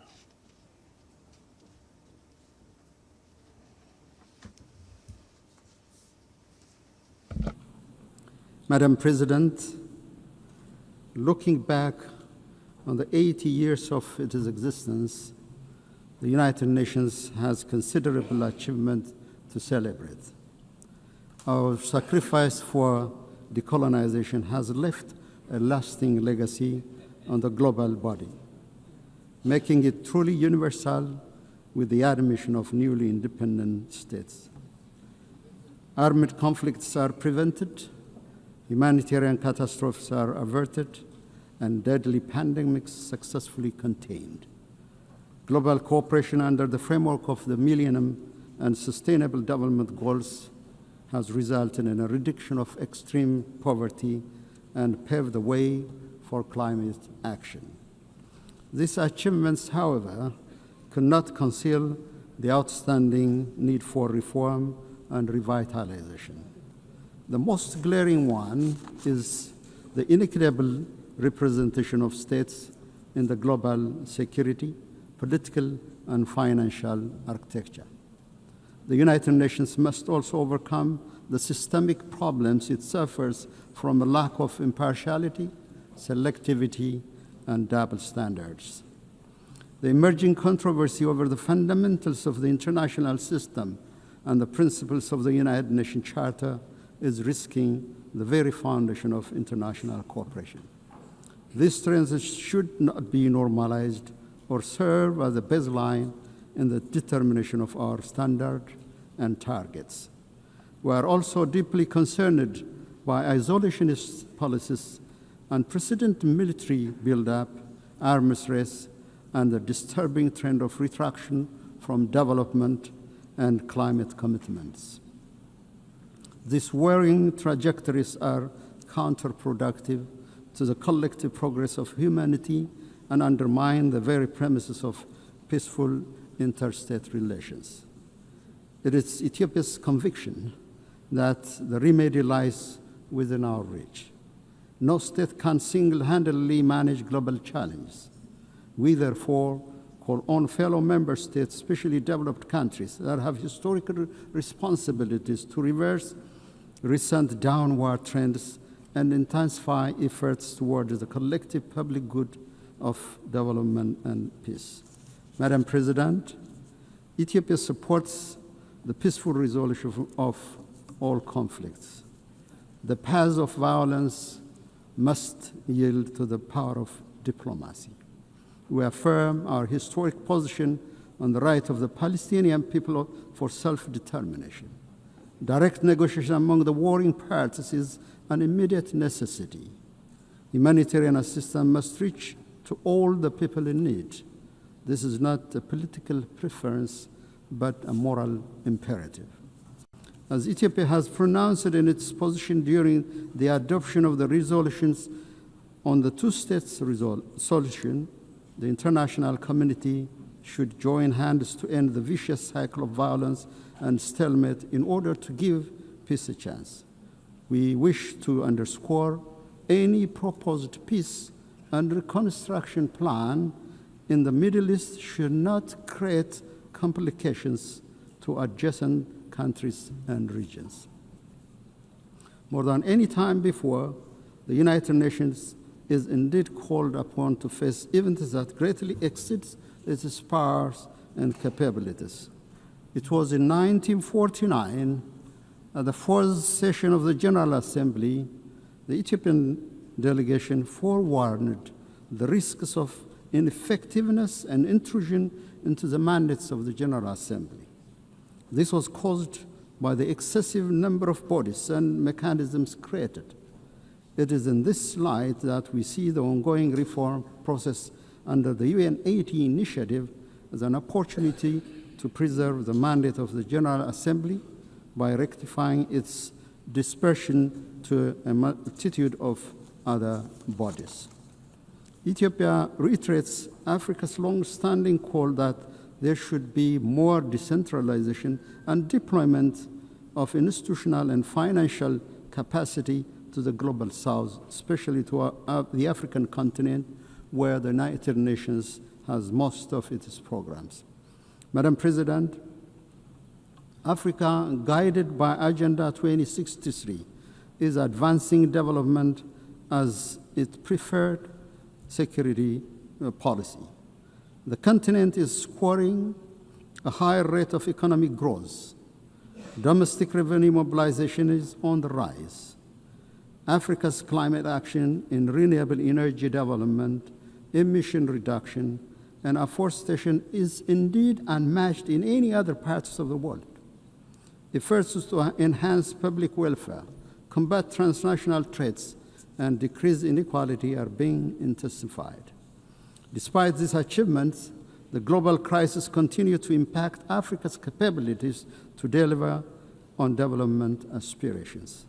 Chief among this is the compounding debt crisis. In line with the Addis Ababa Action Agenda and Civil Outcome document, we emphasize the need to advance an ambitious agenda on development finance. Coercive measures and trade restrictions, in particular those targeting Africa, must be lifted immediately.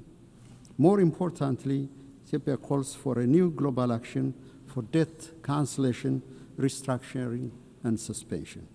Madam President, it is our view that the national security of states, especially those in the same region, is indivisible and interdependent.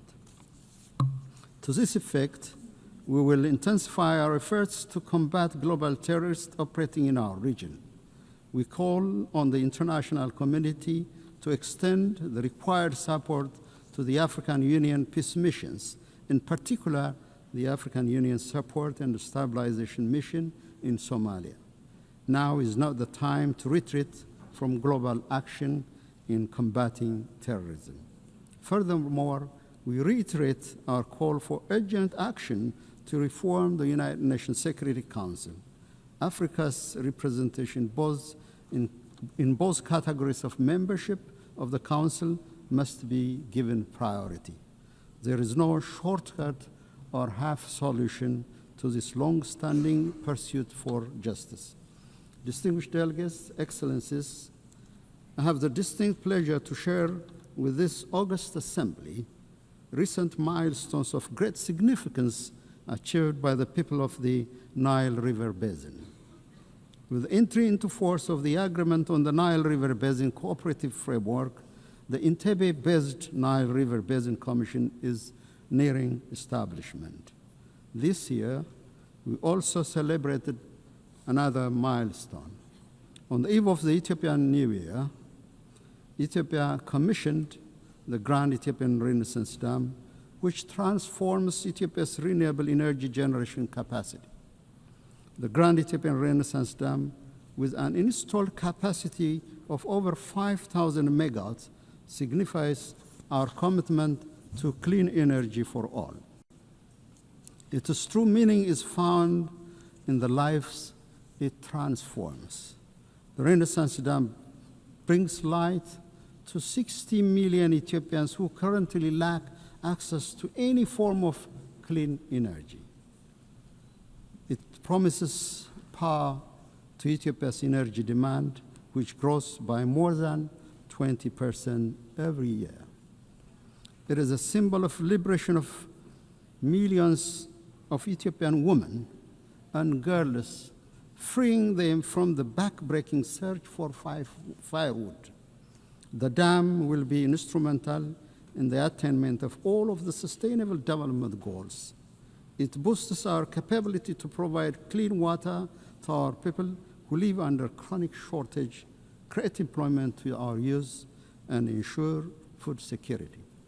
GERD also enhances regional connectivity. The overwhelming support and solidarity we received on the occasion of the inauguration inspired greater efforts to forge cooperation among the riparian countries of the Nile River Basin. Madam President, our Pan-African aspiration to break the vicious cycle of underdevelopment should bring our countries together to realize initiatives that will transform the lives of our people. The time is now to work towards Africa's true independence, driven by African agency and guided by the common destiny of our people. Ethiopia, with its second largest population in Africa and significant maritime trade, places high importance on the safety and security of maritime navigation in the Red Sea and the Indian Ocean. We concur with the Secretary General's statement during the Awaza conference that no state should be locked out of opportunities for growth, finance, and technology due to geographical circumstance. The international law maxim that defines the high seas as a common heritage of mankind and guarantees equal right of access and use to all states must be brought to reality. In collaboration with other states, Ethiopia will work towards a comprehensive approach to ensure equal development and security for all states along the Red Sea and the Indian Ocean. Ethiopia will also keep on advancing this legitimate policy objective through diplomacy and peaceful engagement. Madam President, in conclusion, I'm convinced the spirit, genius, and competence of humanity towards unity, justice, and collective well-being will triumph over the current atmosphere of rivalry and hopelessness. For its part, Ethiopia is firmly committed to upholding multilateralism centered on the Charter of the United Nations and to contributing to the maintenance of collective security and sustainable development. I thank you, Madam President.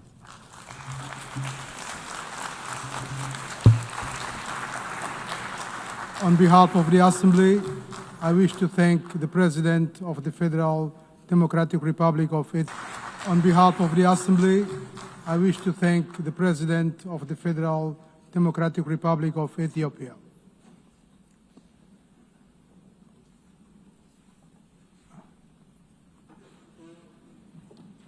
We shall now continue the general debate. The Assembly will now hear an address by His Excellency Antonio Costa, President of the European Council of the European Union. I request protocol to escort His Excellency and invite him to address the Assembly.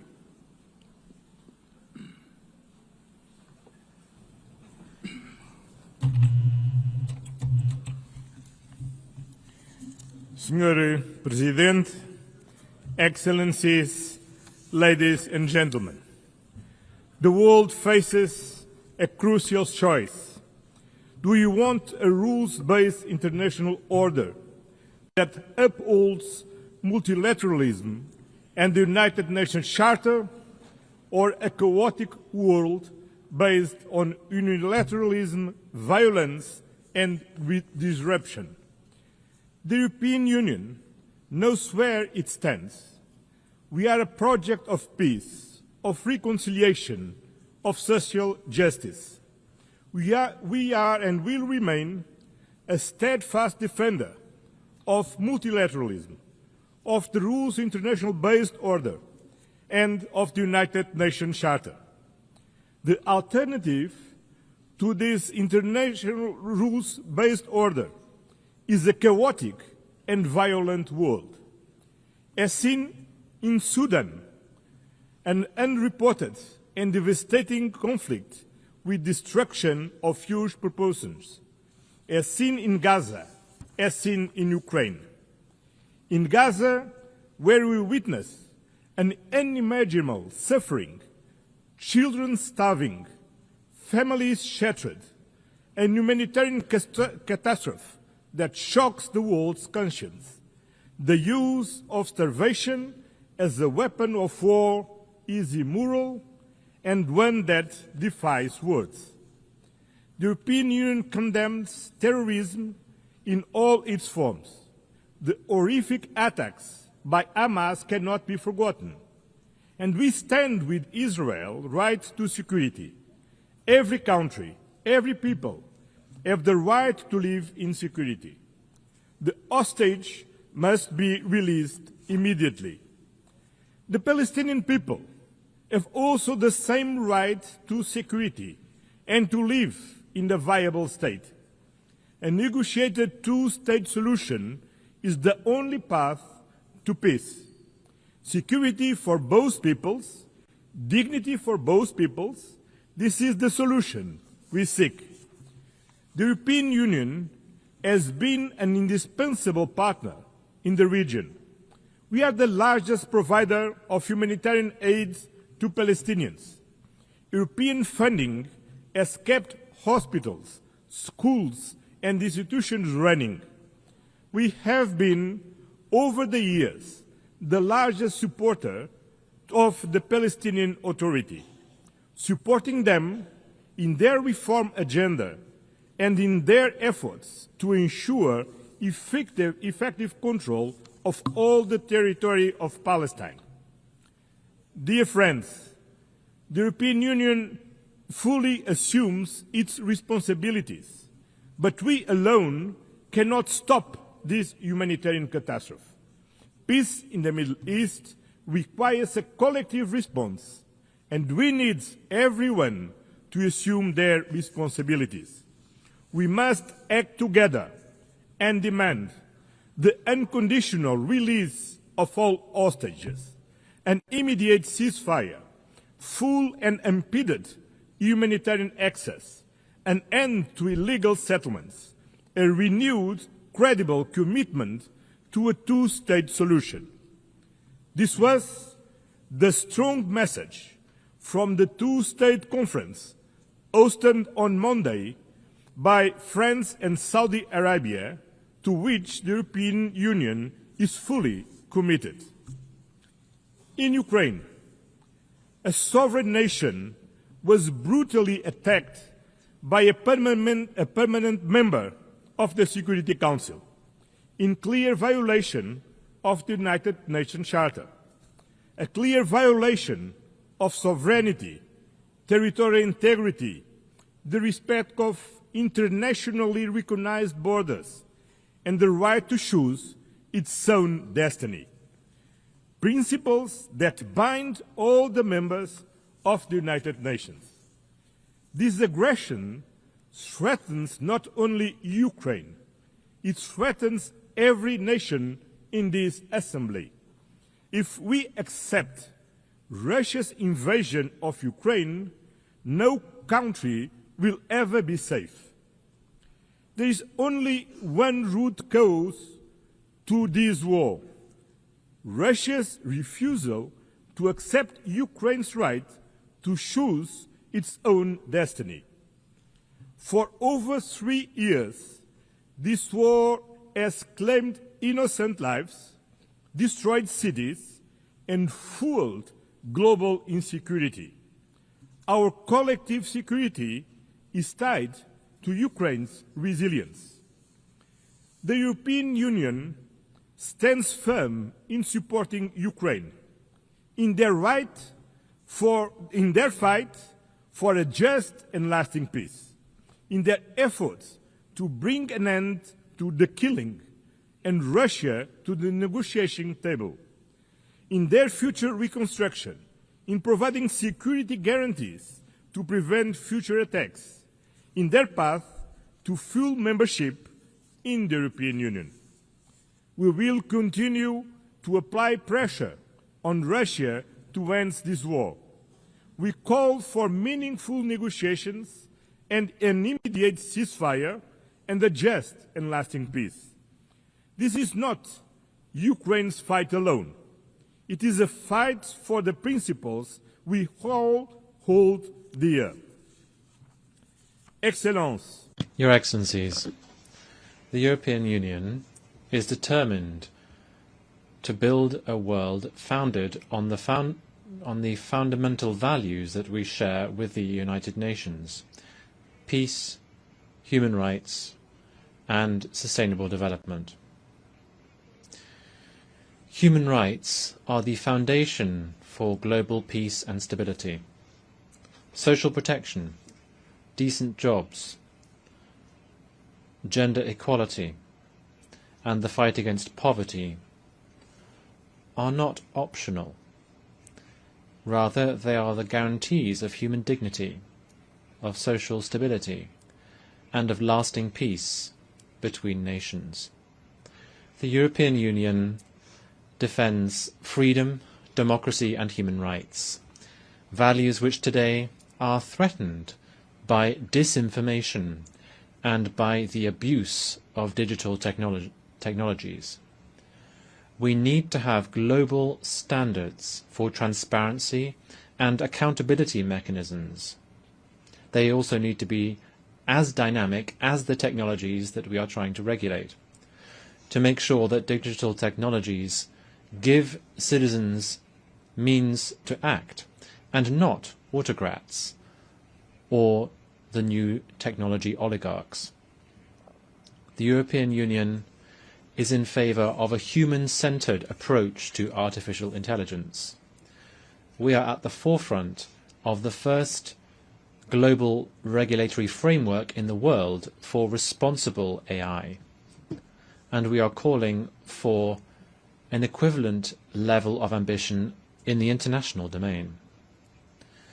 We are doing this based on our fundamental values: dignity, democracy, and the rule of law. Excellencias. Your Excellencies, climate change is not fake news. It is a scientifically proven fact that is affecting our present and our future. Destruction and deaths brought about by fires, floods, and hurricanes are not an invention. We're talking about something all too real. In addition, investing in decarbonization is key for the energy sovereignty of every country, for innovation, and for the competitiveness of our economies. And that is why the European Union fully shoulders and fulfills its commitments undertaken in the context of the Paris Agreement by reducing its emissions by 55% by 2030 and by achieving climate neutrality by 2050. We will continue actively promoting the protection of our oceans, which are lungs and the lifeguard for our planet.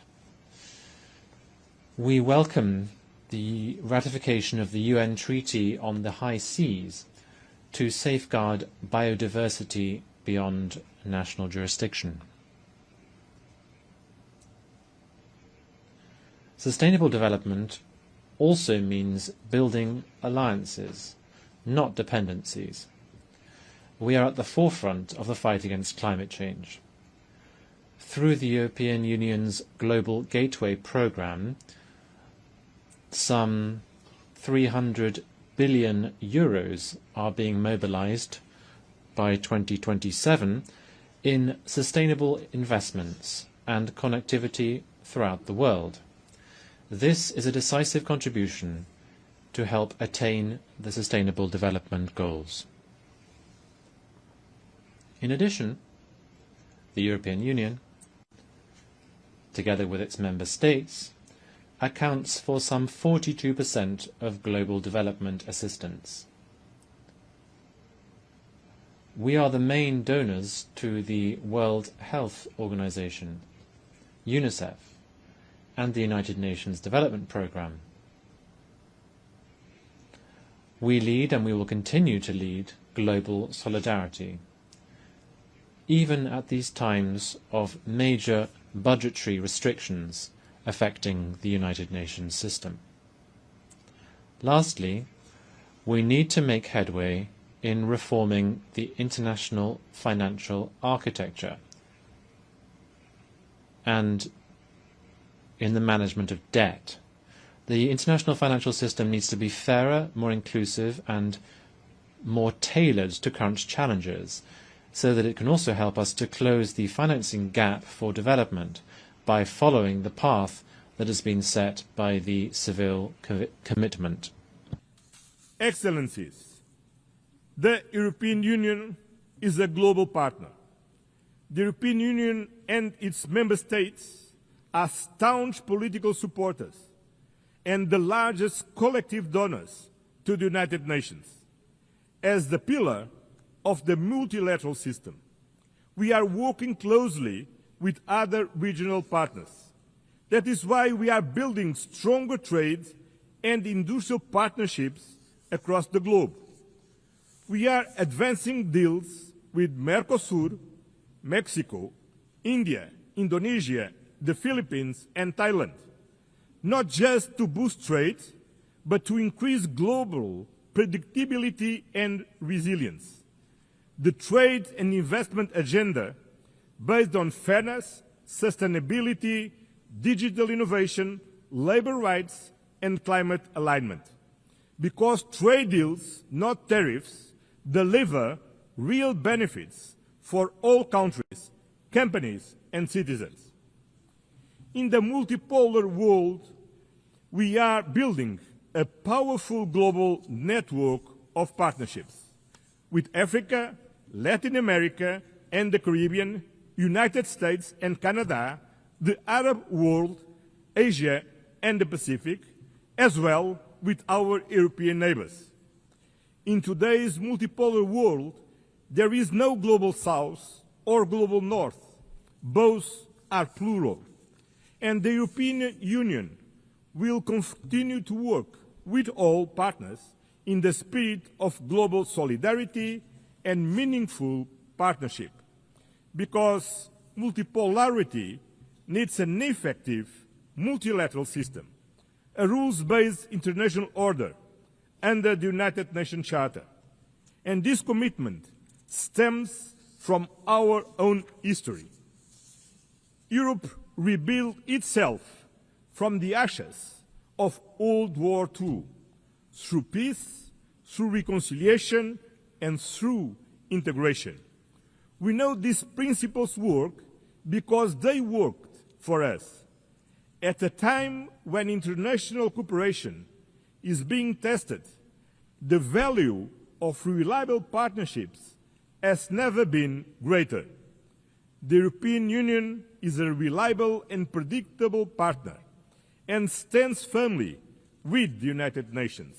We will defend its principles, support the reforms of the United Nations Secretary General Antonio Guterres, work to make the United Nations more inclusive, more representative, and more effective, with the UN 80 reform initiative and the implementation of the Pact for the Future. At a time when multilateralism is under threat, let me leave you with one simple promise. You can count on the European Union. Count on us to stand for peace, for multilateralism, for justice, for human dignity, for sustainability. The time has come to choose clearly. Peace over war, law over force, accountability over impunity, solidarity over division, sustainability over crisis, justice over inequality. The European Union has no doubts about where we stand, and you cannot have any doubt about where we are. Thank you very much.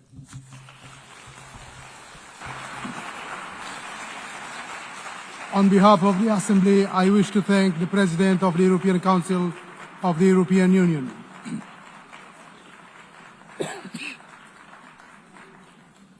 The Assembly will now hear an address by His Excellency Philip Isdor Mpongo, Vice President of the United Republic of Tanzania.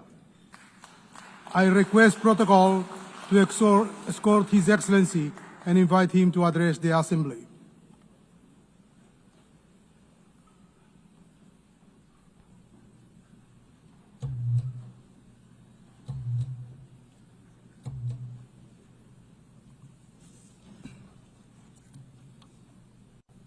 Madam President, Excellencies, distinguished delegates, this year we gather at a historic moment when we are commemorating 80 years since the founding of the UN, but in a somber mood.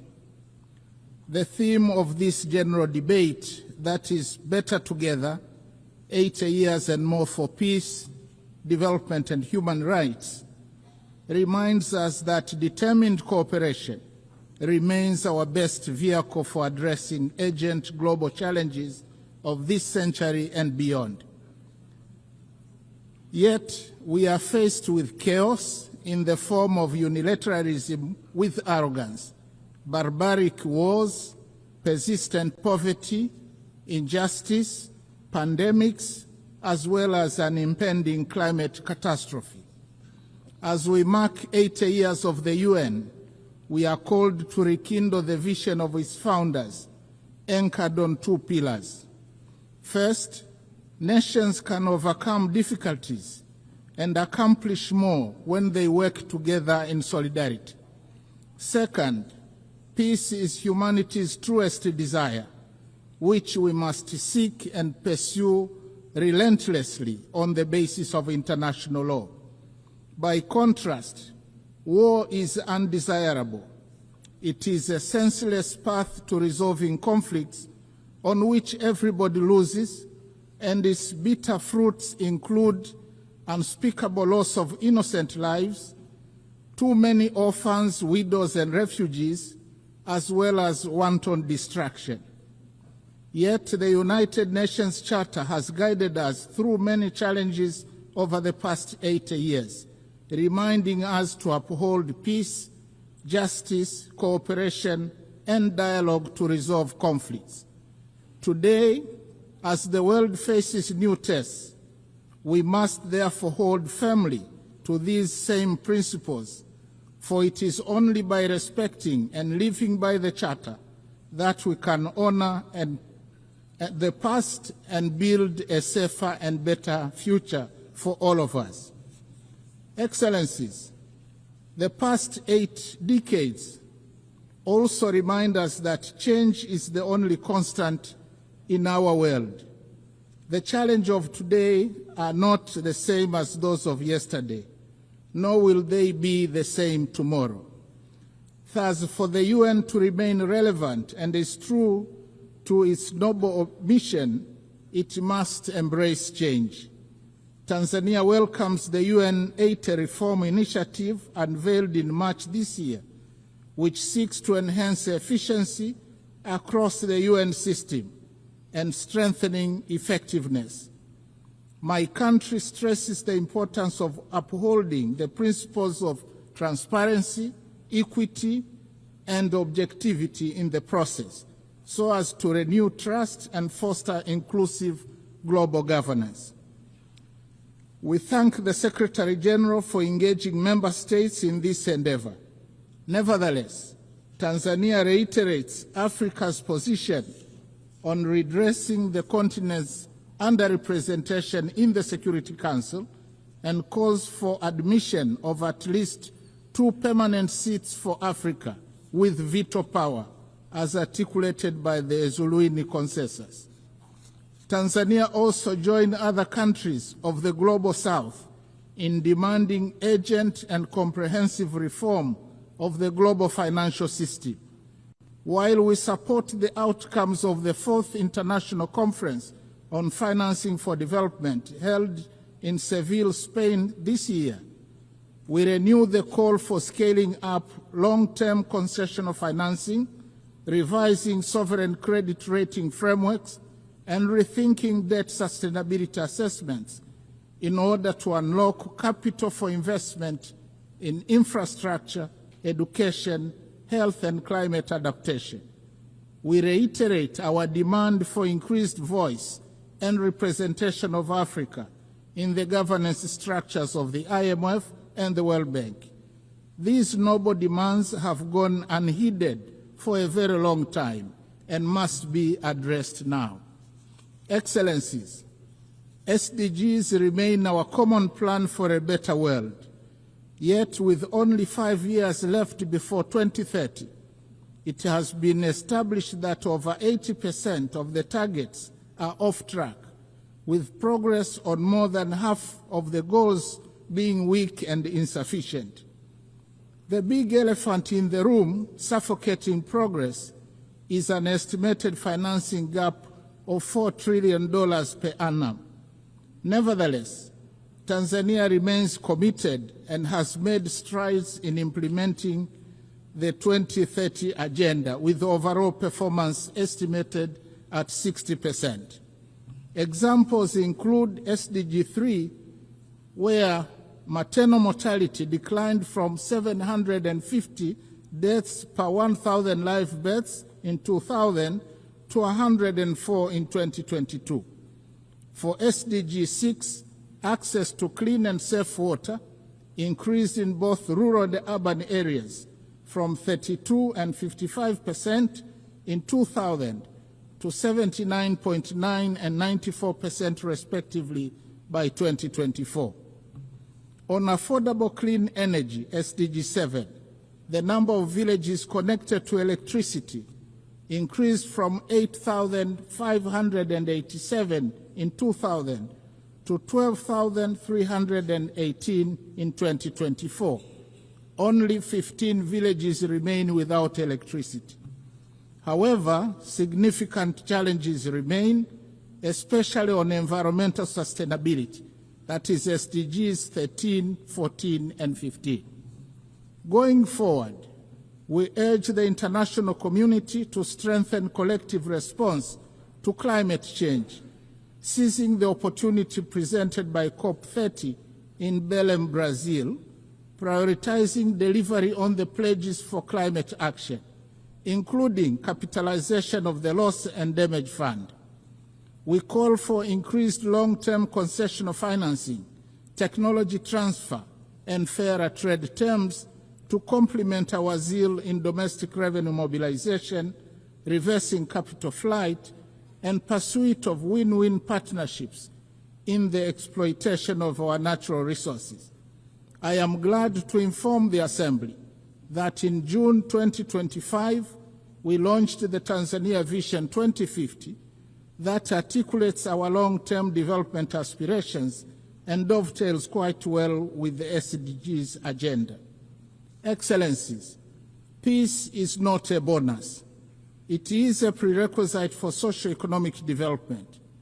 We must therefore seek and pursue peace tirelessly. We commend the efforts of the UN Secretary General, world leaders and organizations that are active in conflict mediation and resolution in countries and regions such as Eastern DRC, Sudan, Russia, Ukraine, and the Middle East. As we commemorate the Beijing Plus 30 and celebrate the progress made in promoting gender equality and the empowerment of women, we call for full involvement of women in the quest for peace. In this regard, I must say Her Excellency Dr. Samia Suluhu Hassan, the first woman president of Tanzania, has shown the way in articulating policies and actions that strengthen the role of women across all sectors of our society. Regionally and internationally, she has been a champion of peace, justice, security, and clean cooking. Tanzania, as a member of the African Union Peace and Security Council, and in our then role as chair of the SADC organ on politics, defense, and security cooperation over the past year, actively contributed to peace initiatives and supported measures to prevent and resolve conflicts. In this spirit, Tanzania announces its candidacy for a non-permanent seat on the UN Security Council for the term 2029-2030, reaffirming our commitment to global peace and security. Excellencies, Tanzania opposes the continued imposition and proliferation of unilateral coercive measures which undermine the principles of sovereign equality and peaceful coexistence enshrined in the UN Charter. Such measures, often applied without mandate of the Security Council, represent a form of economic aggression that disproportionately harms innocent civilians by depriving them of essential needs such as food, medicines, and capital goods. In this context, Tanzania reiterates its principled solidarity with nations, including Zimbabwe and Cuba, and the peoples who continue to endure the adverse effects of the long-standing economic embargo and sanctions. We stress that these embargoes and sanctions contravene international law. Similarly, Tanzania stands in solidarity with the people of Palestine and Sahrawi, who continue to be denied the fundamental rights of freedom, sovereignty, and self-determination. Tanzania also strongly condemns all forms of terrorism carried out within or across national borders. Madam President, Excellencies and distinguished delegates, in his last speech to the United Nations General Assembly prior to retirement in 1985, Mwalimu Julius Nyerere, the founding president of my country, articulated the principle that, and I quote, "To be silent when we see danger, to refrain from attacking policies which are seen as contrary to the interests of peace and justice, to do these things would be to surrender our freedom and our dignity. That we shall never do." End of quote. Following the same principle, Tanzania considers unilateralism and misuse of military might, as well as shameful incapacity of the international community and global powers to bring an end to bloodshed and horrific wars raging in many places around the world, to be unacceptable. Similarly, Tanzania condemns the resurging use of the law of the jungle as a means of resolving conflicts, as well as committing atrocities that cast shame on the whole of humanity, particularly extreme violence against children, women, the sick, and the elderly in conflict situations, as well as imperial attitudes, including that of regarding Africa as a free mind to be exploited and ample land to be plundered. The hypocrisy and scandal of international companies, some of which are state-sponsored, to continue to prosper from the exploitation of Africa's natural wealth while causing or supporting conflicts, should be brought to an end now. Instead, Africa needs win-win partnerships in the exploitation of our natural wealth. Tanzania also reminds the international community that increased military spending on research and manufacture of weapons for money is tragic and morally wrong. It obstructs the quest for peace in the world and takes away an enormous amount of resources that could have been used to propel sustainable development and prosperity for all humanity. I thank you.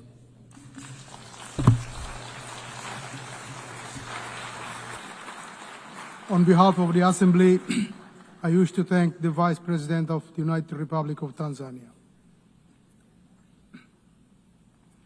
The Assembly will now hear an address by Her Excellency Jessica Rose Epelalupo, Vice President of the Republic of Uganda. I request protocol to escort Her Excellency and invite her to address the Assembly.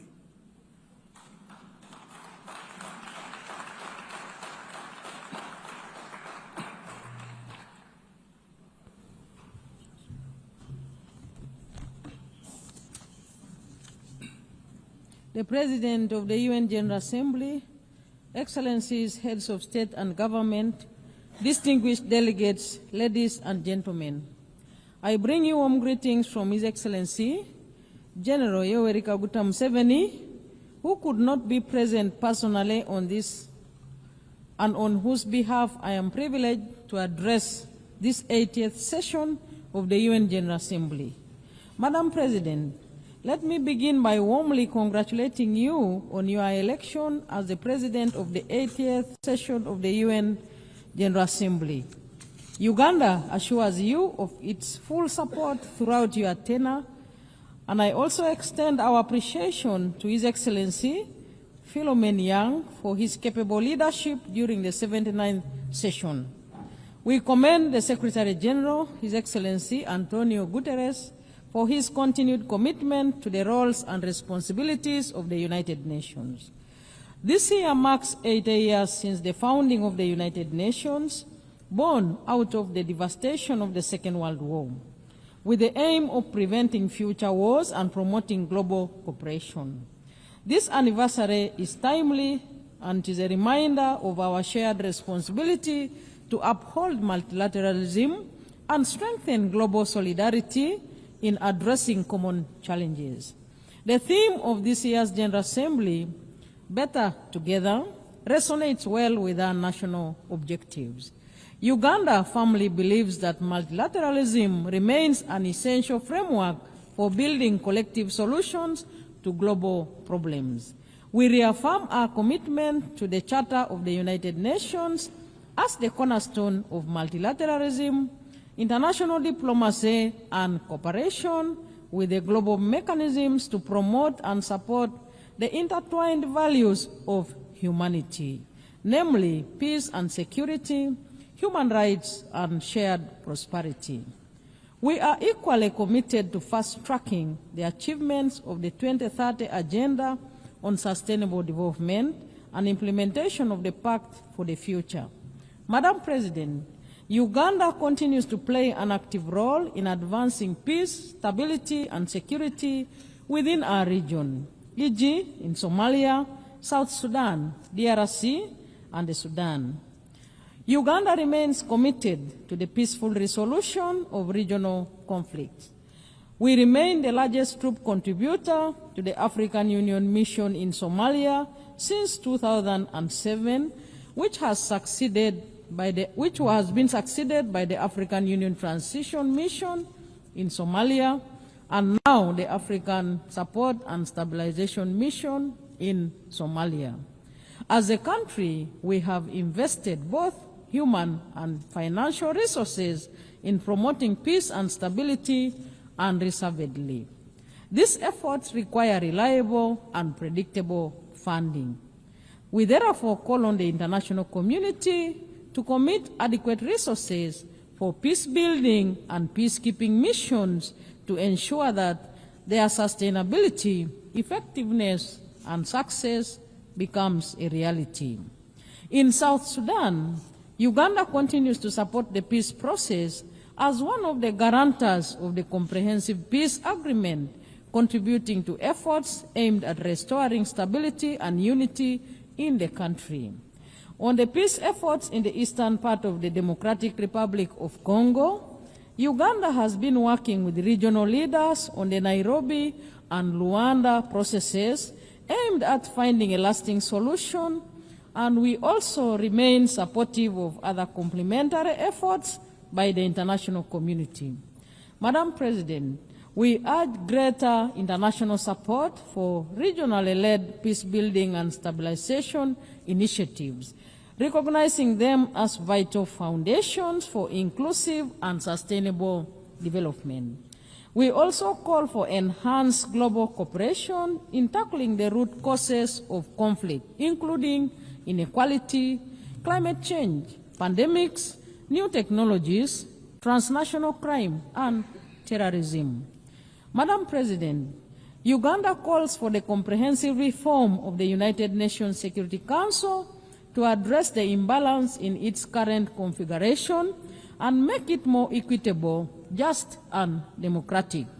We demand for Africa's representation on the Council as a special case, as a matter of urgency in both the permanent and non-permanent categories, in line with the common African position enshrined in the Eswatini Consensus and SATE Declaration.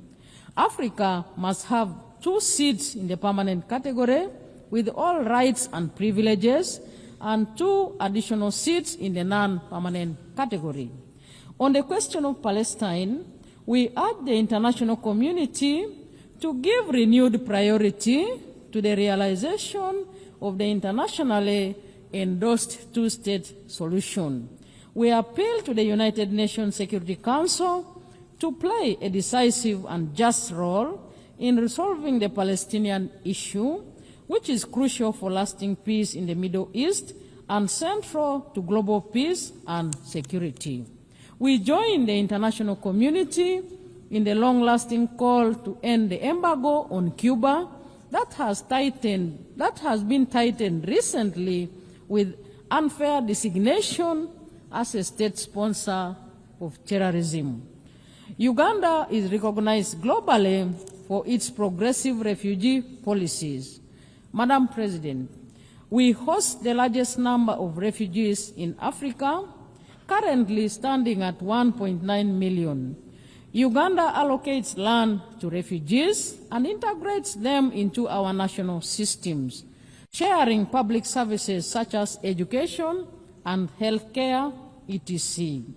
However, this model is under serious pressure due to declining international support amidst rising global geopolitical tensions. The drop in partner funding has strained our already limited resources, affecting both host communities and our ability to meet national development targets, including SDGs. Uganda remains committed to upholding its obligations, but we cannot do this alone, as it diverts vital resources from our national development needs. Madam President, we therefore urge the international community to meet its obligation and support host countries like Uganda. Refugee hosting should not become a debt burden. Uganda should not be expected to borrow money to care for displaced population fleeing conflict. Madam President, with just 5 years remaining to achieve the 2030 Agenda for Sustainable Development, progress in many developing countries remains far off track. Bridging the estimated $4 trillion annual financing gap is crucial.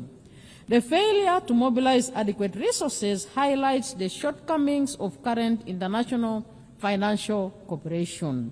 We call on the international community to fully implement existing commitments, including the Sevilla Commitment, the 2015 Addis Ababa Action Agenda, the 208 Doha Declaration, and the 202 Monetary Consensus.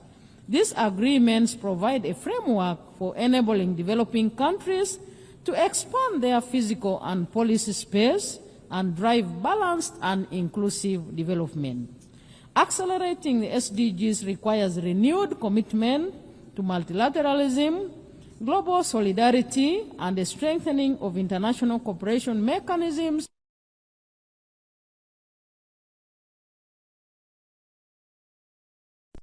of human rights remain central to our national development agenda.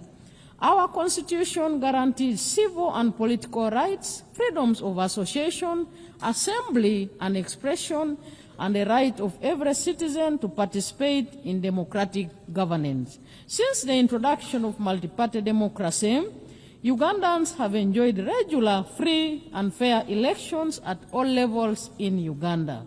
Madam President, Uganda was the first country in the sub-Saharan Africa to introduce universal free primary education in 1987 and universal free secondary education in 2007, an endeavor which has enabled our children to attain basic education and has improved the literacy and numeracy levels in our country, and all the associated benefits and multiplier effects. Health remains at the core of our development strategy. Uganda is scaling up investments in primary health care and deploying digital health solutions to improve service delivery and accountability. Our HIV/AIDS response remains a global model of political will and community engagement. Under the Presidential Fast Track Initiative, Uganda has reduced HIV prevalence to 5.5%, achieved 96% treatment coverage among those diagnosed, and over 90% viral suppression. Madam President, as the current chair of NAM, Uganda is committed to advancing the principle of unity, peace, and solidarity among its members. We support stronger collaboration between NAM and the UN in promoting the interests of developing countries. In this context, we call for accelerated progress on the adoption of the long overdue Covenant on the Rights to Development. Uganda looks forward to welcoming honorable ministers of NAM member states and observers at the 19th Midterm Ministerial Conference scheduled to take place in Kampala between 15th and 16th October 2025. Madam President, as I conclude, the United Nations has stood as a pillar of development, a pillar of peace and human dignity for the last 8 decades. It remains indispensable. It would be impossible to imagine the world today without the United Nations. Uganda acknowledges the UN's many achievements, its legitimacy, convening power, and normative influence. Madam President, more must be done to adopt and adapt and strengthen multilateralism. We must redouble our efforts to uphold international cooperation and ensure that the United Nations system is reflective of the current realities and capable of addressing the intertwined global challenges of peace and security, human rights, and sustainable development. Let us commit to leaving no one behind. Better together. I thank you. On behalf of the Assembly, I wish to thank the Vice President of the Republic of Uganda.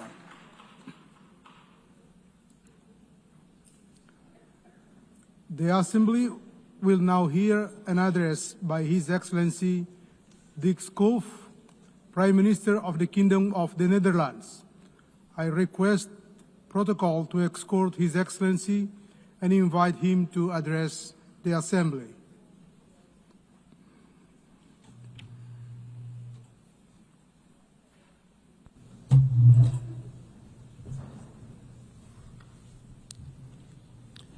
Mr. President, Your Excellencies, ladies and gentlemen, back in 1947, a 7-year-old boy, a Dutch boy called Dirk Salemans, and his father made a long car journey to the German city of Cologne. When they arrived, Dirk couldn't believe his eyes. It was a shocking sight, he said in a recent newspaper interview. Rubble everywhere, people living in abject poverty, the entire city flattened by bombing. Today, almost 80 years later, those images are still seared in Dirk's memory, and that was precisely his father's intention. He wanted to show me what war can do to a city, Dirk recalled in the interview. At the same time, he added, we were also hearing radio reports about the establishment of the United Nations in New York, and all my father's hope was invested in that.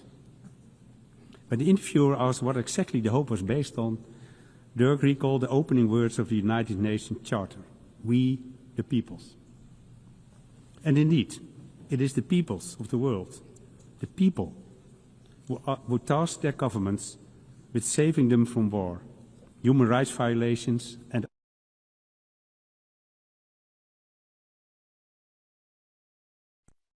inspired Dirk Salemans to embark on a career as a UN diplomat that spanned almost 30 years.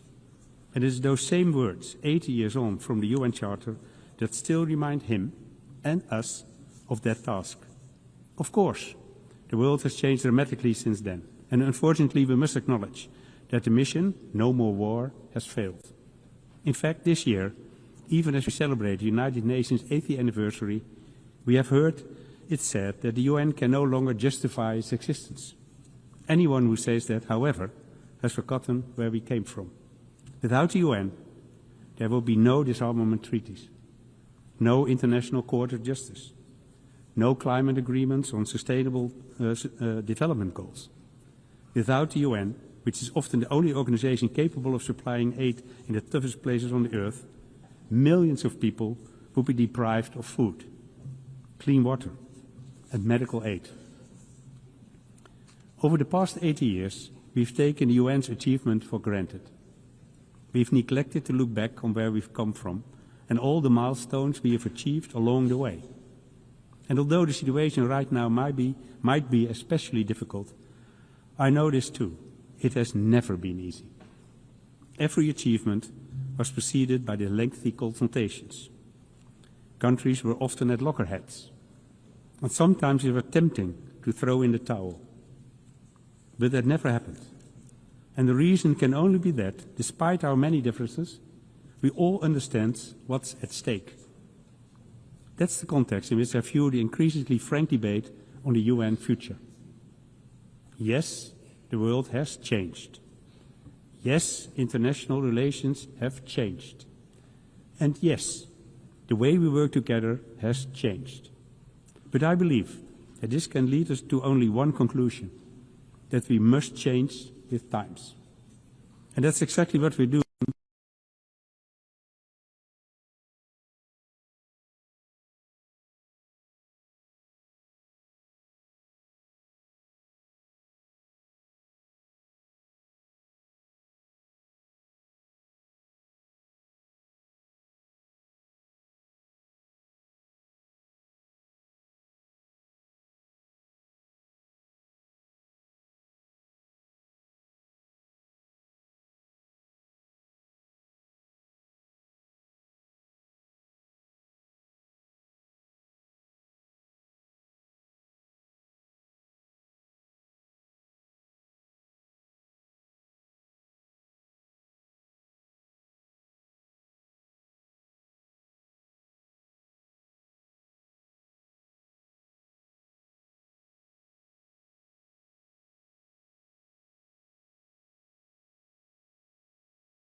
Ladies and gentlemen, as I come to the end of my remarks, I realize, as I'm sure you do too, how much work still needs to be done. How many areas in which we, the UN, have fallen short. And how long we've waited to adapt to this changing world. So I understand that some of us may be tempted to give in to despair. And yet, we cannot allow that. Because 80 years ago, a Dutch boy stood hand in hand with his father amid the ruins of colonial. And in that wasteland appeared a glimmer of hope, sparked by what happened here in New York. A glimmer of hope that inspired Dirk Salomons and his father, and the peoples of these United Nations. We, the peoples. Thank you. On behalf of the Assembly, I wish to thank the Prime Minister of the Kingdom of the Netherlands. The Assembly will hear an address by His Excellency Bart de Wever, Prime Minister of the Kingdom of Belgium. I request protocol to escort His Excellency and invite him to address the Assembly.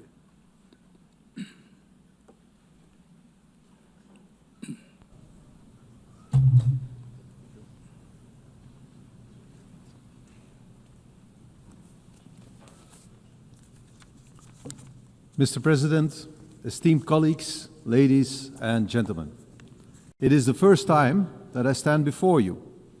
I am 54 years old, which means that I was a teenager in the 1980s, when Ronald Reagan was president of this great country, a man that I admired and that I still admire.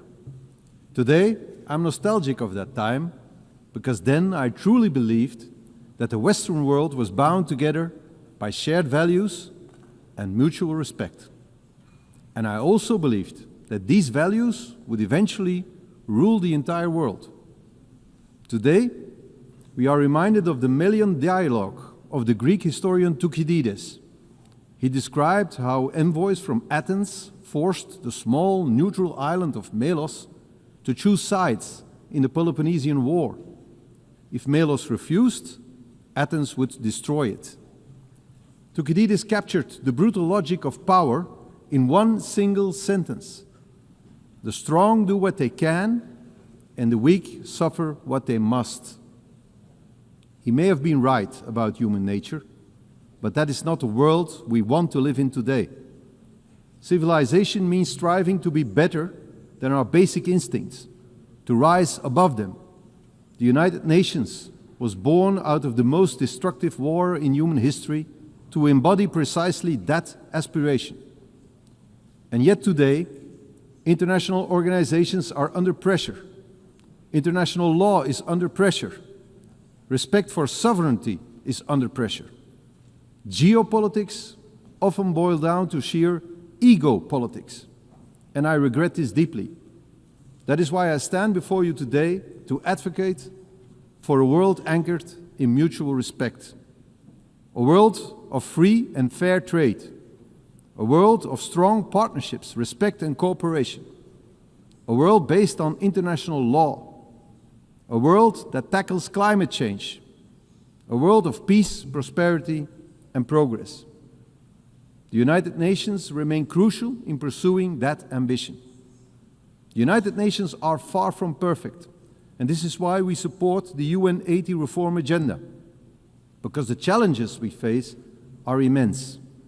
And I would like to highlight two domains in which we urgently need to move forward: our security and our prosperity.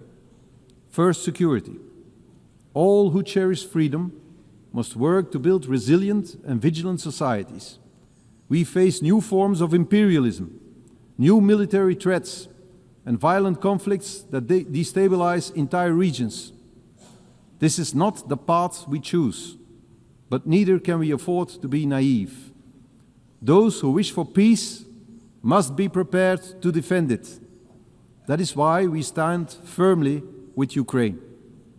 We must erect a barrier against those who look at us the way the Athenians looked at Melos. Belgium is therefore assuming its full responsibility, investing more in defense. Together with our European partners, we are striving for greater integration of our armed forces and defense industry. At the same time, we must strengthen ties with all countries committed to peace and stability. We must also confront the rise of international organized crime. Criminals know no borders. Criminal networks exploit the gaps between police forces and legal systems. They fuel terrorism, human trafficking, and the illegal arms trade. But there is hope. Across Europe and in Latin America, I have witnessed a new willingness to deepen cooperation. And I am convinced that many African and Asian countries struggle with the same problems. Together we can make our societies open for business, but closed for crime. Because the security of our citizens must always remain our first responsibility. That is the first great challenge we must tackle. Another major challenge we face is to ensure as much prosperity as possible for as many people as possible. The world today is once again gripped by protectionism. And yet, the evidence of history is clear. For over 2 centuries, free and fair trade has been the only true engine of progress. It has decimated extreme poverty. It has dramatically increased life expectancy. It has enabled medical breakthroughs that defeated once devastating diseases. Free and fair trade is the way forward. We must nurture it, and we must defend it. We must tear down trade barriers. We must allow our economies to grow across borders. We must stimulate productivity, strengthen labor markets, and invest in innovation. In short, we must create prosperity that is globally shared. And let us remember, prosperity engenders peace. Prosperity builds trust. Belgium stands ready to be your partner in this endeavor. Belgium is and will always remain open for business. Mr. President, distinguished delegates, let us not succumb to the harsh logic of Thucydides. Let us prove that the destiny of humankind is not to dominate or to suffer, but to cooperate and to prosper. This is and should always remain the mission of the United Nations. I thank you. On behalf of the Assembly, I wish to thank the Prime Minister of the Kingdom of Belgium. The Assembly will now hear an address by His Excellency Allah Maye Halina, Prime Minister and Head of Government of the Republic of Chad. I request protocol to escort Her Excellency and invite her to address the Assembly.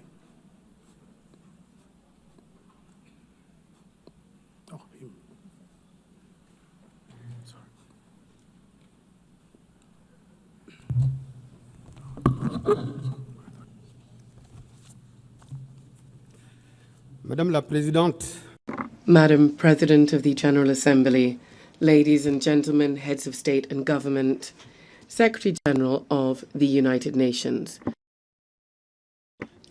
Because of constraints linked to his national agenda, Marshal Mahamat Idriss Déby Itno, President of the Republic of Chad, head of state, who wished to be involved in this important meeting at the United Nations, has not been able to come to New York.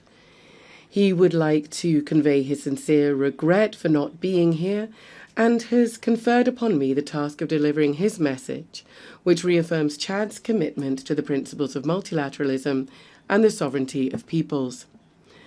It is therefore for me a great honor to deliver to this august assembly the message of the President of the Republic of Chad, head of state, and I quote, Madam President of the General Assembly, ladies and gentlemen, heads of state and government, Secretary General of the United Nations, I would like at the outset to honor God, the all-powerful force of wisdom and strength that enabled us to come here together in a spirit of dialogue to look at the challenges of our time and of our world, primarily the questions of development, but also international peace and security. I would like to convey our congratulations to Madam Annalena Baerbock, President of the 80th session of the General Assembly, on her election, and assure her of the full support of my country in carrying out her mandate. By the same token, I would like to express our sincere thanks to Ambassador Philemon Yang, outgoing president, for his outstanding leadership of the previous session.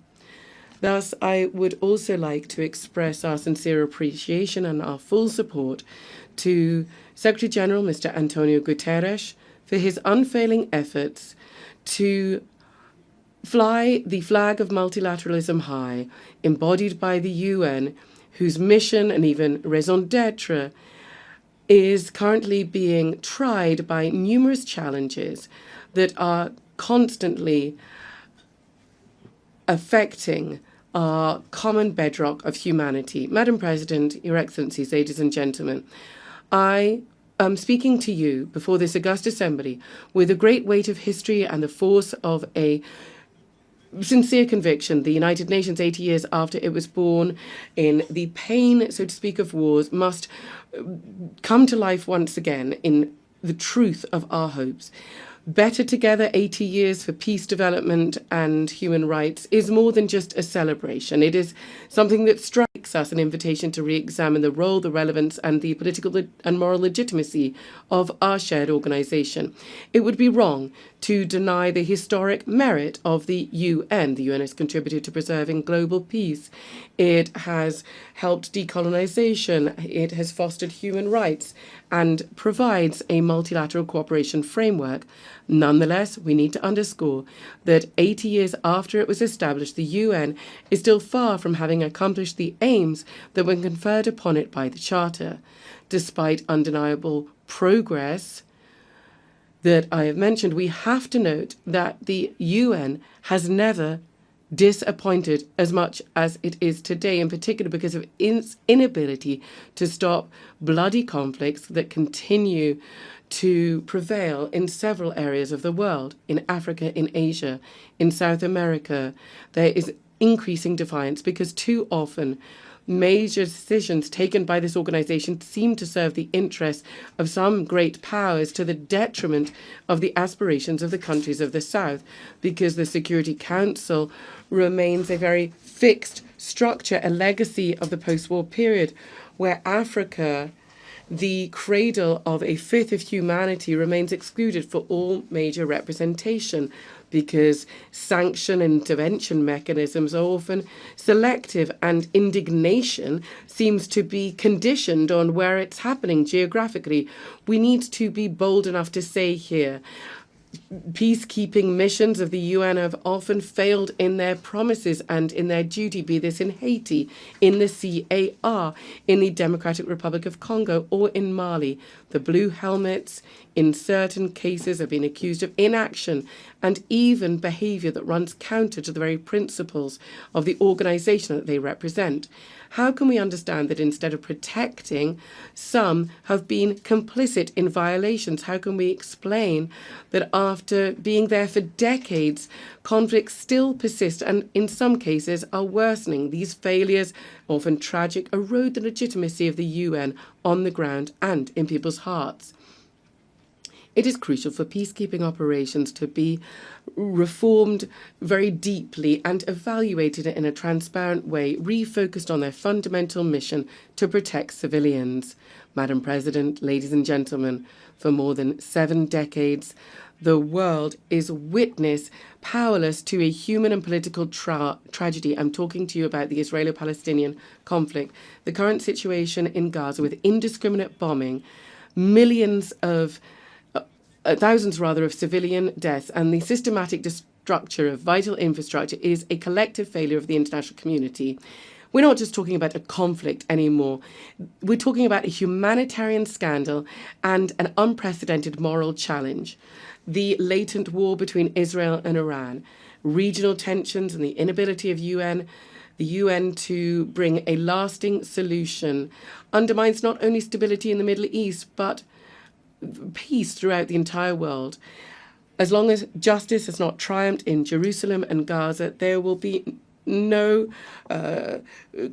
clear, people's consciences will not be clear here in New York.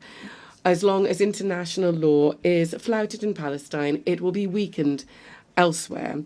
We are calling this year, as we do every decade for the effective recognition of the Palestinian state in the 1967 borders, the immediate end to illegal settlement, and a political solution that guarantees the coexistence of two viable, free and secure states. To this end, my country welcomes the adoption by a broad majority of the New York Declaration on Palestine, dated the 12th of September 2025. This is a historic step forward and a major step in the quest for a just, comprehensive and lasting peace in the Middle East. Our collective duty from now on is to transform this strong declaration into specific acts and to turn the hope of the Palestinian people into a reality. Madam President, ladies and gentlemen, in the area of development, the UN is struggling to make the collective step forward that is needed to ensure the implementation of international agendas, and primarily the 2030 Agenda. 5 years from the fateful deadline, we are going to have to mobilize annually more than $4,000 billion to meet the development financing deficit in poor countries. To this end, the civil commitment is, there is no doubt, our last chance to move from words to action to speed up the implementation of the SDGs. Madam President, ladies and gentlemen, whether we're talking about peace or international security or development or climate action, the future of multilateralism, to which we're all committed, is really at stake here. For this, we need unfailing commitment, relentless determination, and more solidarity-based collective action and robust action to implement the common goals that we've established, such as the 2030 Agenda, the Civil Commitment, the Paris Agreement, the Pact for the Future, or the Doha Plan of Action for LDCs, the Antigua and Barbuda Plan of Action for small island developing states, and the Awaza Plan of Action for landlocked developing countries. Yes, the success of the UN will be judged in the light of our collective ability to help vulnerable countries such as African countries and countries in special situations, their ability to meet the challenges to ensure that no person be left behind. Madam President, ladies and gentlemen, despite these legitimate frustrations with the UN and given the challenges that are increasing and becoming more complex from day to day, it is crucial that the world really needs the UN and it needs multilateralism, because the world's challenges can only be addressed through cooperation and collective action. The aspirations of the peoples of the world for a peaceful life, a healthy planet, and equal opportunities, access to well-being and prosperity, all whilst human rights are upheld, are valid, as are everybody's right to live in a just, fair and safe society. But they can only be ensured through multilateralism. Therefore, we have the Pact for the Future and the Civil Commitment. And these are exciting because they really translate this thirst, this desire for the UN. So it cannot disappoint or betray the legitimate aspirations of the people of the world. We cannot go it alone. We cannot stop this collective impetus. Of course, we're fully aware of the troubles that are there in the world because of the increase in unilateral actions and geopolitical tensions. But development aid here is seeing drastic cuts that are having a significant impact on the most vulnerable countries and communities and are really hitting at the heart of the operations of the entire UN system. UN entities and agencies have had to cut off vital services that were benefiting the most vulnerable in the most fragile of countries, refugees, women, children, AIDS sufferers. Just overnight have been found cut off from treatment and healthcare, and therefore their lives are now in danger. It is crucial to preserve what has been achieved in carrying out the reform of the UN very painstakingly, because a fatal blow must not be brought to the UN, because it must carry out its most noble task to assist the most vulnerable. Madam President, ladies and gentlemen, strengthening and preserving multilateralism and it's something that we all want, also involves a long-expected reform of global governance. My country, therefore, has quickly implemented the recommendations of the Pact on the Reform of the International Financial Architecture and the UN by improving the working methods and strengthening the General Assembly. But also, we very much want to see the reform of the Security Council, and it is an extremely urgent matter. It goes without saying that if there is one body that really embodies all frustrations, all injustices, and all double standards, it is the inability of the UN to respond to the expectations of the people, then that is embodied in the Security Council. It is totally unacceptable that Africa, the cradle of humanity, the demographic lungs of the entire world, and the strategic driving force of the 21st century, remains marginalized in the highest echelons of international governance. This exclusion is not just a political aberration, it is a historic injustice, and this injustice must be addressed without delay. For several years now, Africa has been calling consistently and with dignity for what is its right: 2 permanent seats in the United Nations Security Council with a veto right in line with the Eswatini consensus. This is not a favour or a concession.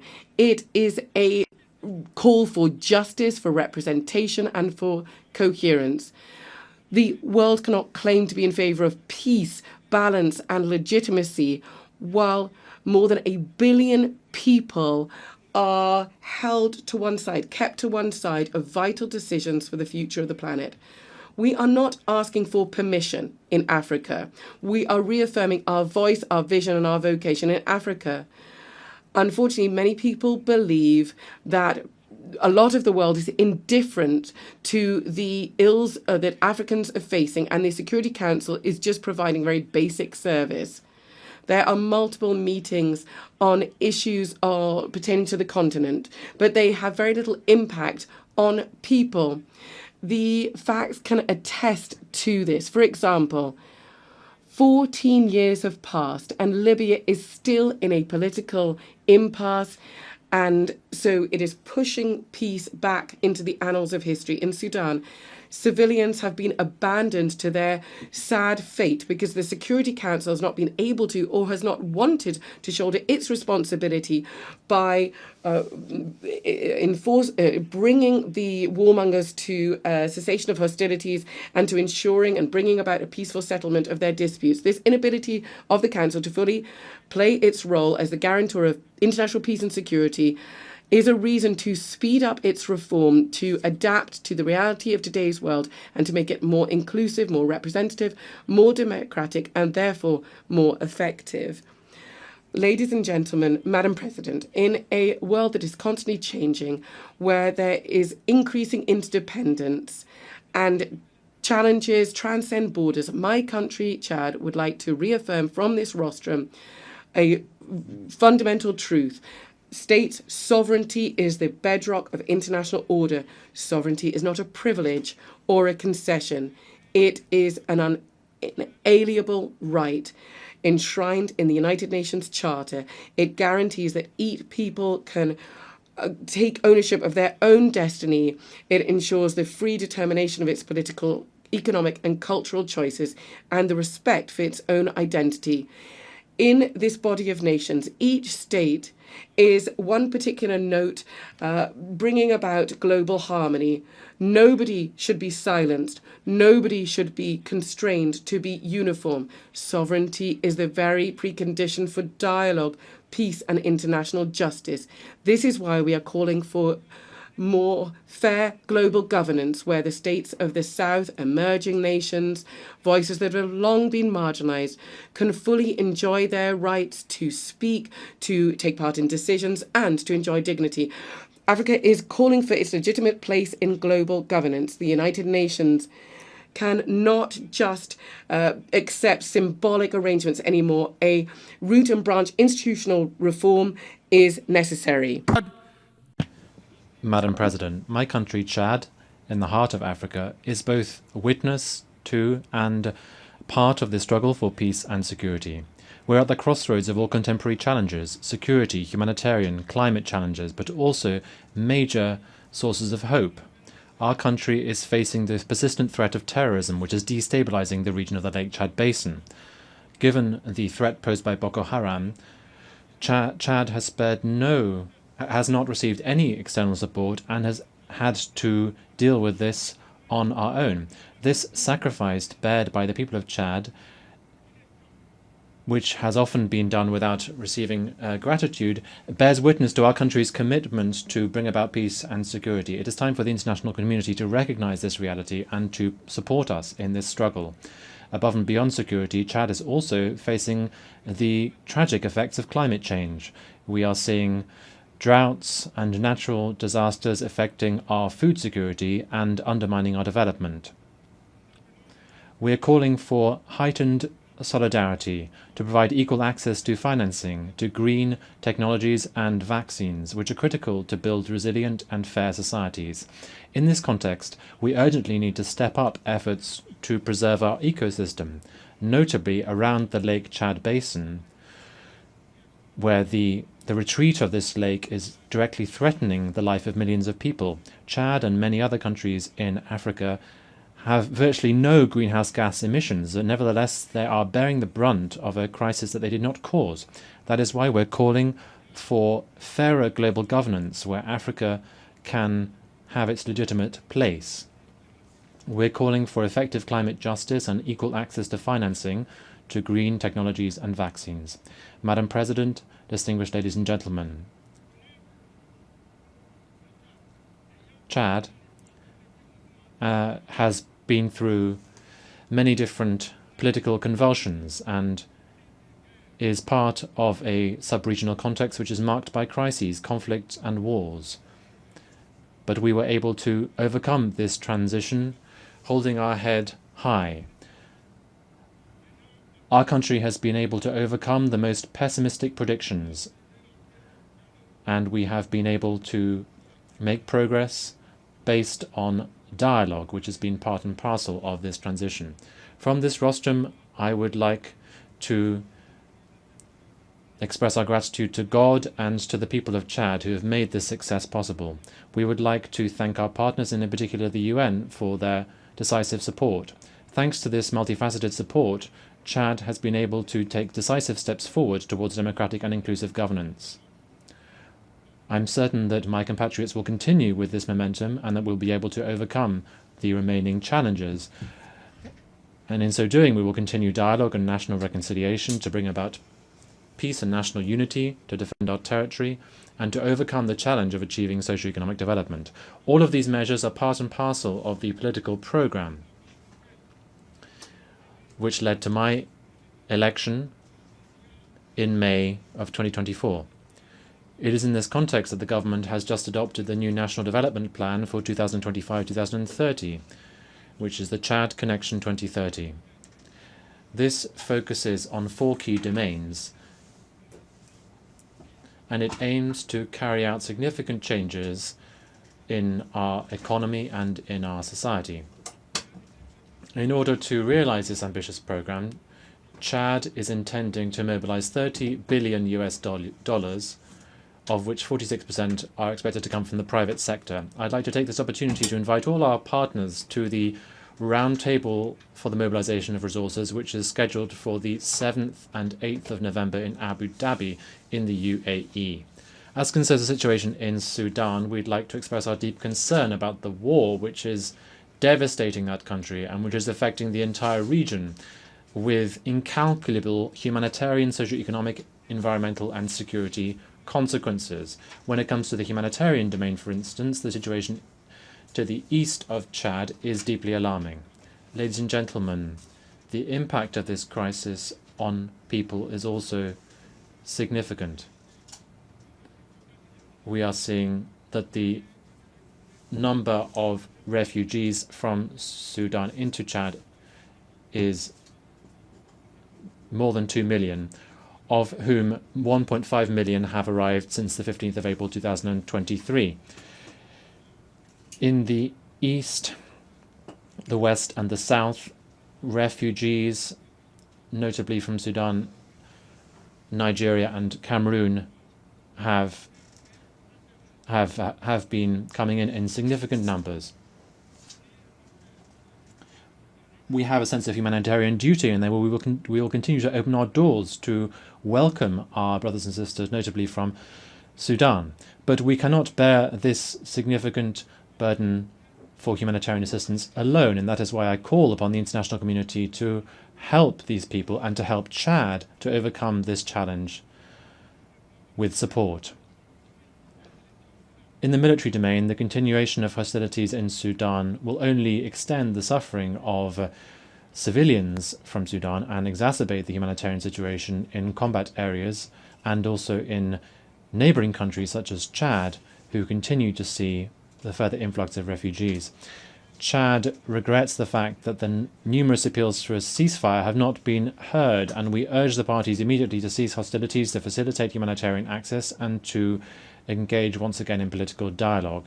We are convinced that the current crisis in Sudan cannot be resolved through weapons, but rather through peaceful means, through inclusive inter-Sudanese dialogue, so that lasting peace can be achieved. Chad, which has a position of strict neutrality vis-à-vis the conflict in Sudan, and which has always supported efforts to bring about peace in Sudan, reaffirms its commitment to peace in Sudan and its availability to contribute to any initiative that can promote dialogue between the protagonists to end this war which has lasted too long. On the situation in the Central African Republic, Chad welcomes the positive momentum towards bringing about peace, to achieve national reconciliation and socio-economic progress, which are all still ongoing in that country.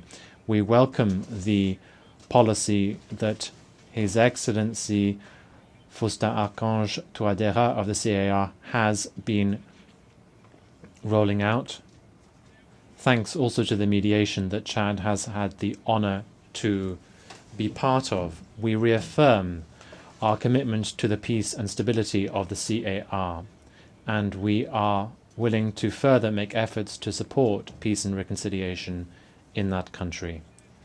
Ladies and gentlemen, beyond our region, Africa as a whole remains a continent that crystallizes all attention. In spite of our marginalization in global governance. If the UN wishes to survive the next few decades, it must once again become the house of the people and not just that of the powerful. The UN must speak to young people in the Sahel, mothers in Gaza, to farmers in the Amazon, to displaced persons in Sudan, refugees in Ukraine and Burma, with one voice, that of shared humanity. Better together, that means recognizing our failures so that better to overcome them in the future. That of shared humanity. Better together, that means recognizing our failures so that better to overcome them in the future. Better together means admitting that no one has a monopoly on truth or pain. Better together means finally building an international system where every nation counts and where every human life has the same value. We therefore call on the UN to once again find its soul and its moral power. Madam President, ladies and gentlemen, Chad believes in peace. Chad believes in the UN. But even more than this, Chad believes in humanity, because Chad is the cradle of humanity, because we are convinced that together, united in diversity, we can overcome the challenges of our time. We can change the world. We can protect fundamental rights. We can ensure that peace wins out, and we can bring about sustainable development for all. The words of Idriss Déby Itno, the President of Chad. I thank you for your kind attention. On behalf of the Assembly, I wish to thank His Excellency Prime Minister and Head of Government of the Republic of Chad.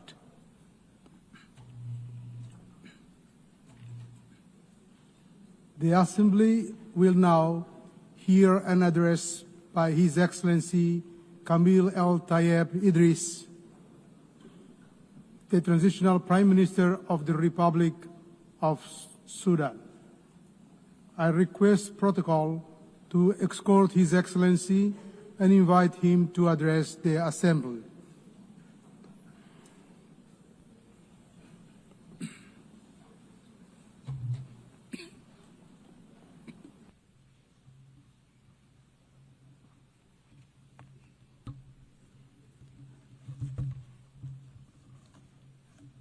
السيدة Madam Annalena Baerbock, President of the General Assembly, His Excellency Antonio Guterres, Secretary General of the United Nations, Your Excellencies and Majesties, Kings and Heads of State and Government, Your Excellency, Ministers, ladies and gentlemen, heads of delegations, peace and God's blessings be upon you. I congratulate Ms. Annalena Baerbock on her election as President of the General Assembly's 80th session. I also congratulate Mr. Philemon Yang on his presidency of the General Assembly at its previous session, and we appreciate his good performance and the efforts that he made for the cause of peace. We especially appreciate His Excellency, the Secretary General of the United Nations, Mr. Antonio Guterres, for his tireless efforts and valuable initiatives for peace and justice, and for the achievement of the goals and principles of the United Nations, and for his support for the causes of developing countries. I stand before you today.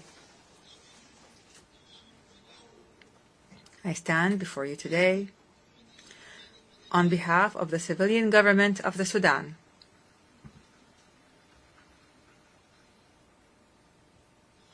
I stand before you today on behalf of the civilian government of the Sudan and on behalf of the proud Sudanese people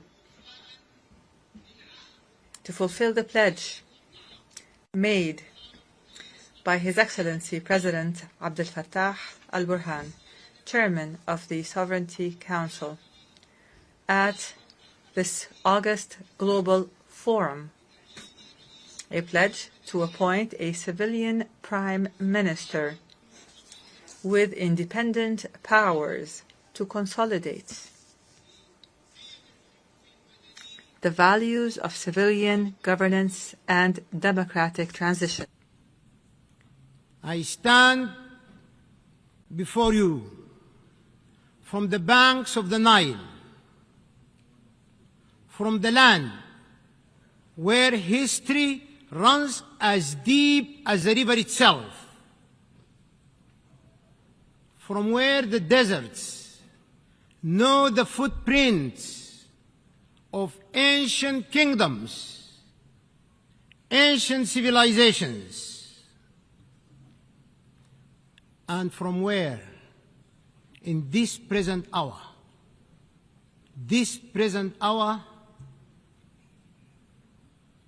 the dust still carries the scent of war.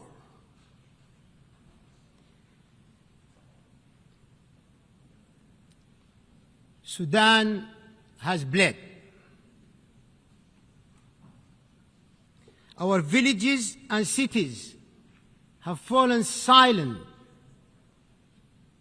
under the shadow of unprecedented war, unprecedented invasion in the history of mankind.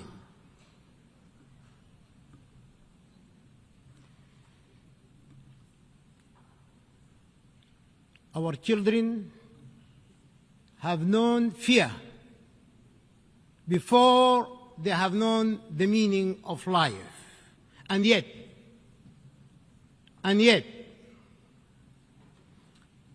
amid the ashes of war, there is a unique pulse that refuses to die. It beats in the refugee's quiet prayer,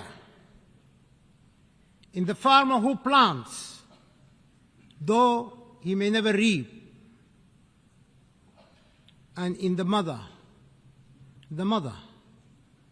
who sings her child to sleep beneath an open sky. From that pulse, distinguished leaders of the world, from that pulse, I share with you these words. Amalun. Hope, reborn of our unity, and strength emanating in our peace.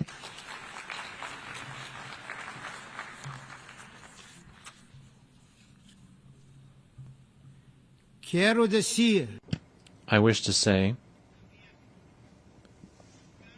in addition to this, that Sudan is a great civilization.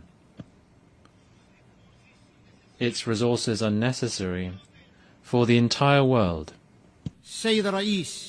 Madam President, we are witnessing great challenges. We are facing enormous dangers posed to the principles of the Charter and multilateralism, while threatening regional and international stability. Meanwhile, the norms of international law are being eroded as the crimes of genocide, aggression, and the employment of foreign mercenaries to occupy the territories of states and slaughter their peoples. These crimes multiply in contempt of the Charter and in violation of international law, as is now happening in my country. Mr. President, we must build trust. We must reinforce transparency and strengthen the role of the General Assembly, preventive diplomacy, and the peaceful settlement of conflicts. The capacity and the role of the United Nations can be strengthened through collective action and multilateral international cooperation. We can take advantage of the momentum generated by the UN80 initiative, the outcomes of the future summit, and of major international conferences. Despite the international consensus on the illegality of unilateral sanctions and unilateral coercive measures which violate international law, these sanctions continue. They are imposed for political reasons, which threatens the values and bonds of international cooperation, international relations, and the rights of peoples to development, well-being, and the enjoyment of human rights, especially in developing and least developed countries.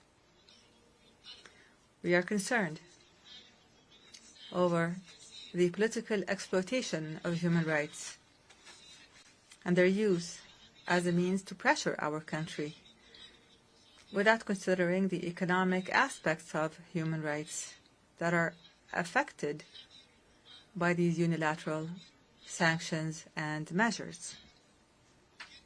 We renew our rejection, our absolute rejection of hate speech, racism, extremism, Islamophobia, and all forms of discrimination and racial supremacy that threaten humanity as a whole. Mr. President, during the past 3 years, the people of the Sudan have been subject to existential dangers and threats as a result of the crimes perpetrated by the rebel Rapid Support Militia. The people of Sudan have been forced out of their homes and of their homeland to flee systematic killing and torture and looting and rape and humiliation and the savage destruction of all the components of life, the basic components of life. These actions were deliberate. These actions were part of an integrated project to control Sudan, to plunder its wealth, and to change the demographics of its population. Preserving the sovereignty of the state and its well-established national institutions is a top priority.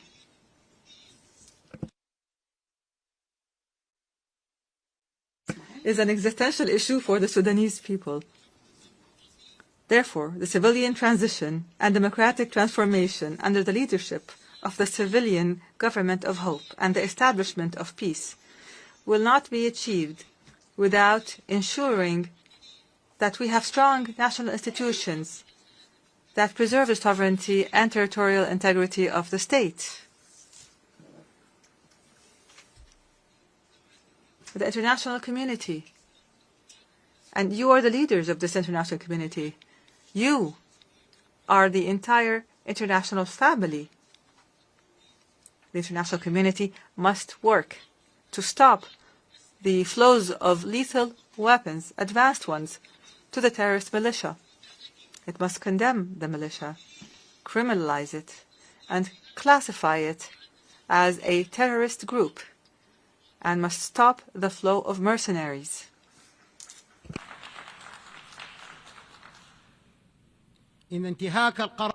Violating Resolution 1591 threatens to prolong the war and prolong the suffering of civilians with it. It decreases the chances of peace and threatens the safety, unity, and stability of Sudan and the entire region. Achieving comprehensive peace in Sudan requires the participation of Sudanese political forces and the different walks of Sudanese society in decision-making and in determining their future, because they are the true stakeholders.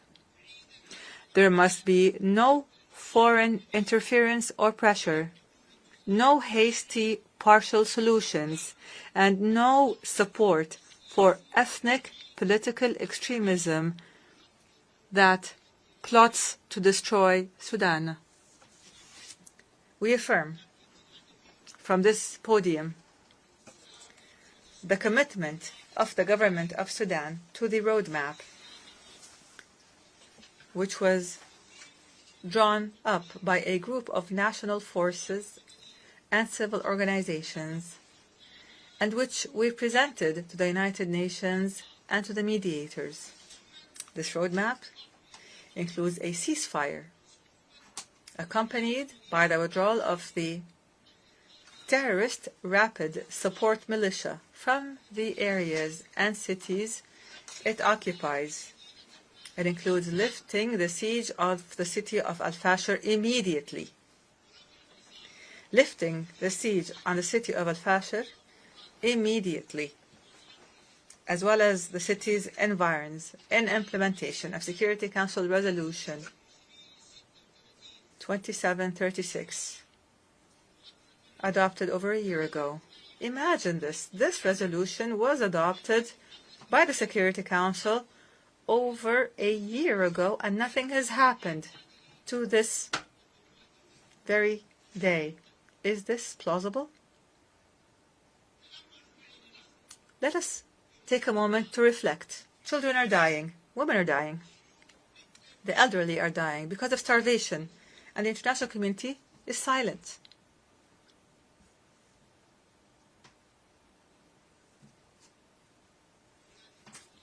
All of these measures include the dignified and safe return of the displaced and of refugees. It includes facilitating humanitarian access to the needy and affected, and continuing with the transitional political process towards democracy. Here, advanced steps, truly advanced ones, have been taken to implement this roadmap. I have formed a civilian government of technocrats that will engage in a Sudanese national dialogue that includes all political and societal forces to lay the groundwork for elections that are free and fair, and to engage positively with regional and international communities. In this context, the government has committed and continues to facilitate all procedures for all Sudanese citizens abroad to return and engage in this important historic dialogue. Mr. President, one of the priorities of the civilian government of hope is to work to achieve objectives that include the following: achieving peace as a top priority, establishing the rule of law, a state based on the rule of law, fighting poverty and corruption in all its forms, activating transitional justice, accountability, ending impunity, adopting a balanced foreign policy, engaging positively with international and regional organizations, providing services such as electricity, water, security, pensions, revitalizing rural development, providing national health care, and laying the groundwork for comprehensive national elections with regional and international observers. We will work to remove the remnants of war, to return to the capital, the national capital, Khartoum, and start reconstruction efforts, raise the quality of the health sector, and increase the participation of women and youth in the national dialogue for peace. Mr. President, the government of the Sudan affirms its commitment to humanitarian international law. The government of Sudan developed a comprehensive national plan for the protection of civilians that it submitted to the Security Council and the Secretary General of the United Nations. The plan covers all aspects of protection, including the establishment of a national mechanism of protection and a mechanism that facilitates humanitarian access and supports United Nations humanitarian efforts and the rule of law, accountability, and action to halt the proliferation of weapons and combat violence against women and children. This plan addresses issues of displaced persons and the refugees and seeks to achieve a comprehensive peace. Moreover, the government has signed a cooperation framework with the United Nations. And in this regard, the government renews its commitment to facilitate, protect, and secure the passage of humanitarian aid through all the agreed-upon crossings identified by the government of Sudan. The continued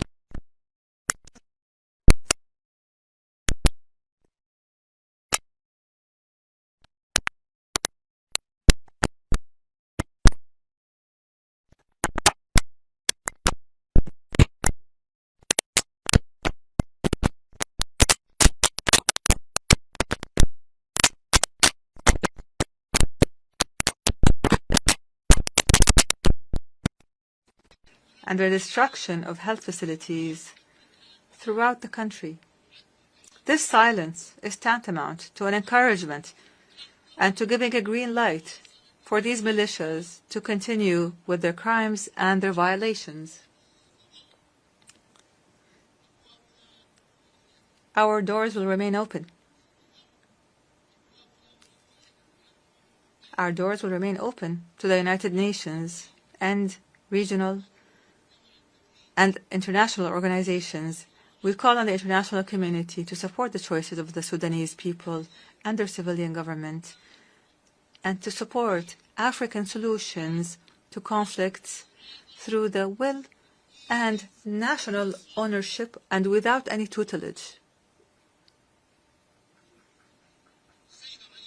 Mr. President, the dangerous deterioration and escalation and the status quo, what has become of the situation in the Middle East, especially the catastrophic situation in occupied Palestine and the Gaza Strip, warn of serious consequences for the region and its people and its peoples. And here we renew our conviction that no stability and no security will be achieved in the region without a just and permanent and comprehensive settlement of the Palestinian question. That would allow for the establishment of an independent, sovereign Palestinian state with Al-Quds as its capital on the borders of June 1967 in accordance with international legitimacy resolutions. And here we condemn the blatant Israeli attack on the sovereignty of the sisterly state of Qatar, which threatens international peace and security. Without peace, there is no viable future. Without peace, there is no viable future. Excellencies, ladies and gentlemen, supportive of peace and security, human rights, and sustainable development goals, without which there will be no lasting peace. However, let me say it clearly and openly, our sovereignty and territorial integrity are red lines. We will never give up. I promise you, we will never give up, and I thank you for your attention. Thank you. On behalf of the Assembly, I wish to thank His Excellency, the Transitional Prime Minister of the Republic of Sudan.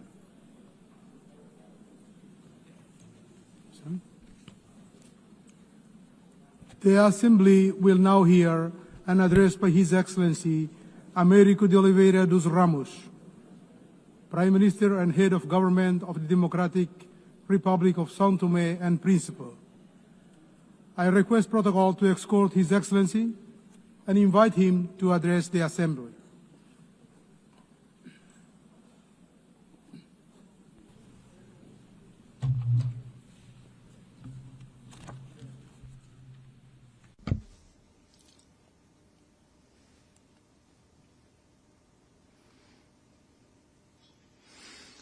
Madam President of the 80th session of the United Nations General Assembly, Mr. Secretary General of the United Nations, Your Excellencies, Heads of State and Government, distinguished delegates, ladies and gentlemen.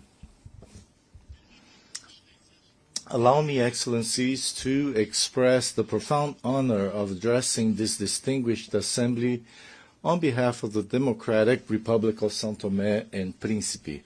At a time when the international community faces challenges of unprecedented complexity, the theme of the 80th session, Better Together, resonates not only as an ideal, but as an imperative necessity for humanity, for collective development and prosperity. On this solemn occasion, we express our solidarity with all nations that, in recent months, have endured natural disasters, conflicts, and humanitarian crises. Here we speak not of mere statistics, but of real human lives, of broken families, of entire communities forced into suffering. Your losses are felt by us all, and your resilience inspires us to redouble our efforts in pursuit of a safer and fairer world. In the same spirit, I take this opportunity to warmly congratulate Your Excellency, Madam President Annalena Baerbock, on your election to preside over this august and historic session.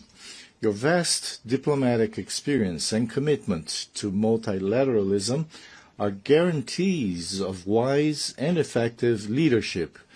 I assure you, Madam President, of the full support of Sao Tome and Principe in the fulfillment of your mandate. Likewise, I extend warm congratulations to the outgoing President, Philemon Yang, for his very successful leadership of the previous session, which greatly honored the legacy of all those who came before him. I could not fail to pay a well-deserved tribute to the Secretary-General Antonio Guterres, whose tireless and persistent voice in defense of peace, human rights, and sustainable development continues to serve as a moral compass for our organization. His visionary leadership has contributed to revitalizing the United Nations and adapting it to the pressing challenges of the 21st century. Madam President, heads of state and government, excellencies, Sao Tome and Principe comes before this assembly with a message of hope and a call to action. In recent years, our country has made remarkable progress in consolidating democracy, promoting peace, and defending human rights. We are an example that even with limited resources, it is possible to build an open, pluralistic, and tolerant society and to sow the seeds of a better future. The privileged geographical position of Sao Tome and Principe in the heart of the Gulf of Guinea grants us an added responsibility in promoting regional stability and security.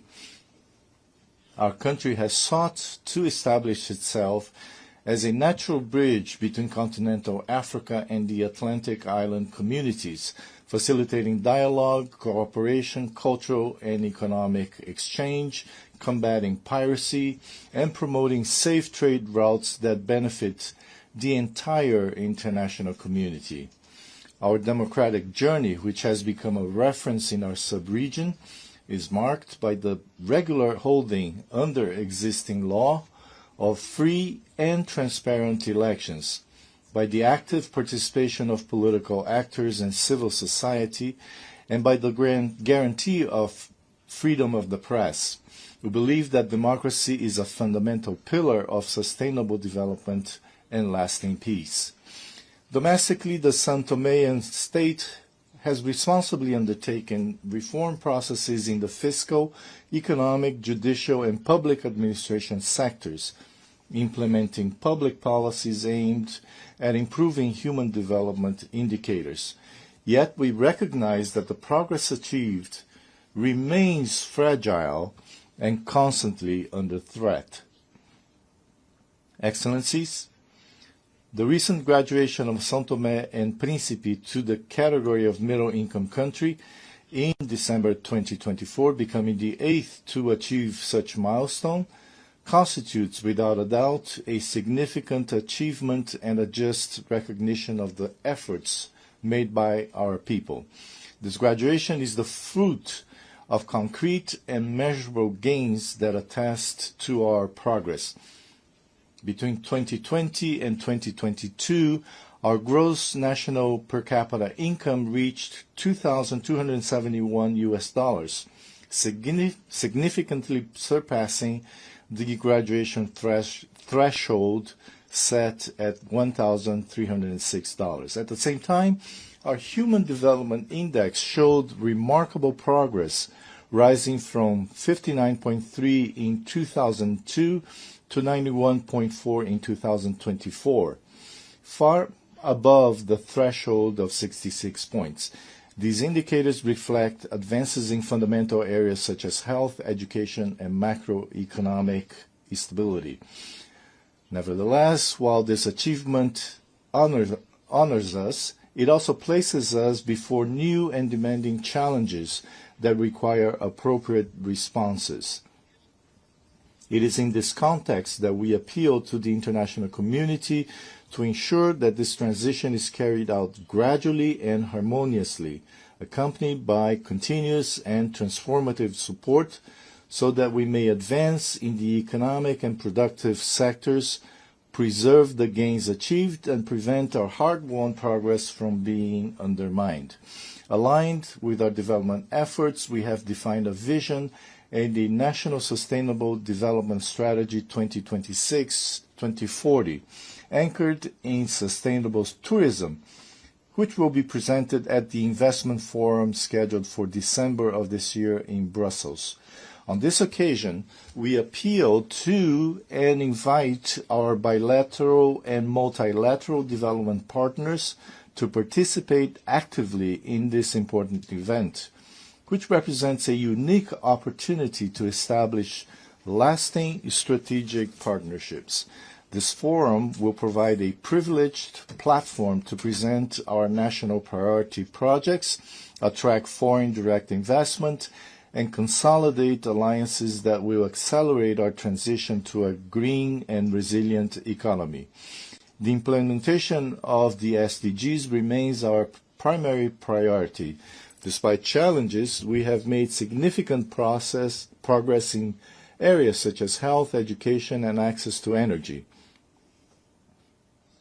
However, the impacts of the recent global health crisis, coupled with the ensuing global economic crisis and the reduction of development financing, reflecting a decline in solidarity and new donor country priorities, have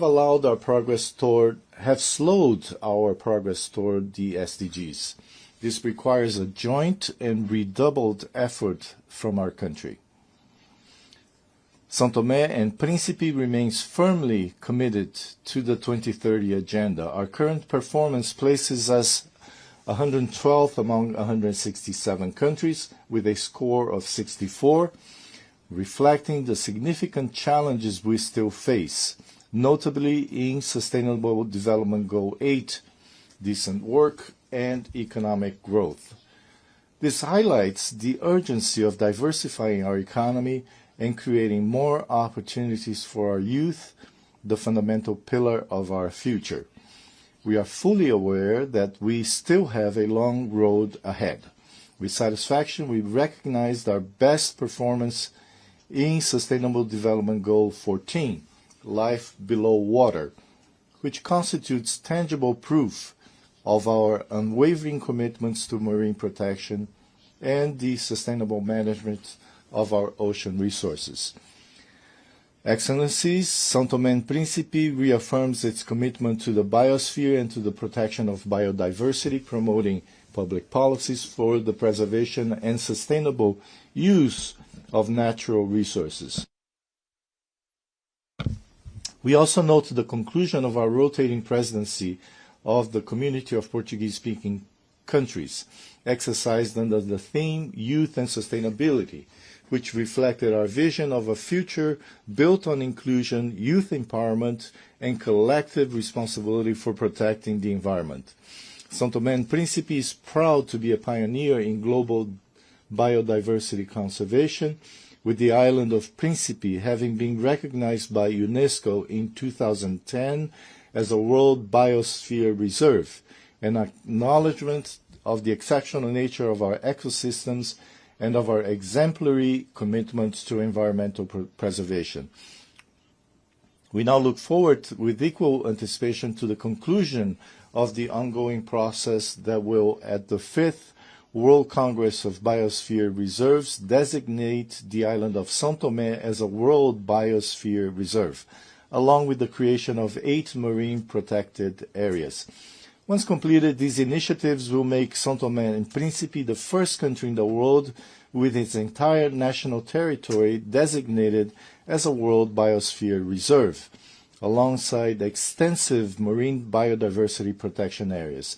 This will represent an unprecedented milestone in global conservation history and position our archipelago as a living laboratory of sustainability and global model for a small island developing states. I also highlight the decision of the Economic Community of Central African States to establish in Sao Tome and Principe the regional headquarters dedicated to the blue economy. This initiative reflects our vision of sustainable development that balances economic growth with the preservation of marine ecosystems, a vital heritage for all humanity. Ladies and gentlemen, as a small island developing state, we face one of the greatest injustices of our time. We are among the main victims of climate change, despite not contributing to this global scourge.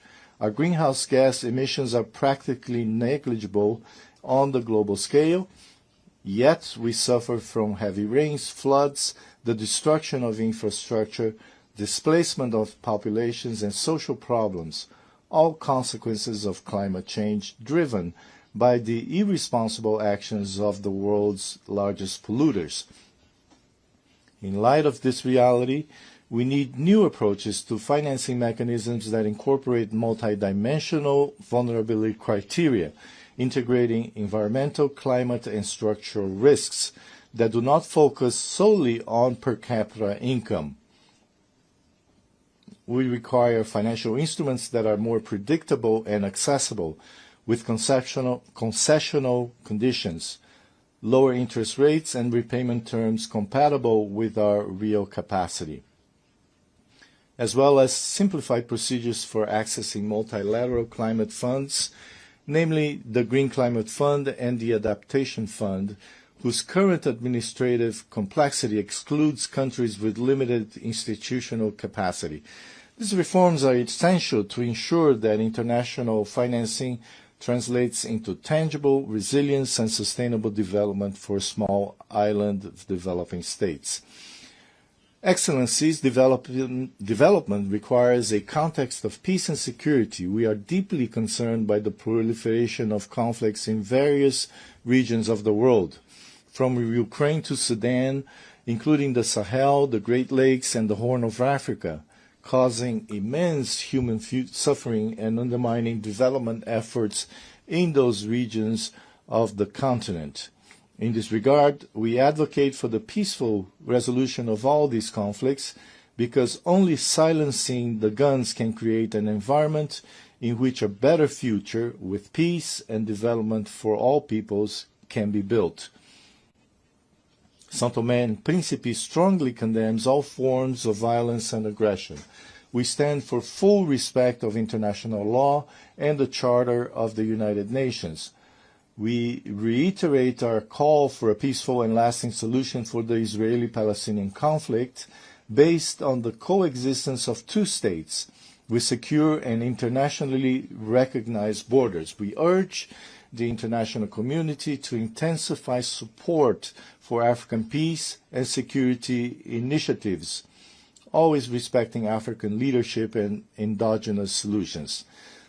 Sao Tome and Principe solemnly reaffirms its unwavering commitment to the fundamental principles of non-interference in the internal affairs of sovereign states and respect for territorial integrity, essential pillars of the international law and the UN Charter. Sao Tome and Principe also expressed its deep concern regarding the persistent disregard of the international community's appeals for the lifting of economic, financial, and commercial restrictions imposed on the Republic of Cuba. We observe that with concern the worsening of these policies through new extraterritorial measures that compromise Cuba's economy and affect its resilient people. Domestically, we remain committed to consolidating peace and stability, essential conditions for our progress. In this regard, a reform of our security and defense system is underway, aimed at institutional modernization, technical capacity building, and the construction of a more effective, transparent, and resilient sector, founded on a preventive approach to conflict. However, this is a demanding process that requires the cooperation of our international partners, both technically and financially, to guarantee its success. Distinguished participants, to control these challenges, we need a revitalized United Nations, more agile and more representative of the diversity of today's world. We support reform of the Security Council so that it reflects 21st century geopolitical realities and includes at least one permanent seat for the African continent. It is equally crucial to reduce bureaucracy within the UN system so that our organization can respond more rapidly and effectively in global crises. We need a UN that is closer to the people it serves, more transparent, more inclusive in its decision-making, and more accountable for its results. Cross-cutting issues such as women's empowerment and multilingualism must be at the heart of this reform. Sao Tome and Principe has made significant progress in promoting gender equality, with women occupying leadership positions in government, parliament, the judiciary, and the private sector.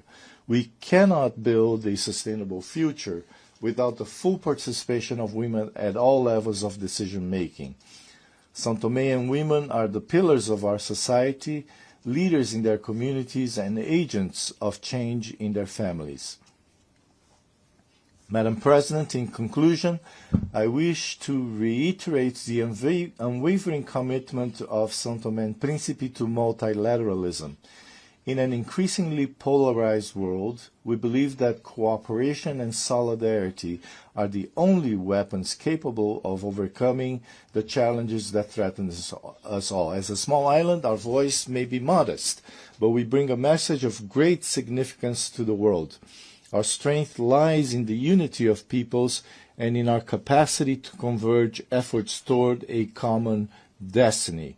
Our hope is nourished by the conviction that, united, we can build a more just, sustainable, and harmonious future for all, and by our resolve truly to be better together. In this spirit, I cannot fail to congratulate the United Nations on its 80th anniversary. 8 decades of tireless service to peace, human dignity, and sustainable development have made this organization a symbol of hope for all humanity. We therefore reaffirm our confidence in the central role of the UN as the pillar of multilateralism, and we renew our commitment to continue walking side by side so that all peoples may live in peace with justice and prosperity. At this solemn moment, I would also like to express our sincere gratitude to all cooperation partners with whom Sao Tome and Principe has the privilege to work. In particular, I highlight the support of the United Nations and its various agencies, whose contributions have been decisive in strengthening institutions and improving the living conditions of the Sao Tomean people. Our gratitude also extends to our bilateral, multilateral, and regional partners, whose solidarity has allowed our country to overcome structural challenges and move forward on the path of progress. Sao Tome and Principe will continue to be an active voice and make its contribution on the international agenda, advocating for democracy and peace, for justice and equality, for sustainable development, and for a prosperous and shared future centered on people and on the good of humanity. Together we can build a world where no child, youth, woman, or elderly person goes hungry or suffers violence, where no family fears climate change, and where all peoples can live in peace with dignity and happiness. Thank you.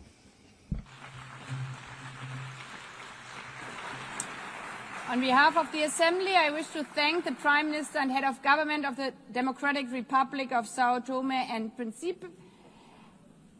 I now give the floor to His Excellency David Lammy, Lord Chancellor and Secretary of State for Justice and Deputy Prime Minister of the United Kingdom.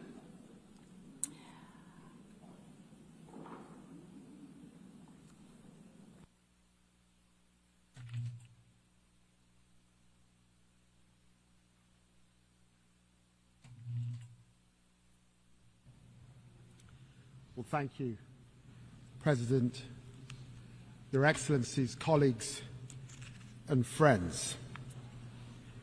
Having witnessed the United Nations work throughout his life, His Majesty the King has asked me to offer a personal message of his congratulations to the UN on its 80th anniversary.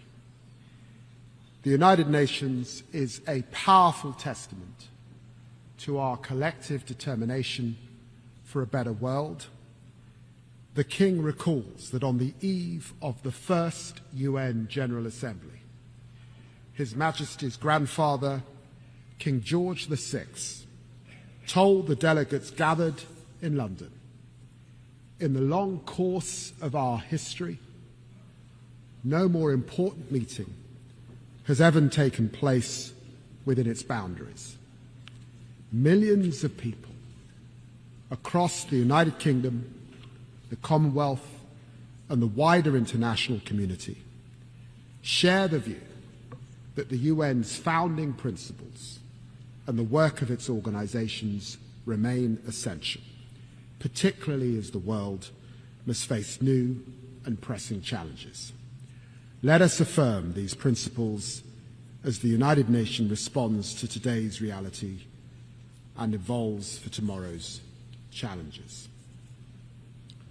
My friends, today I echo His Majesty's sentiments, and I join him in celebrating the remarkable institution's proud 80 years as we reaffirm our historic commitment to the United Nations. We must face the challenges of the present.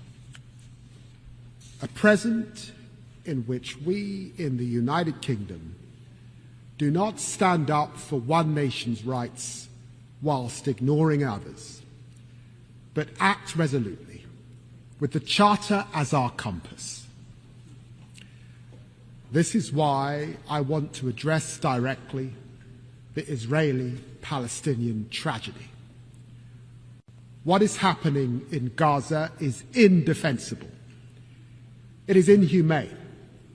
It is utterly unjustifiable, and it must end now.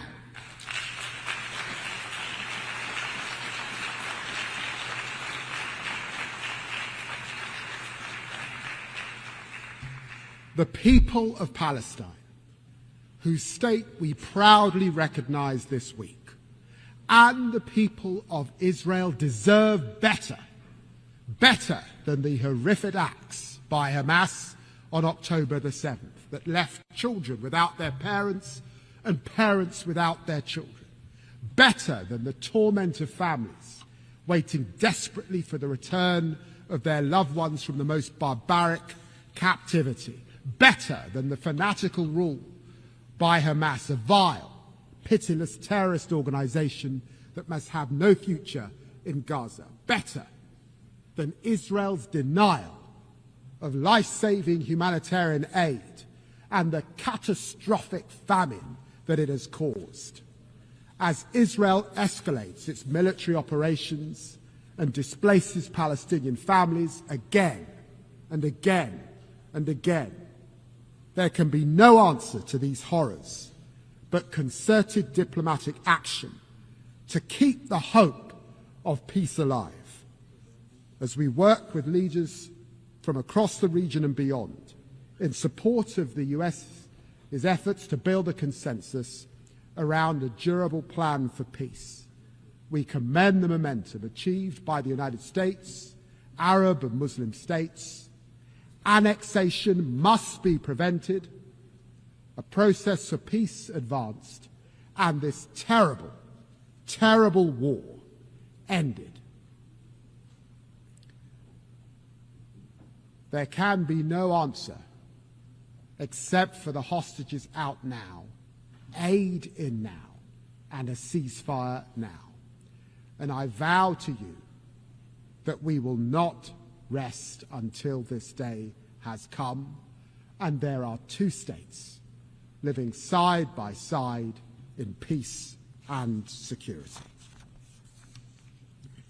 Friends, we stand with Palestine because we believe in the values of the UN Charter, in equal rights, self-determination, and the dignity of all peoples. We stand with Ukraine because we must defend the core values of the UN Charter: sovereignty, territorial integrity, and the respect for international law. And because the world will suffer if aggression is allowed to pay, we must all strive for a just and lasting peace in Ukraine, which maintains the integrity of our UN Charter and sees Ukraine emerge from Russia's brutal war as a sovereign, secure, and independent nation. President Zelensky has shown his commitment to that peace at every turn, while President Putin savagely rains down ever more missiles and drones on the Ukrainian people.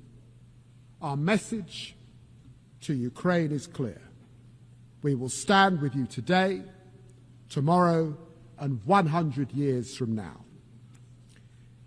We also stand with the people of Sudan because we never forget the values of the UN Charter, of human rights, and the pursuit of peace for all men and women.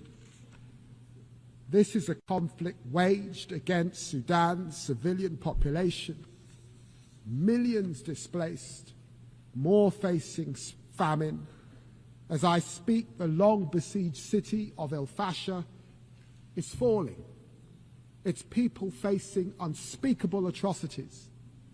The people of El Fasher and all across Sudan need the international community to come together to make renewed efforts to achieve peace and allow aid to reach those who desperately need it now. We do all this with our charter as our guide, in the name of the equal rights of men and women and nations large and small.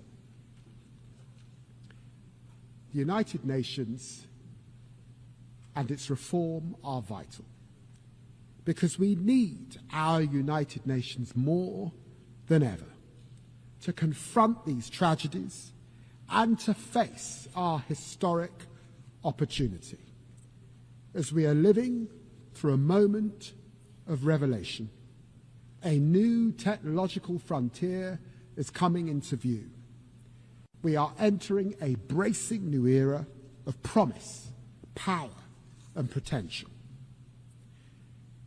You know, my friends, to live through the Industrial Revolution was to see the first iron bridges that mankind had made, the first railways, the first smokestacks.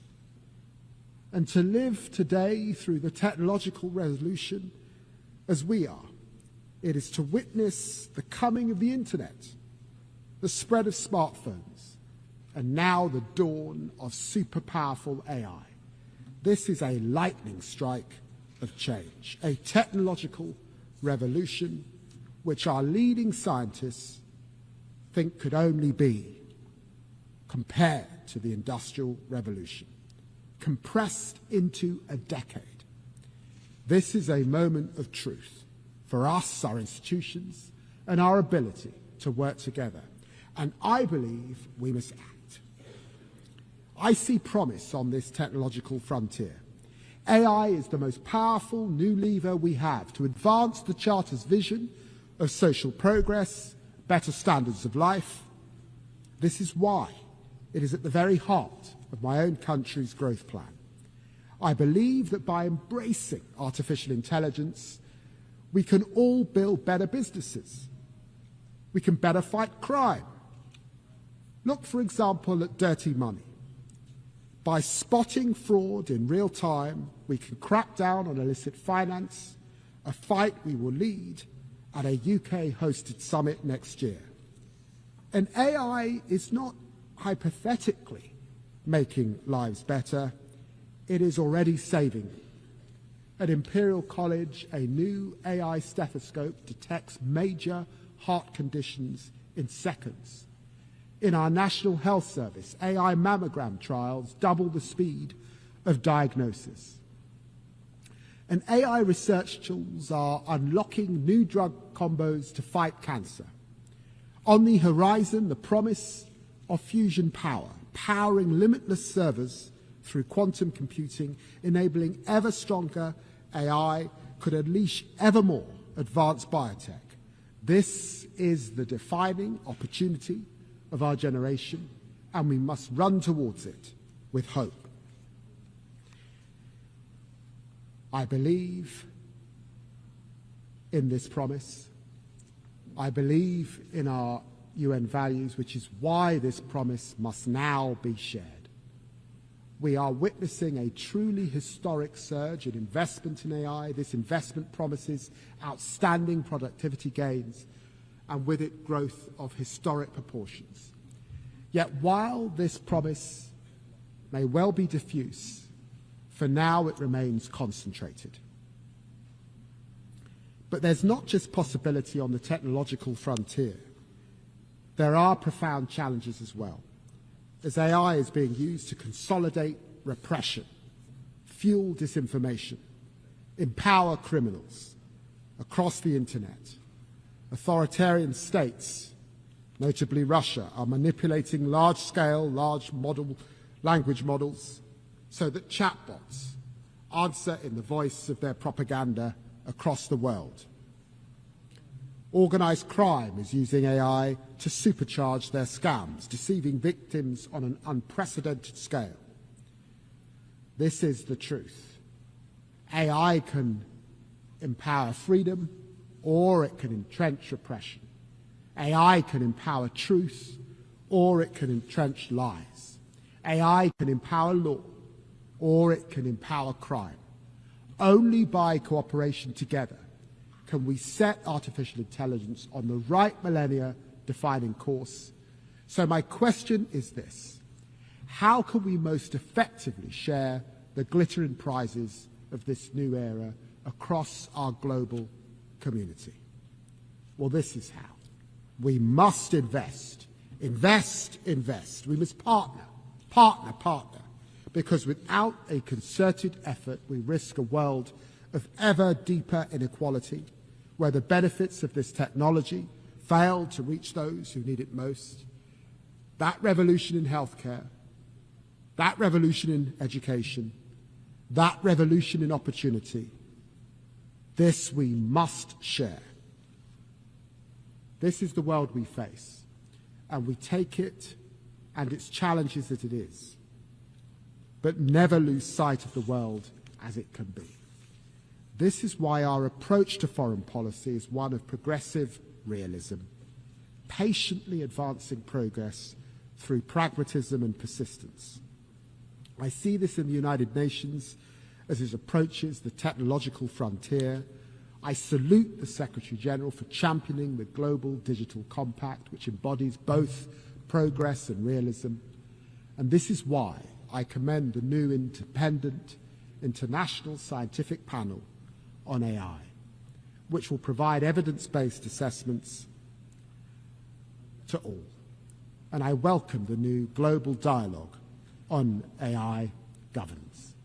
It is in this spirit of progressive realism that the UK champions AI as a bridge builder across the Atlantic, across the Commonwealth, and across continents, seeking everywhere to share its extraordinary potential. This is why we invest so heavily in the AI Security Institute, with more dedicated researchers than anywhere else in the world, and this is why we launched OpenBind and its gigantic data set. And this is why we champion AI for development, working with 10 African partners creating AI ecosystems that empower thousands of communities to meet the Sustainable Development Goals. And this drives our digital access programs, which seek to narrow the technological divide for millions. I have seen this happening with my own eyes. I've been so moved to see in Africa, the continent of my ancestors, the young entrepreneurs using artificial intelligence to launch and scale so many businesses that I know will astonish the world, like the UK-funded startup Vinsite, supported by our Assistive Technologies program, which is using its AI-powered app to help thousands of blind Nigerian students read, learn, and live more independently. This is the promise of tech, the promise of growth, the promise of a better world. A better tomorrow turns on one pivotal question. Can we seize the potential in the technological revolution? Can we commit to forging AI as a force for freedom, prosperity, and human dignity? I believe we can together, and together we must. Thank you very much indeed.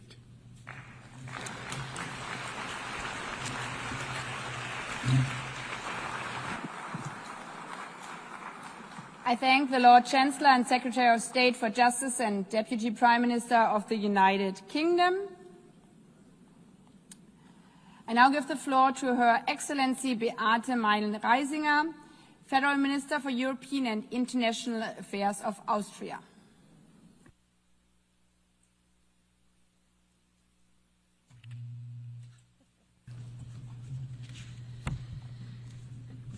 Madam President, Excellencies, ladies and gentlemen, dear friends. As the Austrian Foreign Minister, it is both truly an honor and a profound responsibility to address this assembly today. Yet, I am not only a foreign minister and, by the way, a party leader, I'm also a mother of 3 daughters. When I reflected about why I'm coming to New York to participate in the General Assembly, it became clear to me. The values of the United Nations are the very same values that my husband and I try to pass down to our children. That conflict and dispute can and must be resolved by mediation. That every human being, regardless of their offspring, sex, religion, or race, deserves dignity and owns the same rights.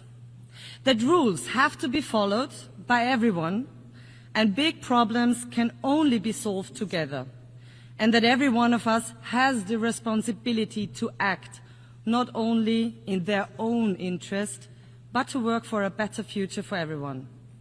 I suppose that all parents around the globe share a common wish for their children to grow up with the promise of a bright future, especially now, especially in critical times like these, especially in times when these values and simple rules are threatened by disrespect. Madam President, Excellencies, when I listen to my oldest daughter, a teenager, I sometimes get the feeling that weighs really heavy on me, namely that for our children, for my children's generation, the future does not seem brighter than the present. We all can sense that there are fundamental fears. Fears of war and conflict, fears of climate change, of radicalization, of fundamentalism, and the division of our societies. That burdens me deeply as a mother, but also as a leader.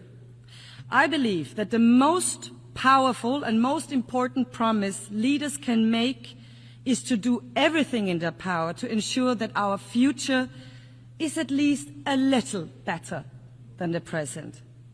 Yet today we cannot close our eyes to the gap between this aspiration and the harsh reality we live in.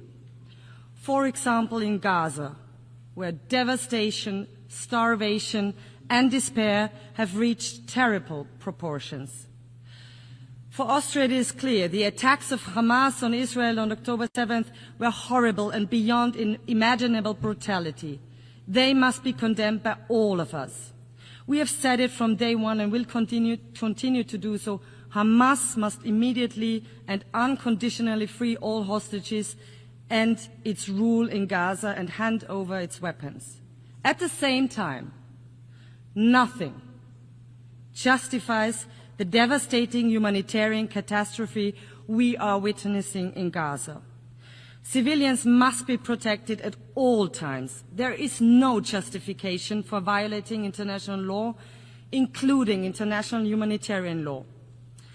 Austria is not only, because of our own historical responsibility, a friend of the people of Israel, but the actions and decisions of the Israeli government break my heart.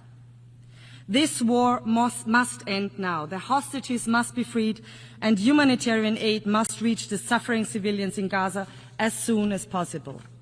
Our vision, the Austrian vision, is clear: a comprehensive, just and lasting peace in the Middle East. 2 states, Israel and Palestine, living side by side in peace and security within recognized borders. Austria's support for the 2-state solution is not just words. We have supported the Palestinian Authority for many decades. At that point in the future, when this step can make the most meaningful contribution to peace, and when the right conditions have been met, we will also recognize Palestine as a state. We welcome President Abbas' condemnation of the October 7th attacks, his call to free the hostages, the prospect of elections, and his demand to disarm Hamas. We thank all those who took a huge effort to end this war and bring solutions for peace and security to this region. These are steps towards peace, and Austria will work with all partners to turn them into reality. Madam President, Excellencies, we all see the basic principles of the Charter challenged in Ukraine, where Russia has been waging an illegal and unprovoked war of aggression against its neighbor. A very brutal war with horrific numbers of dead and wounded, soldiers and civilians. We support US and all efforts to end the war through high-level diplomacy. Since the beginning of the war, and especially since March, many initiatives have been launched to end this war. Ukraine showed several times that they are ready for peace. But instead, Russia continues its attacks on cities and villages, on schools, on hospitals and kindergartens. Russia even escalates now towards the EU and NATO countries, and this is unacceptable. Austria calls urgently for an immediate ceasefire as a precondition for genuine talks to end this war. Russia cannot simply talk peace during the day and bomb during the night. And it is absolutely clear that it is up to Ukraine and Europe to decide on our hopefully common future and security architecture. But Ukraine and Gaza are not alone. In Sudan, civilians face massacres while a humanitarian catastrophe unfolds on an unparalleled scale. In Haiti, gang violence and organized crime hold an entire nation hostage. In Afghanistan, women and girls are denied their most basic human rights. Against the backdrop of rising insecurity and armed conflicts, countries are now heavily investing in security and defense, also in Europe, also in Austria. We all have the duty to protect our citizens. This is necessary as we are confronted with the biggest war on our continent since 1945. But let us not fool ourselves. Growing nuclear arsenals or uncontrolled autonomous weapons systems will not make our world a safer one. While we all must ensure the safety and security of our populations, we must never give up on international humanitarian law, and we must ban weapons which kill randomly. Excellencies, today we face growing disregard of the UN Charter itself, a rising tide of coercion and unilateralism, a dangerous erosion of trust. The United Nations were born out of the ashes of war and the promise of never again. Does the UN still live up to this promise?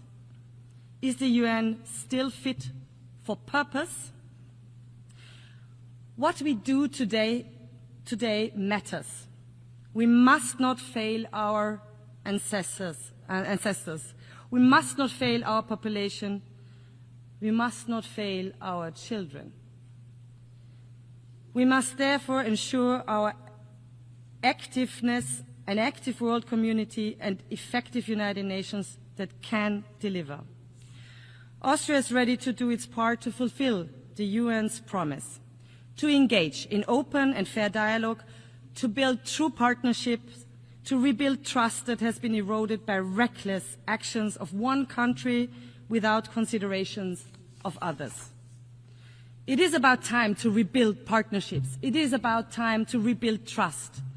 That is why Austria presented its candidacy for the UN Security Council for 27-28 already back in 2011. We strongly hope to count on your valuable support at the elections in June next year. Why should you support us? Austria is a rather small country and a military neutral one. We are a reliable host country, proud host country, of one of the UN headquarters in Vienna and support the Secretary General's reform efforts. Many negotiations in Vienna took place that have bridged divides and saved lives. We know that small countries depend on the rule of law, on diplomacy, transparency, and inclusiveness. That's why we will serve the entire international community if elected. We champion international law, the protection of civilians, disarmament, and UN peacekeeping. More than 100,000 Austrians have served as peacekeepers around the world since the 1960s. We are a reliable development partner and make our contribution to the enormous challenge of climate change. And no, denial will not help us to adapt to this challenge.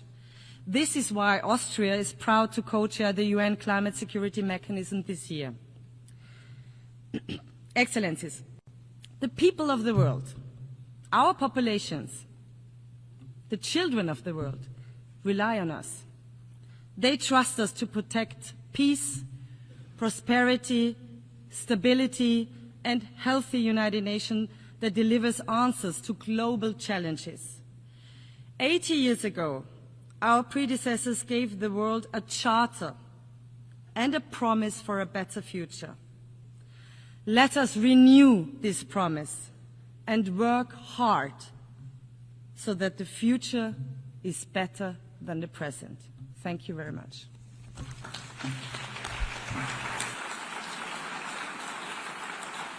I thank the Federal Minister for European and International Affairs of Austria. I now give the floor to His Excellency Juan Ramón de la Fuente Ramírez, Minister for Foreign Affairs of Mexico.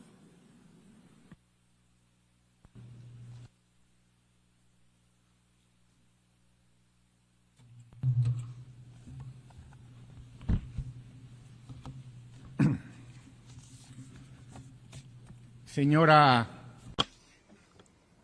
Madam President, Excellencies, the time of women has come, and Mexico has made this very clear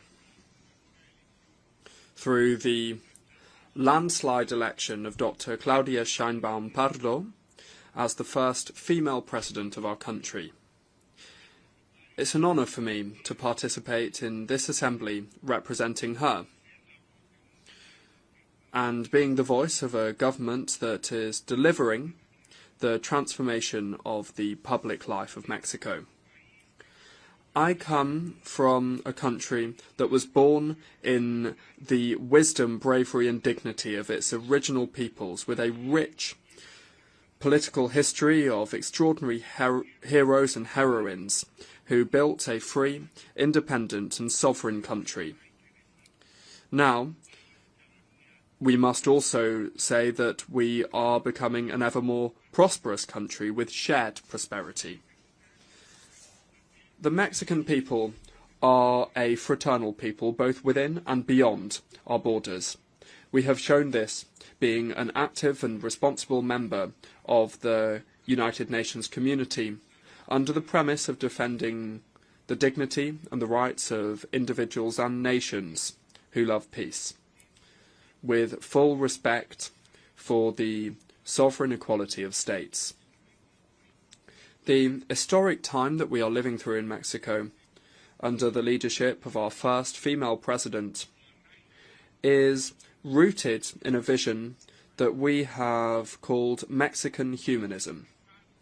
The trail blazed over the last 7 years is a clear one and has a universal vocation, that is, to build a society based on democracy, freedom, equality, and shared prosperity for the benefit of everyone, putting the poor first. The guiding pillar of this project is a vision of justice, full recognition of the dignity of people, and inclusive social development without discrimination.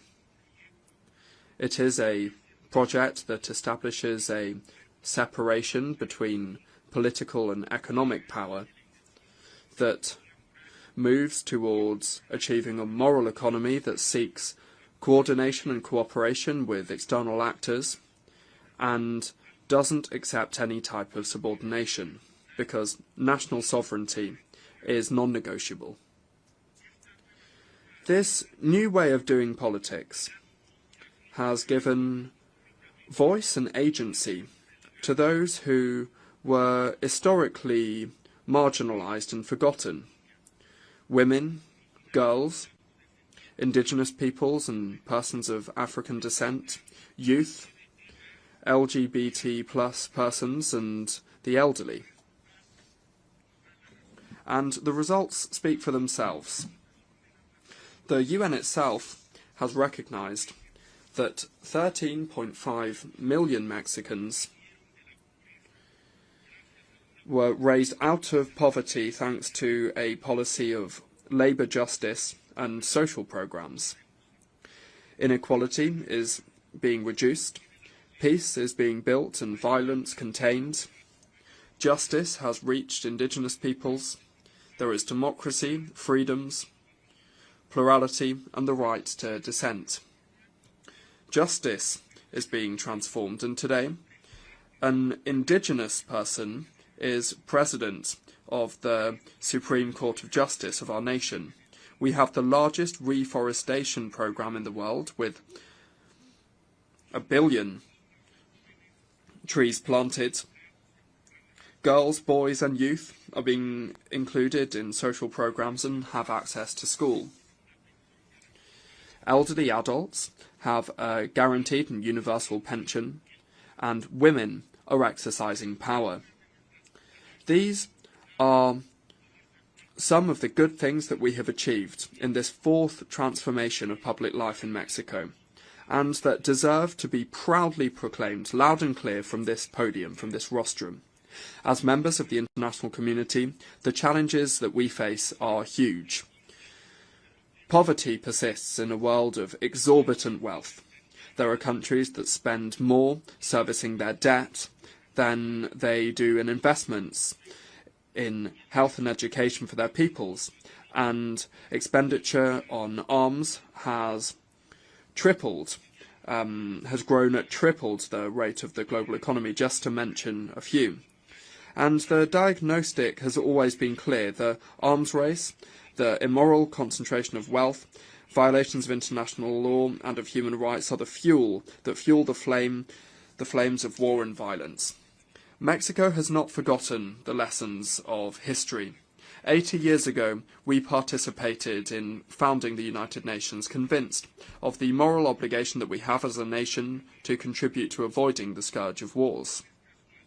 It is not a coincidence that many of the purposes and principles of the United Nations Charter are reflected in the constitutional principles of our foreign policy. The self-determination of peoples, the peaceful settlement of disputes, prohibiting the threat or the use of force, the legal equality of states, cooperation for development and the defence of human rights. Without seeking to be exhaustive, please allow me to share some of the premises that can contribute to getting the international community back on track. Number one, the world needs a moral economy of well-being. It's necessary to mobilise regional coalitions around well-being in order to deliver effective cooperation for development that acknowledges that fighting poverty is the investment that gives the best return, both financially and socially speaking. An international financial architecture that includes criteria of collective well-being and trade that is grounded in clear rules with shared benefits between peoples.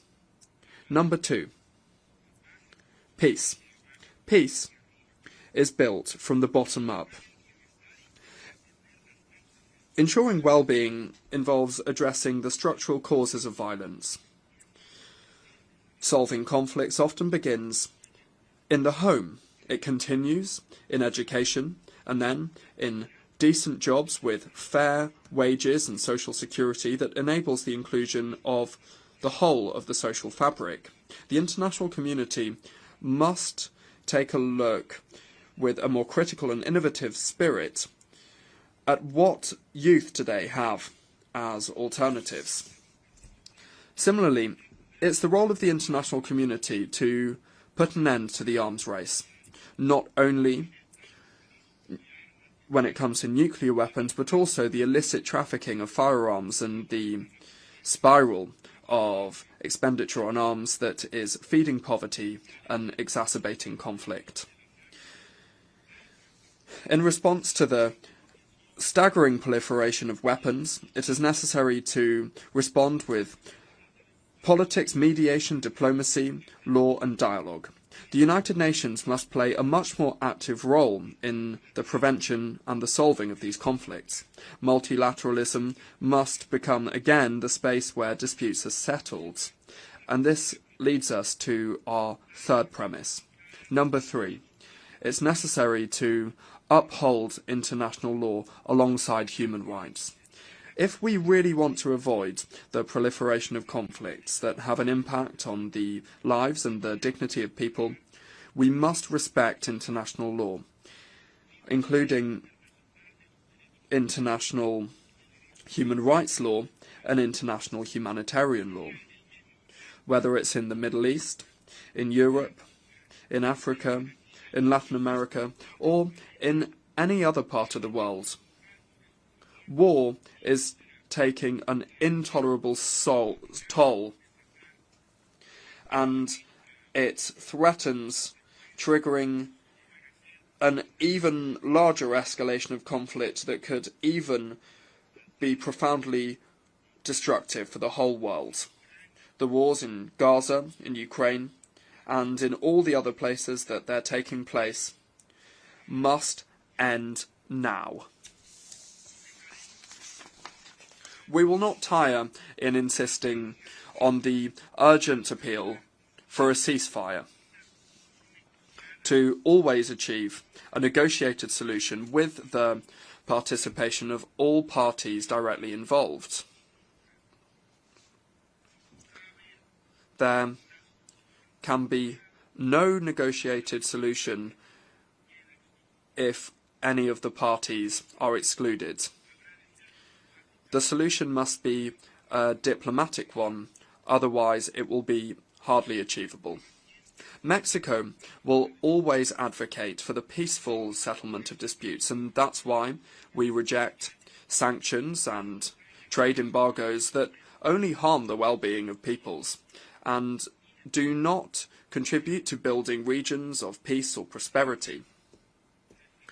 We reiterate unambiguously our historic position against the embargo on Cuba and our appeal to remove this country from the list of countries that sponsor terrorism, state sponsors of terrorism. Respecting international law is safeguarding peace. It's the antidote to a logic of power that makes the weakest nations even more vulnerable. In the words of our Benemérito de las Américas, our eminent Benito Juárez Garcia, everything through reason and law and nothing by force. Madam President, the struggle for justice is rooted in the conviction that all people are equal before the law. Compelled by fraternity to understand each other and to respect each other as equals in dignity and in rights.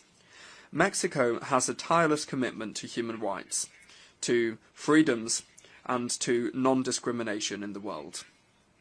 We condemn classism, racism, and all forms of discrimination, including discrimination based on sexual diversity or gender identity.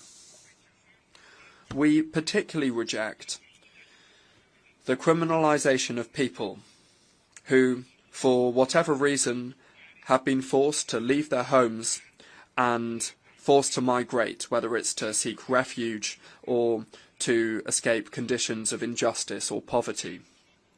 For us, migrants are people with rights, who care for their families and who contribute with their efforts to improving and strengthening their host communities. It's only by understanding the phenomenon and addressing its structural causes that we will be able to move towards a framework of global and regional collaboration that will enable us to move towards a safer and more orderly mobility. Let there be no doubt, Mexico will not tire in ensuring the attention to and protection of Mexican nationals who are outside of our country and those that deserve all of our support and assistance. In this framework of justice and rights, we are including the fight of women and for gender equality because despite the progress, there are still gaps and violence against women in the world that are wrenching away freedom from girls, young women and women in all of their diversity. 30 years since the Beijing Declaration and Programme of Action, the diagnostics and the roadmap are clear, and we invite all nations to mobilise to accelerate the progress towards gender equality. In my country, the transformation of consciences has been intrinsically linked to the fight for gender equality. Today in Mexico, we are seeing gender parity prevail in the legislative and judicial branches of government, in public policies. We are including a strict gender perspective, and that has been enshrined in our constitution.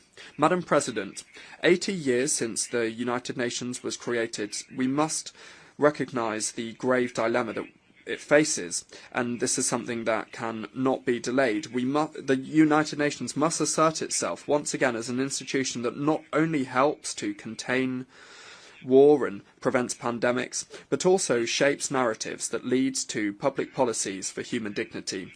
We believe that the United Nations must go back to its purposes and its principles and return to its fundamental pillars, which are the maintenance of international peace and security, sustainable development, and the protection and promotion of human rights. It is necessary to get back to these objectives, and everything must revolve around this, from working on the budget to reviewing the thousands of mandates that we have given to the Secretariat, many of which really are not that useful today. The legitimacy of the United Nations will depend increasingly more on its ability to respond to the grave challenges that the world faces. We trust that the next Secretary General, who we hope will be a woman from our region, will accelerate progress,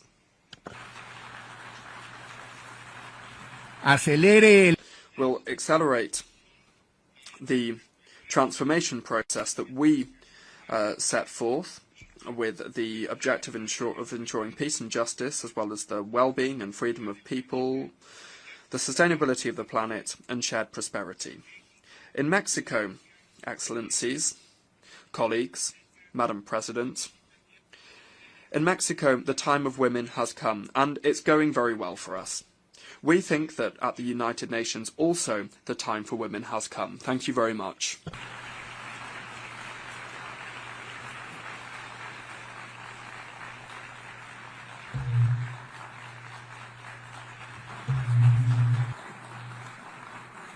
Je remercie le ministre.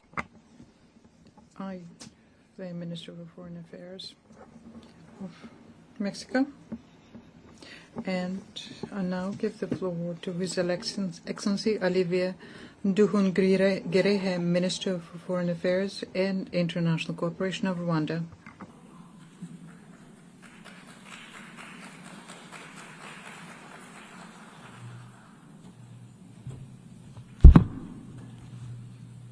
Your Excellency Annalena Baerbock, President of the 80th General Assembly, Your Excellency Antonio Guterres, Secretary General of the United Nations, Excellencies, Heads of Delegation, ladies and gentlemen, good evening. Allow me to begin by congratulating Her Excellency Annalena Baerbock on her election as President of the 80th session of the United Nations General Assembly. I take this opportunity to thank His Excellency Philemon Yang, the outgoing President, for his work and dedicated service to multilateralism. Rwanda extends its gratitude to Secretary General Antonio Guterres for his comprehensive report on the work of the United Nations aimed at improving its efficiency.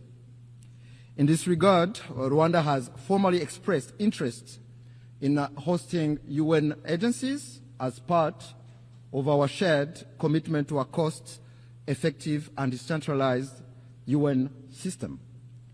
We reiterate our support to the work of the United Nations and the Secretary General, particularly in advancing peace and security and drive progress on sustainable development goals. Excellencies, this year, the United Nations turned 80. This journey has not been without challenges. Fast-changing realities, including economic shocks and the legitimate aspirations of regions long denied a voice, compel us to quickly adapt to make the UN fit for purpose. That is why Rwanda strongly supports reforms, especially of the Security Council. The composition of this body does not reflect current realities. Africa is a 1.2 billion people strong continent where most of the conflict of the Security Council's agenda reside. Therefore, it cannot remain excluded from permanent membership. Excellencies, the United Nations development pillar remains central to advancing peace, prosperity, and dignity for all. We commend the UN development system and its partners for their tireless efforts in supporting countries to address pressing development challenges, from poverty eradication to climate resilience, and in driving forward the ambition of the 2030 Agenda. This 2030 Agenda for Sustainable Development embodies our collective aspirations for a just, inclusive, and prosperous world where no one is left behind. Rwanda remains firmly committed to its full implementation, recognizing that connectivity, innovation, and inclusive development are indispensable drivers of progress. Despite global challenges such as the existential threat of climate change and widening technological inequalities, Rwanda has taken bold steps to align national priorities with the SDGs. These efforts demonstrate that development, connectivity, and environmental stewardship can move forward hand in hand. Yet, the persistence of unequal access to finance, technology, and markets threatens to widen the gap between those with means and those without. In this context, solidarity among nations through development cooperation has contributed to bridging development gaps. However, we believe that it is time to transition from aid to trade, enabling developing countries to become self-reliant in a win-win partnership. Mr. President, Excellencies, Rwanda regrets the politicization of development cooperation, which is used by some development partners for partisan political reasons and interests. Let me recall that every nation is sovereign and cannot be forced to choose between its security and development. Development aid must serve as a tool for solidarity and progress, not as a weapon of coercion.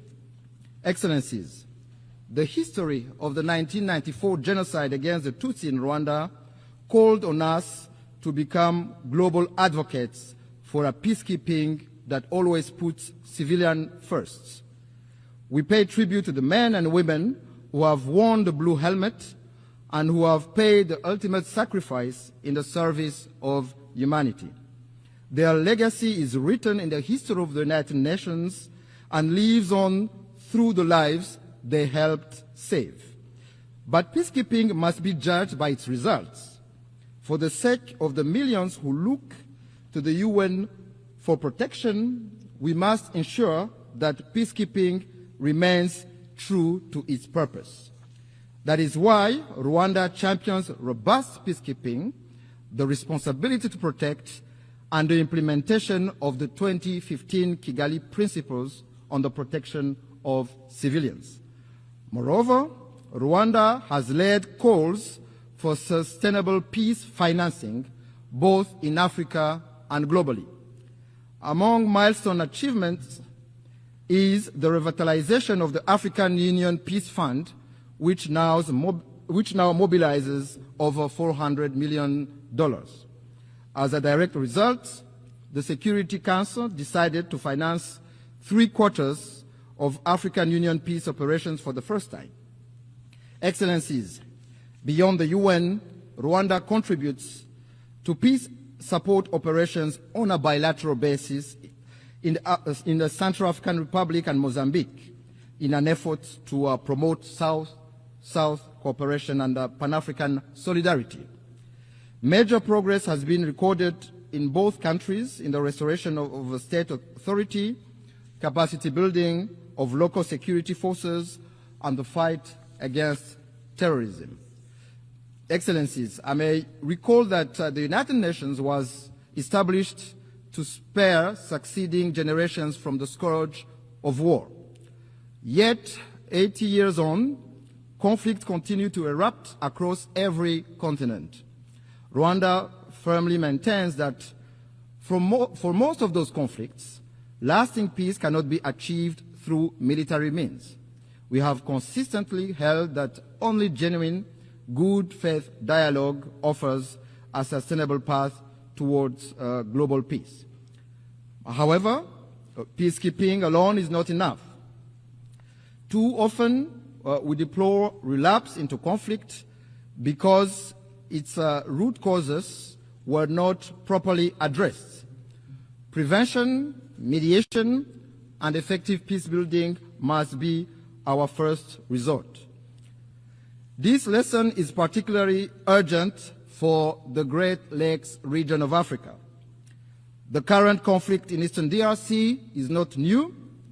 It is rooted in decades of bad governance, marginalization and persecution of minorities, genocide ideology, and a persistent colonial legacy. Rwanda believes that peace in Eastern DRC is in everyone's best interest. Our goal has always been and will remain the security and well-being of Rwandans and the people of our region. In June this year, Rwanda and the DRC signed a peace agreement in Washington. It provides for a comprehensive framework encompassing security, political, and economic components. This achievement was made possible thanks to the strong leadership of His Excellency President Donald Trump of the United States and of His Highness Sheikh Tamim bin Hamad Al Thani, Emir of the State of Qatar, whose vision for peace and prosperity in our region Rwanda fully shares. We also acknowledge the vital role played by African-led initiatives, notably the joint EAC SADC process, supported by the African Union mediation, for their efforts in favor of peace. Nevertheless, since the signing of this peace agreement, progress has been moving slowly.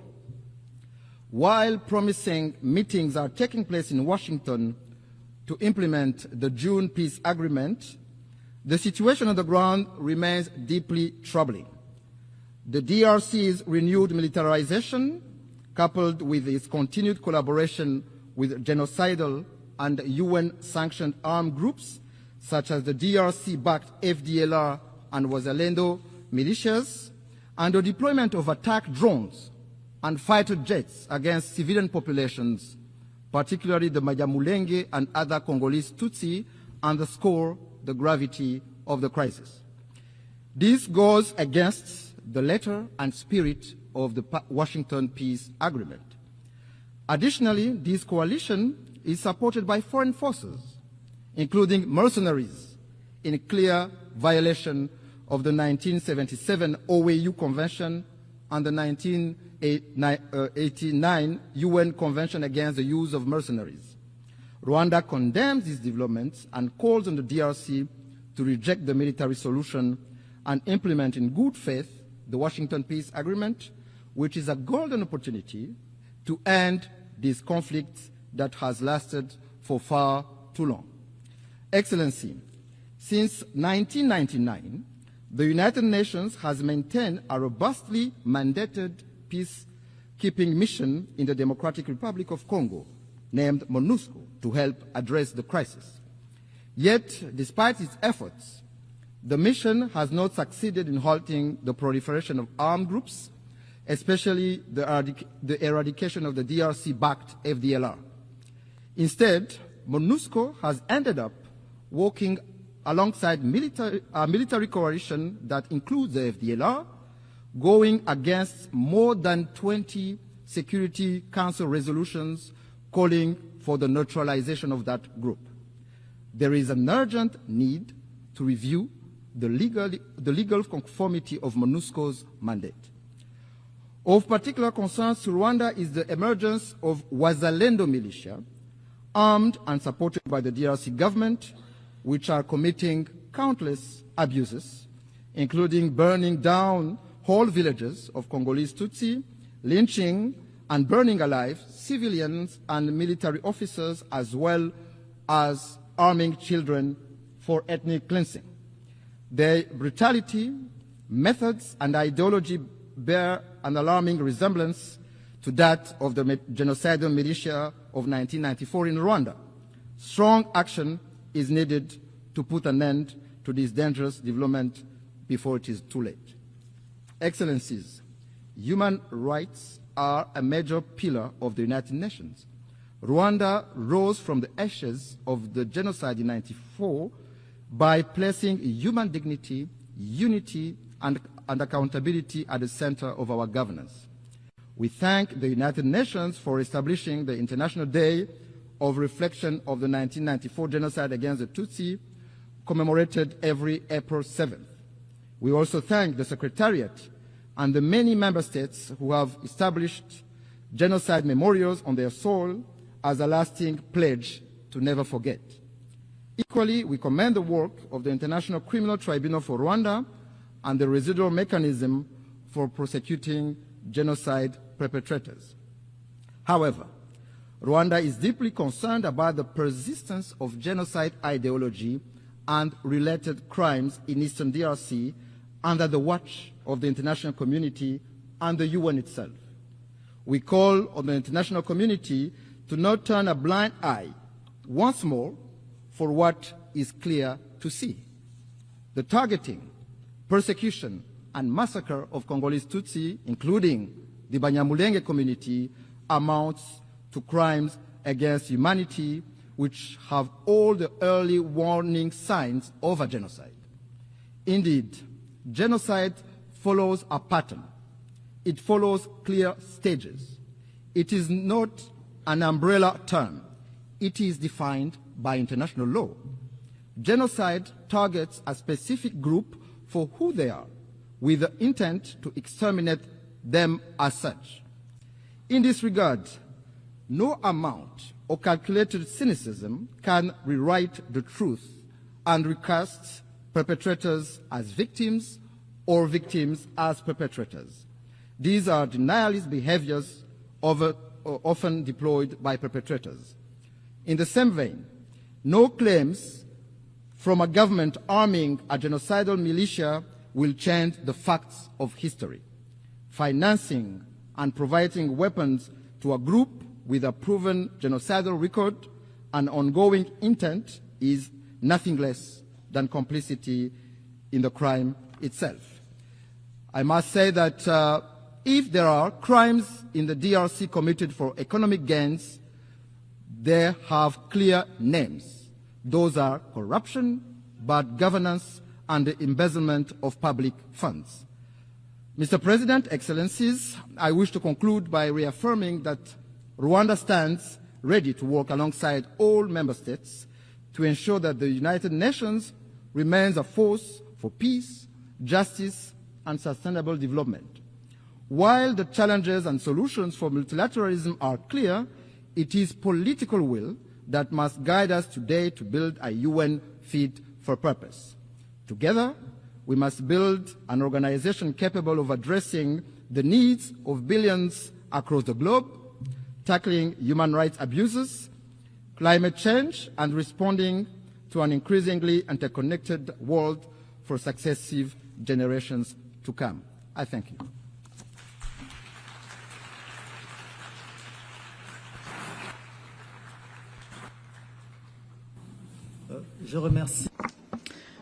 I wish to thank the Minister for Foreign Affairs and International Cooperation of Rwanda.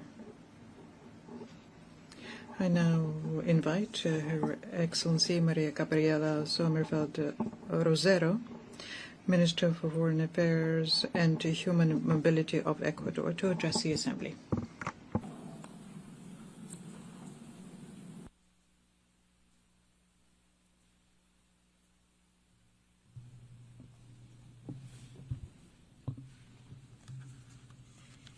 Señora Presidenta. Madam President, on the 80th anniversary of the adoption of the United Nations Charter, Ecuador honours with respect and renewed commitment its status as a founding member of this organisation. What was born out of hope for peace upon the ruins of the Second World War has become the most ambitious project of international cooperation in history. A system of norms, institutions, principles, purposes, and universal values geared towards protecting human dignity, preventing violence, and driving development. 80 years ago, states chose cooperation over disputes, peace over war. My presence here at this Assembly is an opportunity to reiterate before the international community that Ecuador will continue to prioritise cooperation between states, because it is only by working together that we will be able to ensure a future of peace, security and prosperity for our peoples. Therefore, the foreign policy of Ecuador supports multilateralism, which is the model that enables international cooperation to be possible in order to address global challenges and to achieve common goals. Madam President, multilateralism needs to change in order to respond to the current demands of peoples and to confront new threats.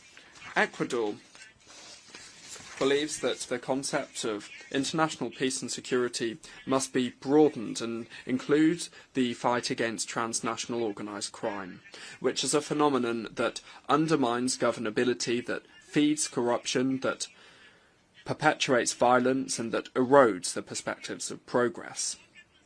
Indeed, it causes consequences that are similar to traditional armed conflicts in the economic, political and social realms. We're not talking about local gangs here, but rather international networks and logistic chains that move thousands of tons of drugs, that exploit illegal mining and that traffic weapons, people and even human organs.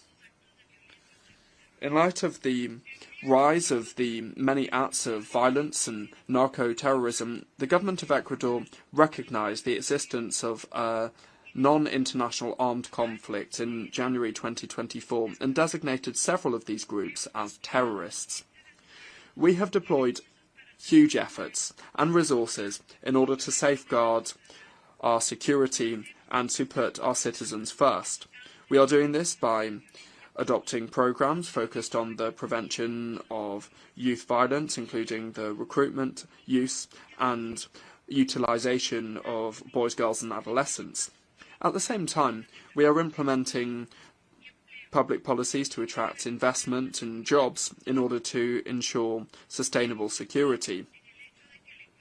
I wish to insist on the fact that Ecuador, without having sought this out, but due to the fact that we are very close to the main producers of cocaine in the world, is on the front line of the battle against transnational organised crime and is waging an existential war against narco-terrorism. Milestones in the fight of Ecuador against transnational organised crime and narco-terrorism include the seizure of 295 tonnes of illicit drugs in 2024, as well as the decision to call on friendly countries to provide their support in different areas of this confrontation, because given the potential of joint military operations, fully respecting the constitutional framework. The Ecuadorian government has called a national and democratic debate on foreign military bases, by way of a referendum that will take place in November next, providing strategic areas that can serve to help us to control and monitor criminal activities in order to achieve peace and international peace and security. This referendum will be coupled with a call for a constituent assembly that will be tasked with drafting a new fundamental charter that will contribute to defeating narco-terrorism and lead us inexorably down the path of prosperity and social peace. Madam President, on a regional level, Ecuador has established and what spearheaded the establishment of the resolutive plan of action as a strategic response of the Andean community to the illicit trafficking of drugs and transnational organised crime.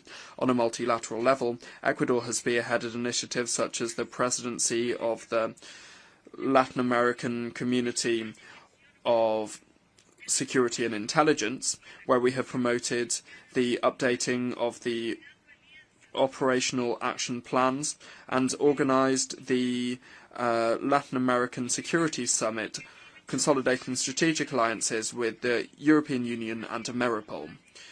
We agree that transnational organised crime and narco-terrorism are global scourges that know no borders, and no country can act against them alone. It's therefore essential to coordinate our efforts to reach cooperation agreements with countries and with international bodies that include financial assistance and technological equipment. Madam President, over the last 8 years that the UN has been in existence, it has been shown that lasting peace can only be built upon solid foundations: security, development, and human rights. These three pillars, which are independent and indivisible, represent the pillars of the international order and multilateralism that are currently seeing cracks in them that are compromising their stability. Indeed, today multilateralism is being called into question, and rightly, because it hasn't been able to address the contemporary conflicts and challenges effectively. Ecuador advocates for a more innovative, inclusive and representative multilateralism that takes account of the realities of countries, in particular those of the developing world, that promotes the equality of men and women, and that finally opens up a space for youth in decision-making. It's essential to strengthen the respect of the fundamental principles of international law enshrined in the United Nations Charter, that is the bedrock of this organisation and whose strength depends on our adherence to its spirit and letter. Abandoning it would lead us back to a time in which the only source of law was force. It is therefore our role to reform it and update it, so that it can respond to the current challenges we face on a global level, so that precisely we can strengthen these principles. In summary, this institution is called to support the evolution and accompany the evolution of human beings and of the planet, to address technology changes and new challenges. Madam President, human mobility is yet another of the most complex challenges of our time. Ecuador, which is a country of origin, transit and destination and refuge for migrants, reaffirms its commitment to safe, regular and orderly migration, convinced that managing it properly can contribute to sustainable development.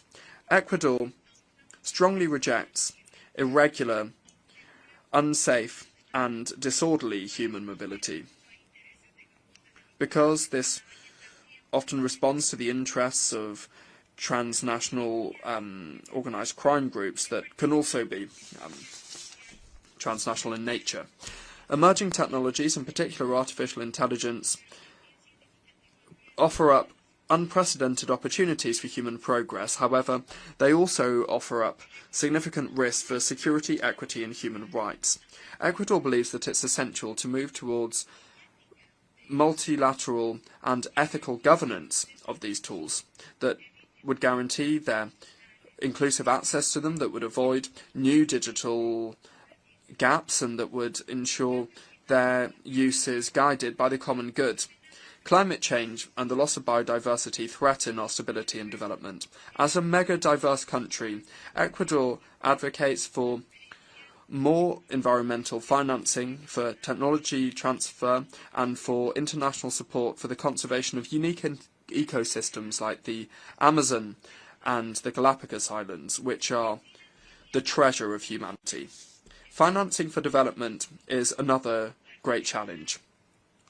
The international financial architecture must respond to the needs of developing countries, in particular those that are classified as middle-high income countries. The exclusive use of GDP per capita, which is limiting and limited, does not reflect our reality, nor does it reflect our vulnerabilities. We require more comprehensive indicators that include multidimensional poverty, structural inequality, and climate resilience, as access to concessional resources and international cooperation are not unfairly undermined. Ecuador supports the use of sustainable financial instruments such as green and thematic bonds and promotes the creation of new financing mechanisms. Madam President, youth of Ecuador and of the world, I'm proud to represent a young people, Ecuador is a country of more than 18 million inhabitants, in which youth represent around 40% of our population. The government of Ecuador and President Daniel Noboa are focused on providing them with opportunities that did not exist in the past. The time of youth has come.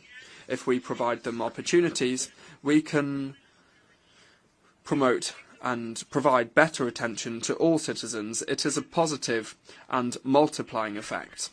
For us, the youth embody the priority of all priorities.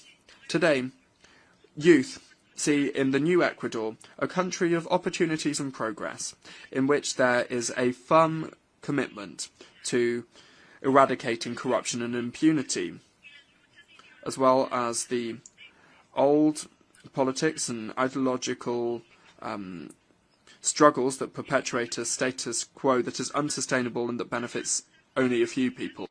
The new Ecuador is moving with stability and responsibility on an ambitious path of productive transformation, as well as social and institutional transformation, towards a new chapter in our development model, involving efforts that include the diversification of our energy mix, that include the diversification of our productive mix. The current global economic environment that is ever more complex and demanding, marked by the volatility of the markets, geopolitical tensions, uncertainty in the supply chain, and rapid technological changes, require us to adapt rapidly and in an agile manner. We are fostering a competitive economic environment, generating openness to business and providing attractive opportunities for foreign investment. Several factors foster investment and business in Ecuador. A large range of natural resources, our strategic location in South America, the economic stability provided by us using the United States dollar as our national currency, and our condition as a mega-diverse country with an extremely rich cultural heritage. Our risk indicator as a country continues on its downward trend, and yesterday was at 701 points, which is the lowest level over recent years. Our economy grew by 3.9% in the first half of the year,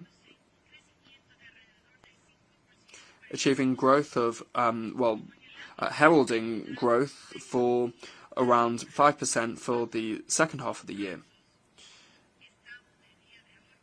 And as for the security environment, well, the economy is improving even with the challenges that we still face. In July 2025, we saw 38.6% of decent jobs. In other words, 282,000 more Ecuadorians are benefiting from a decent job compared to 2024.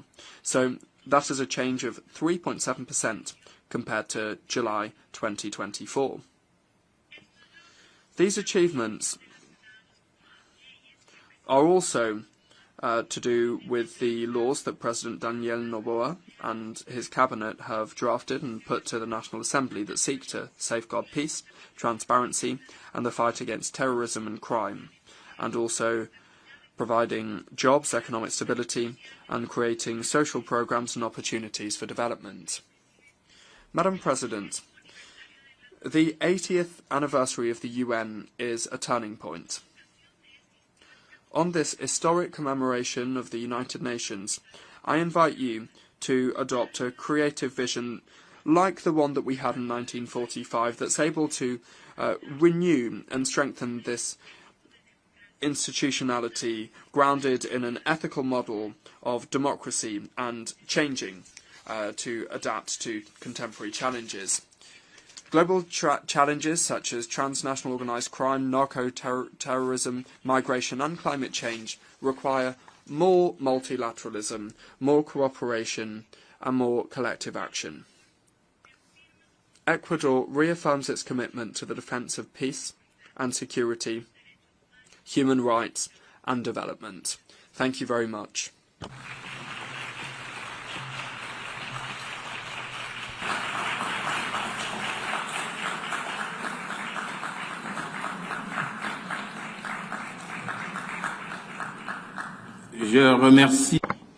I thank the Minister for Foreign Affairs and Human Mobility of Ecuador.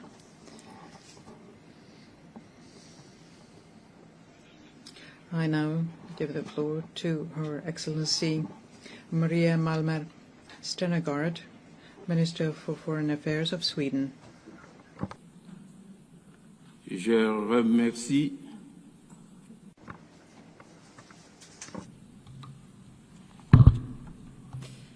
Mr. President, Excellencies, 80 years ago, nations came together. It was a bold act of faith. Faith in multilateralism, the rule of law, and the shared responsibility to save future generations from the devastation of war. But as we gather here, the world and our organization, the United Nations, are facing the risk of failing.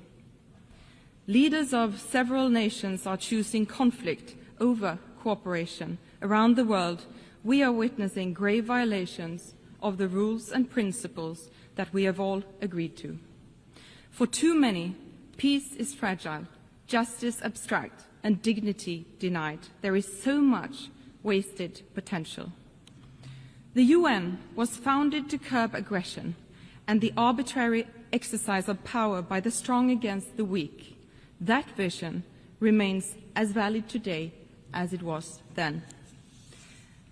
Mr. President, it is not only the UN that turns 80 this year, it happens to be 80 years since Astrid Lindgren published her first book about the strongest girl in the world, Pippi Longstocking, a strong-willed girl who believed everything was possible.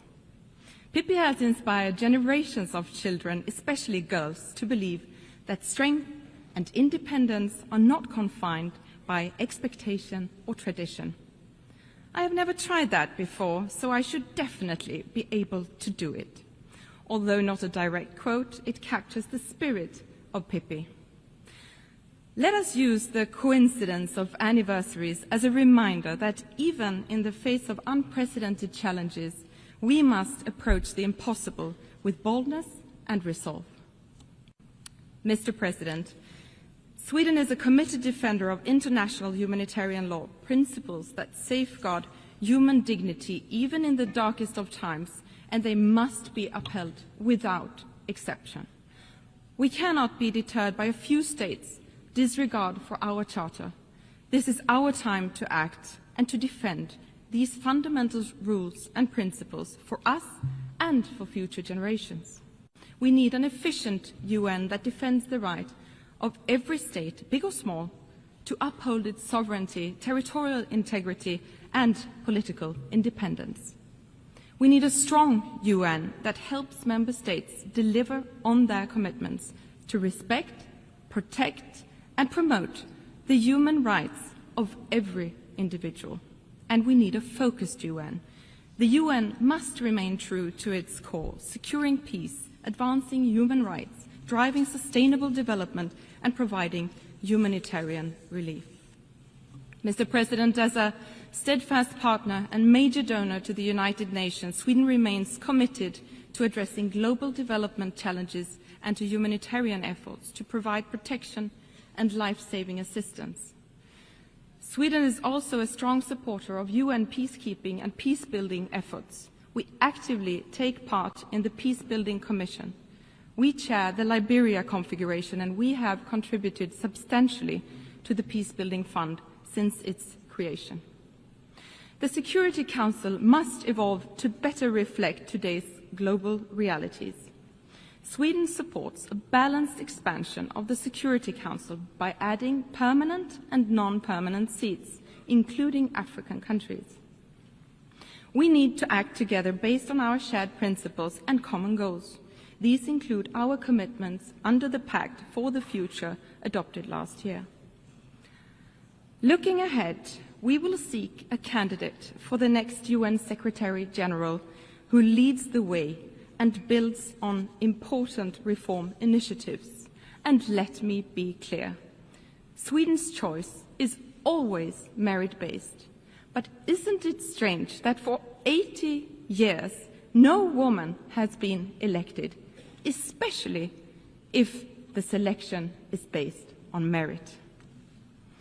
Mr. President, in a world in which armed conflicts are multiplying, we must not allow injustice to go unpunished. Accountability is critical to uphold our international rules-based order. The integrity, independence, and impartiality of our international legal system, including the International Court of Justice and the International Criminal Court, must be protected. When I think of accountability, I think of little Angelina. You have probably seen the picture of her celebrating her 2nd birthday next to a giant teddy bear. Angelina never got to celebrate her 3rd birthday. She was born during Russia's war, and she died from a Russian missile. Little Angelina and her mother were killed in one of Russia's deadliest attacks on Ukraine in Kiev in August this year.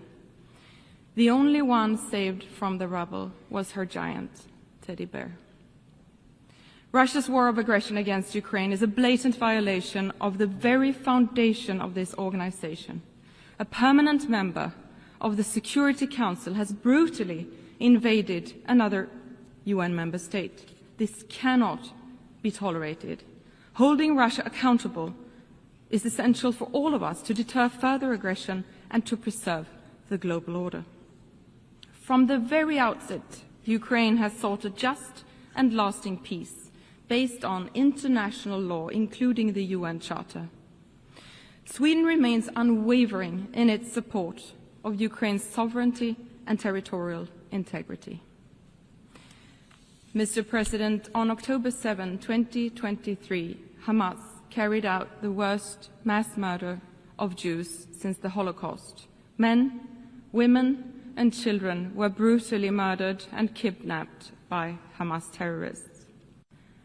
And when the music faded at the Nova Festival, so did the lives of young, peace-loving people. They were raped, killed, and taken hostage. It was truly a painful reminder of how dark the world can be. The hostages are being held in appalling conditions by Hamas. More pressure must be put on Hamas to immediately release them, and Hamas must never have a place in the future governance of Palestine. The war in Gaza has led to suffering beyond imagination. We are reminded daily of the painful desperation inside Gaza. The offensive against Gaza City is worsening an already catastrophic situation. Parts of Gaza are now officially in the grips of famine. This cannot go on. Israel has a right to defend itself, but that right must be exercised in accordance with international law. And the way the Israeli government is waging its war is unacceptable. The UN and other humanitarian actors must be allowed to work safely in all parts of Gaza. Humanitarian space must be protected and aid should never be politicized. Increased pressure on the Israeli government to change its course and meet its obligations according to international law is urgently needed. Sweden welcomes international efforts for a peaceful resolution to the Israeli-Palestinian conflict. It is in the interest of all states to not only bring this war to an end, but to ensure a sustainable two-state solution for a better future for all, both Israelis and Palestinians.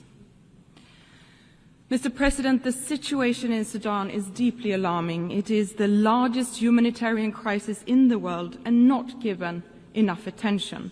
Full, safe and unhindered humanitarian access and immediate ceasefire and negotiations, ensuring a return to civilian rule, are urgently required. Conflicts all over the world are wasting human potential. Every conflict tears families apart, disrupts education, and silences voices. The cost is immeasurable. Mr. President, authoritarian regimes challenge democracy, rule of law, and gender equality. Sadly, resistance against women's and girls' rights is on the rise. Sweden is honored to serve as President of the UN Executive Board this year. Gender equality is too often framed as a women's issue, which is a profound misunderstanding. Equality is not only a value we should aspire to, it is a driver of progress. Strengthening women's and girls' rights is not only the right thing to do, but also the smart thing to do, because we know that where women prosper, societies prosper. Equal access to education, work and resources transforms communities. Economically empowered women invest more in their families, leading to better health, education, and overall quality in life for future generations. Societies that include women in peacebuilding are more likely to enjoy sustainable peace. We must stand firm against those who seek to roll back freedoms. We must push back the pushback. Everyone has the right to live safely and freely, regardless of gender, religion or beliefs, skin color, or whom they love. Sweden will always defend the equal rights and dignity of every human being. Mr. President, the crisis of our time, armed conflicts, climate change, extreme poverty, demand urgent collective action. But public aid alone is not enough. To achieve our goals, we need to mobilize finance from every source, not least private capital. We must use synergies between development cooperation and trade to meet growing needs and lay the foundation for economic growth and entrepreneurship. The green and digital transition brings great opportunities in terms of jobs, growth and solutions to mitigate climate change and achieve the goals of the Paris Agreement. Emerging technologies such as AI hold immense promise in addressing some of our most pressing common challenges. The global community must support innovation while addressing risks. Mr. President, the UN was not created to take mankind to heaven, but to save humanity from hell. These words of the second Secretary General of the United Nations, Dag Hammarskjöld, remain just as valid today. These are difficult times, but times have been difficult before. Let us not surrender to despair. Most nations continue to stand by the fundamental principles agreed upon 80 years ago. We should not let this anniversary become a celebration of the past alone. Let's see this as a call to action. Let's embrace the spirit of Pippi Longstocking and carry on with fearlessness and conviction. Together we must act for ourselves and for future generations. Let them inherit a better, freer, and fairer world than the one we found. For my son, Christian, and for my daughter, Kajsa, for all our sons and daughters who deserve to grow up in a world where their paths are not limited by their gender, tradition, or violence. We must not let potential go to waste. We must not let them down. I thank you.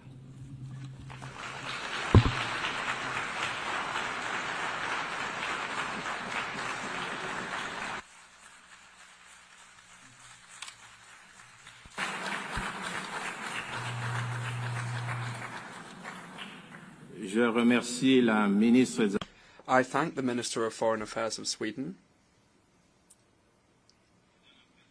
And I now give the floor to His Excellency, Mr. Lejeune Mbela Mbela, Minister for Foreign Affairs of Cameroon.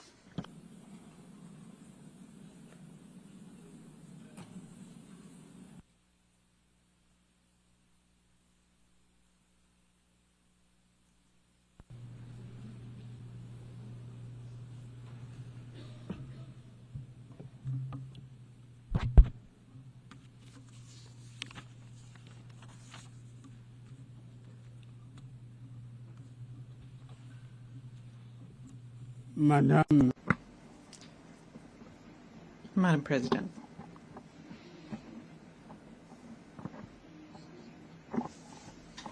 I was entrusted with the honor on behalf of His Excellency Paul Biya, President of the Republic of Cameroon, Head of State, and he instructed me to speak in his name. Allow me, therefore, to renew Cameroon's warm congratulations on your election as President of the 80th session of the General Assembly of our organization. Your diplomatic experience and vision, which encourage us to unite our efforts for a better future, are guarantees of success for both your mandate and deliberations throughout this session. You can count in this regard on the full cooperation from the Cameroonian delegation. As you know, my country was honored to see your predecessor, Ambassador Philemon Young, preside over the 79th session of the General Assembly. And I would like here to commend his commitment, his professionalism, and his determination, which was marked by his spirit of being able to listen and conduct a dialogue as he fulfilled his mandate.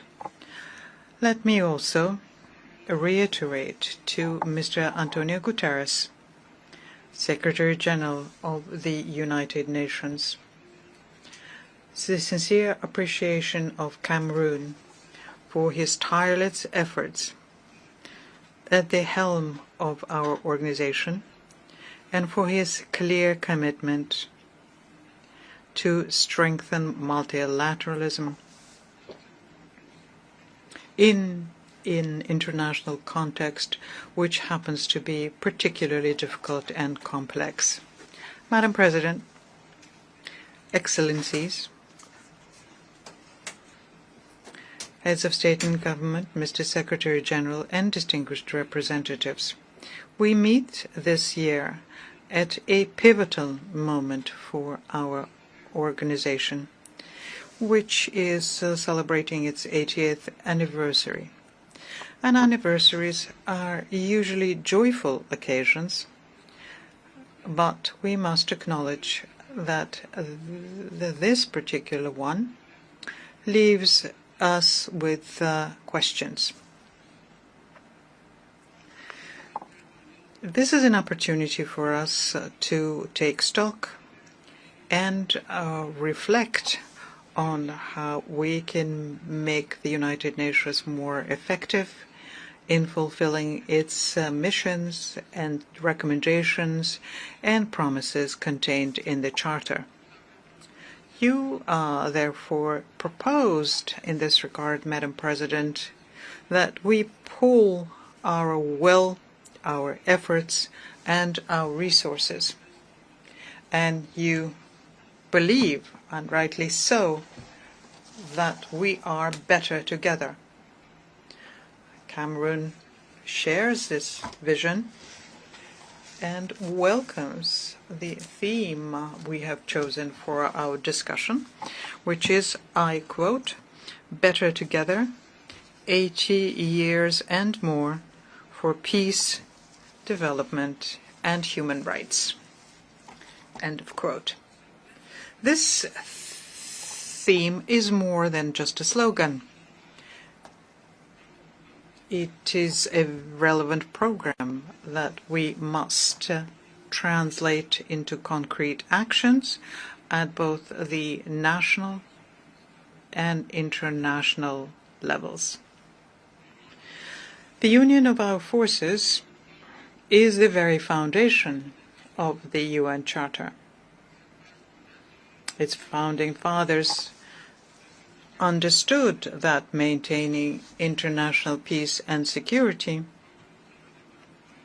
and promoting economic and social development for all could only result from our collective labor. And that is why we must maintain this dynamic for the well-being of our populations. Madam President, the UN was created to be, at the same time, a beacon of hope, a forum for dialogue, and a catalyst for concrete actions so as to build a more just, safer, and more united world. And 80 years later, it is useful, as I mentioned earlier, it is useful to take stock and draw lessons for the future. So the following questions arise here. Have we succeeded? Have we managed to shield our peoples from the fear of war?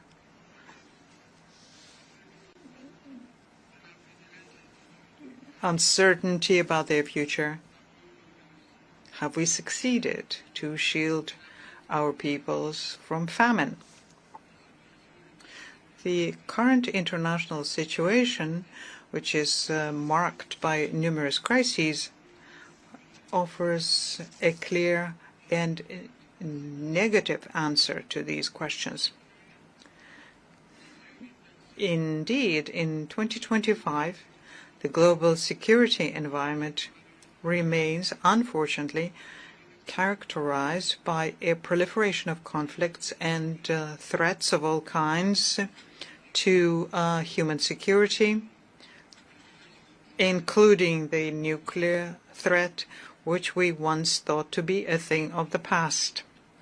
Whether in Europe, Central Asia, the Middle East, Latin America, or Africa, tensions are emerging or persisting, endangering peace, stability, and international security more than ever before. The ongoing armed conflicts around the world are a painful reminder for us that 80 years later, we neither could nor would succeed in protecting the world from the scourge of war. And this situation is further compounded by various natural disasters, including extreme weather events such as storms, hurricanes, forest fires, earthquakes, landslides, which cause significant material damage and loss of human lives, not to mention various pandemics on that list. The world will only meet the challenge of development if it first wins the challenge of peace. We have a historic responsibility to choose. Either we allow war and these multiple scourges to thrive, or we offer our children a stable, united, and prosperous world. And Cameroon has made its choice. It made the choice of peace and development and stands firmly by your side in order to turn this aspiration into a shared reality. Madam President, Your Excellencies, it is well known that there can be no development without peace, nor can there be lasting peace without development. The ongoing crises, which negatively affect international trade, the cost of raw materials and market supplies, undoubtedly hinder the development of many countries. And yet, economic development through the Sustainable Development Goals remains a primary objective that the United Nations must attain for the well-being of our peoples.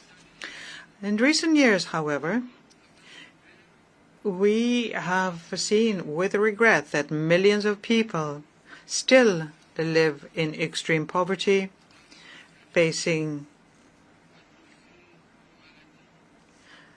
disease and food insecurity. In this particular context, children, women, and the elderly, and people with reduced mobility are the most vulnerable. And although access to education has expanded, many children and young people remain outside of the school system. At the same time, we observe a decline in life expectancy. We see deteriorating health indicators and a critical shortage of healthcare professionals, especially in Africa. With 5 years remaining until the SDG deadline, it is urgent that coordinated actions be taken to fulfill the promises of the 2030 Agenda. We must indeed take our responsibility individually and collectively so as to achieve these goals that we had freely and voluntarily set for ourselves. Your Excellencies, ladies and gentlemen, Cameroon, a ward of the United Nations, remains committed to the purposes and principles of the United Nations Charter and spares no effort under the high leadership of His Excellency Paul Biya, President of the Republic, to promote peace and international security. And in this spirit, my country actively participates in UN peacekeeping operations and through its 3 major specialized schools, trains police, gendarmerie, and other African civilian personnel who take part in these operations. Moreover, Cameroon remains consistently engaged in the fight against terrorism in general, and in the Sahel, and particularly in the Lake Chad basin, where the Boko Haram sect operates. Now, in economic terms, my country has adopted an ambitious national strategy that promotes harmonious economic and social development across the nation, whilst advancing democracy, respect for human rights, and good governance. This allows us to progressively and systematically realize the Sustainable Development Goals and the African Union's Agenda 2063, among others. Madam President, in the Congo Basin, Cameroon actively contributes to finding solutions to global climate change and to protecting wildlife and biodiversity. He will always do its part and expect that promises made, especially in terms of financing, will be honored. For Cameroon, it is essential that the efforts of developing countries be supported. In this regard, it is worth recalling yet once again that over a decade ago, developed countries pledged collectively to mobilize $100 billion annually to support climate change efforts. The same applies to development aid, which was set at 0.7% over 50 years ago. To date, none of these promises have been fulfilled. Cameroon believes that it is time for these funds, which were expected to be effectively mobilized to support the substantial efforts made by developing countries, especially in Africa, to preserve our shared environment for the benefit of all. On another front, Cameroon is mobilizing resources for major projects in education, health, infrastructure, and rural development, etc., all aiming to bring about structural transformation in our country. We take this opportunity here to thank our multilateral and bilateral partners who support us in this endeavor. And we encourage them to strengthen this partnership to help us achieve our goals. Your Excellencies, the Pact for the Future and its two annexes, namely the Digital Compact and the Declaration for Future Generations,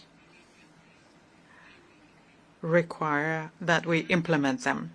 Similarly, the recent final documents that came out of the Nice and the Seville conferences, as well as the Yaoundé Declaration on Sustainable Blue Economy in the Gulf of Guinea, reaffirm commitments regarding financing and access to technologies, especially in this digital and artificial intelligence era, as decisive factors for promoting sustainable development. Cameroon welcomes these advances and the commitments made during these occasions for reforming the international financial architecture and advancing energy transition. My country aspires very much to see the realization of other long-awaited reforms, notably that of the United Nations Security Council, to allow Africa to occupy its rightful place in line with the Eswatini Consensus and the Sirte Declaration. When it comes to human rights, Cameroon welcomes the drafting of the International Pact on the Right to Development. The eventual adoption of this important instrument will mark a milestone in human history by unequivocally affirming that development is a fundamental right and not a privilege. Madam President, Your Excellencies, ladies and gentlemen, at this pivotal moment in the history of the United Nations, we must act. It is an imperative obligation that we cannot ignore.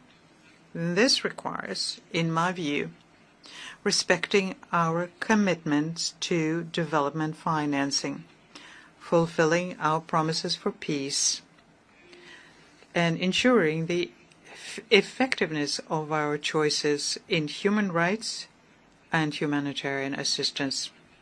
In the years to come, We must strengthen the foundations of lasting peace, rooted in prevention, resilience, and justice. And we have the means to do so, especially now when global wealth in 2025 has reached unprecedented levels and technological development allows for significant improvements in living conditions for all. In conclusion, and as a call to action, we must do better and we must do more so that the United Nations fulfills the promises made to the peoples of the world and becomes, more than ever, the engine of strengthened multilateralism, fair and equitable cooperation, and reimagined solidarity in the face of the concerning rise of multipolarity. I thank you for your kind attention.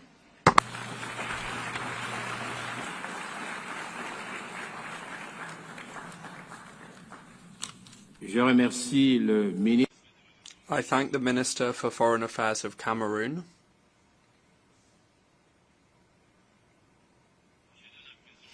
I now give the floor to His Excellency Mr. Espen Barth Eide, Minister for Foreign Affairs of Norway.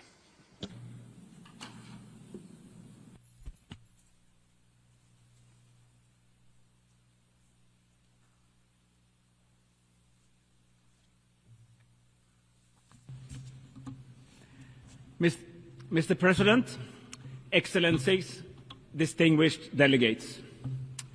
80 years ago, against the backdrop of the Second World War, world leaders gathered in San Francisco to sign the UN Charter, to save succeeding generations from the scourge of war.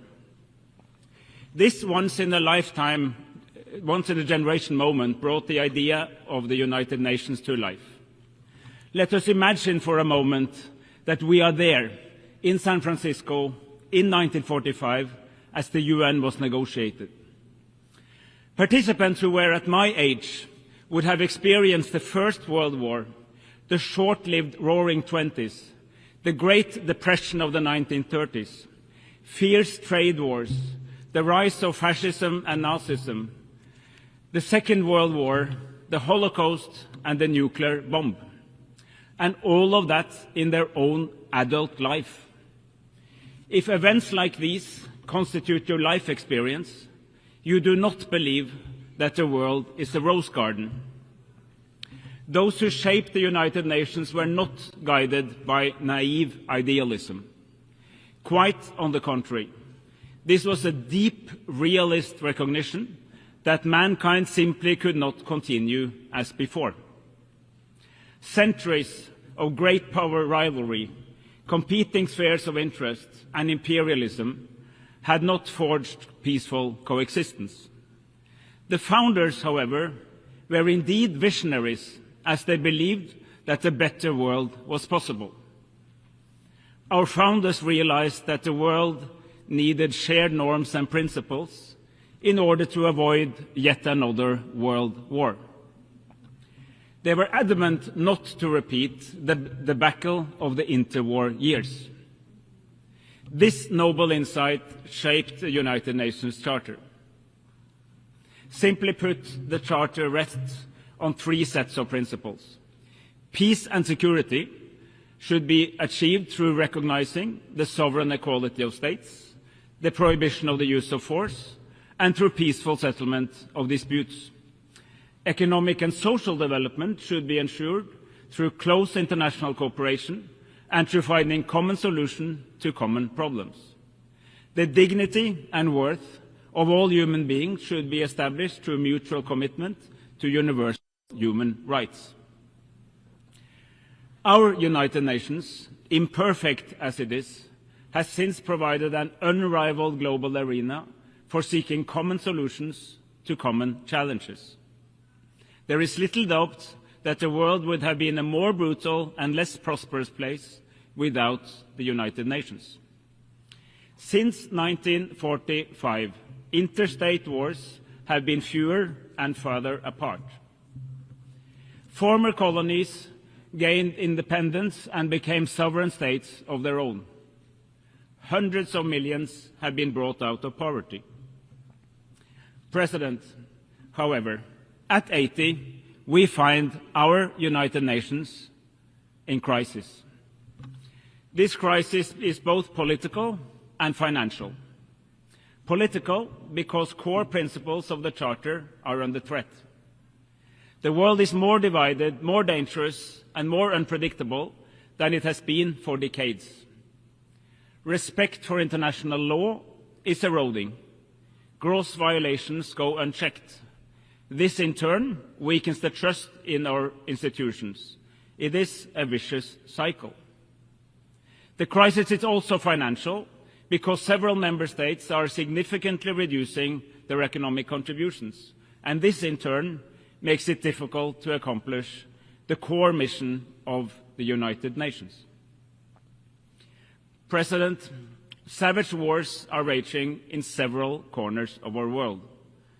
In Sudan, civilians are facing the largest displacement and hunger crisis in the world today. The war in Sudan has been raging for almost 900 days. This is but one of the many horrific wars that receives way too little attention in the power centers of the world, even in this organization.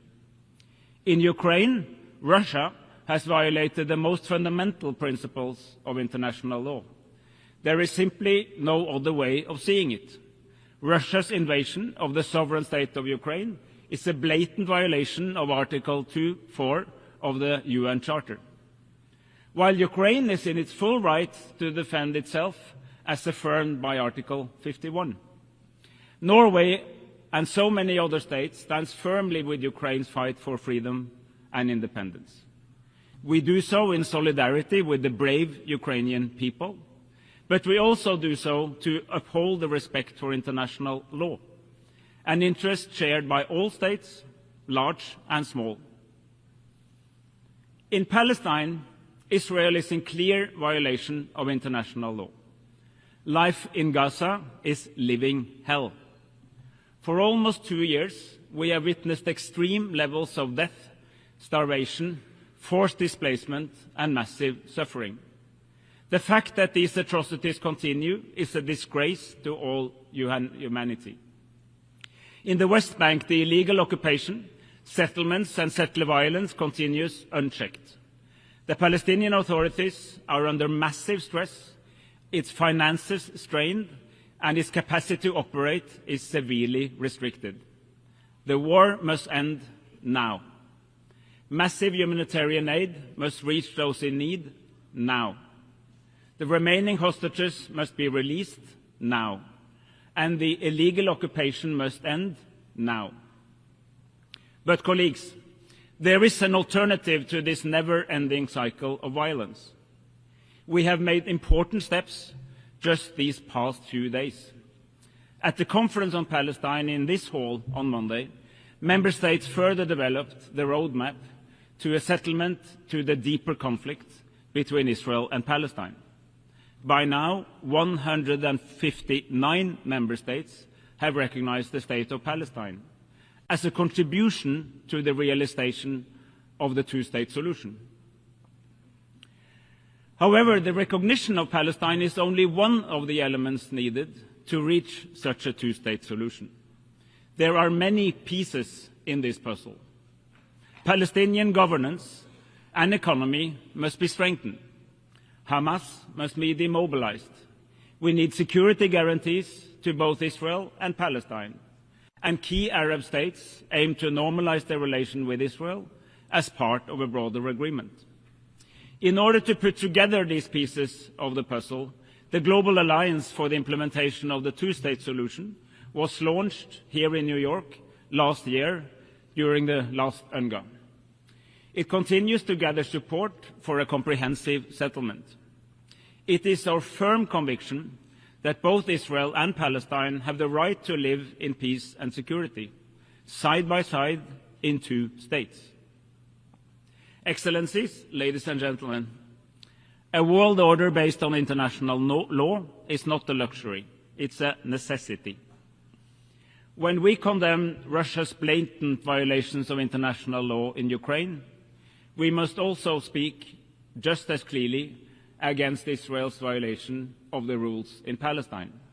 International law cannot be applied with double standards. It must be upheld universally, regardless of who commits the violations and regardless of where they take place. This is not optional, this is fundamental.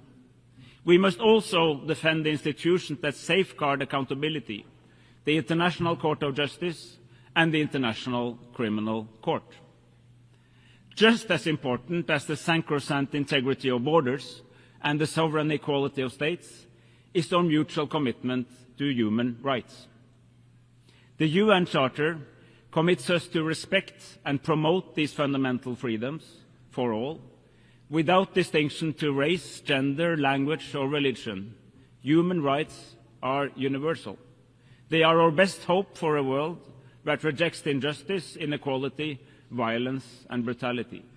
A more equal world where women and girls participate on equal footing with men and boys is a more peaceful and a more prosperous world. President, in these times of crisis, the United Nations must reposition itself to meet a new political and financial reality. The UN 80 initiative gives us a unique chance to turn this crisis into an opportunity and to build a United Nations that is not only stronger, but also smarter. As a country with an unwavering commitment to the United Nations, I can say this with conviction. It is time for some tough love. We want a UN that is stronger, yet leaner. A UN that is more efficient. A UN with structures optimized to deliver real impact where it matters most, on the ground, with the people we serve. We need a UN with sharper prioritization of resources, clearer mandates, and a UN that works smarter, not just harder. This is also a moment for self-reflection for all of us as member states and for our United Nations. As member states, we have contributed to a proliferation of mandates, long, complicated, overlapping, and burdened with endless reporting requirements. My country, Norway, is not exempt. We too are guilty as sin. The time has come to change this. We need bold and ambitious reform. We must stand firmly behind the Secretary General to drive this forward. We need a UN that can continue to uphold the rules and the principles that have underpinned our international order for the past 80 years. And we need a UN 80 process with a roadmap for the next Secretary General. When she assumes office in 15 months, she must be able to head the reformed UN fit for the next 80 years. President, we need a global convention on tax cooperation. States have the primary responsibility to provide essential service to their people. Then we must enable states to fulfill this duty.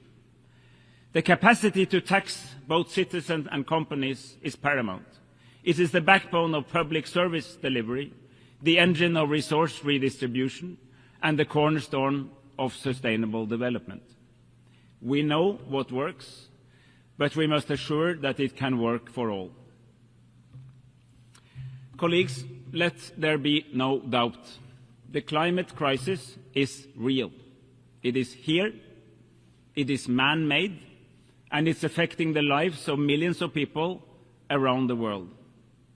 As an Arctic nation, we experience some of the fastest paces of climate change anywhere on the planet, and we feel its impacts in our everyday life. The science is irrefutable. Observed warming is outpacing predictions. Curbing global warming and making peace with nature is the greatest collective challenge of mankind. We have no time to lose. Yet over the past decade, the world has achieved significant progress in this area. At COP28 in Dubai, nations united around the goal of phasing out fossil fuels in a just, orderly and equitable manner. Today, countries, regional organizations, companies and investors are beginning to recognize a fundamental truth. Embracing the technologies of the future, low on carbon, high on circularity and responsible resource management, is not an obstacle to growth. It is an opportunity for growth, innovation and a sustainable future. Now we must build on this momentum. COP30 in Belém presents a crucial opportunity to reconnect the climate, biodiversity and pollution agendas into a coherent, integrated approach. President, as we mark the 80th anniversary of our United Nations, let us protect the foundations for peace, human rights and development. The norms and the principles are not the problem. They are just as relevant for the world today as they were back then. What does deserve scrutiny is the system we have established to protect and enforce these norms and principles. And that is what the UN 80 is all about. Let us make sure that these principles apply for all people, everywhere, all the time, so that in another 80 years, future generations do not have to build a new version from the ashes of another devastating world war. It is up to us to find the answers that fit the 21st century. But when it comes to the core purpose, we should take the cue from our founders. We are, indeed, better together.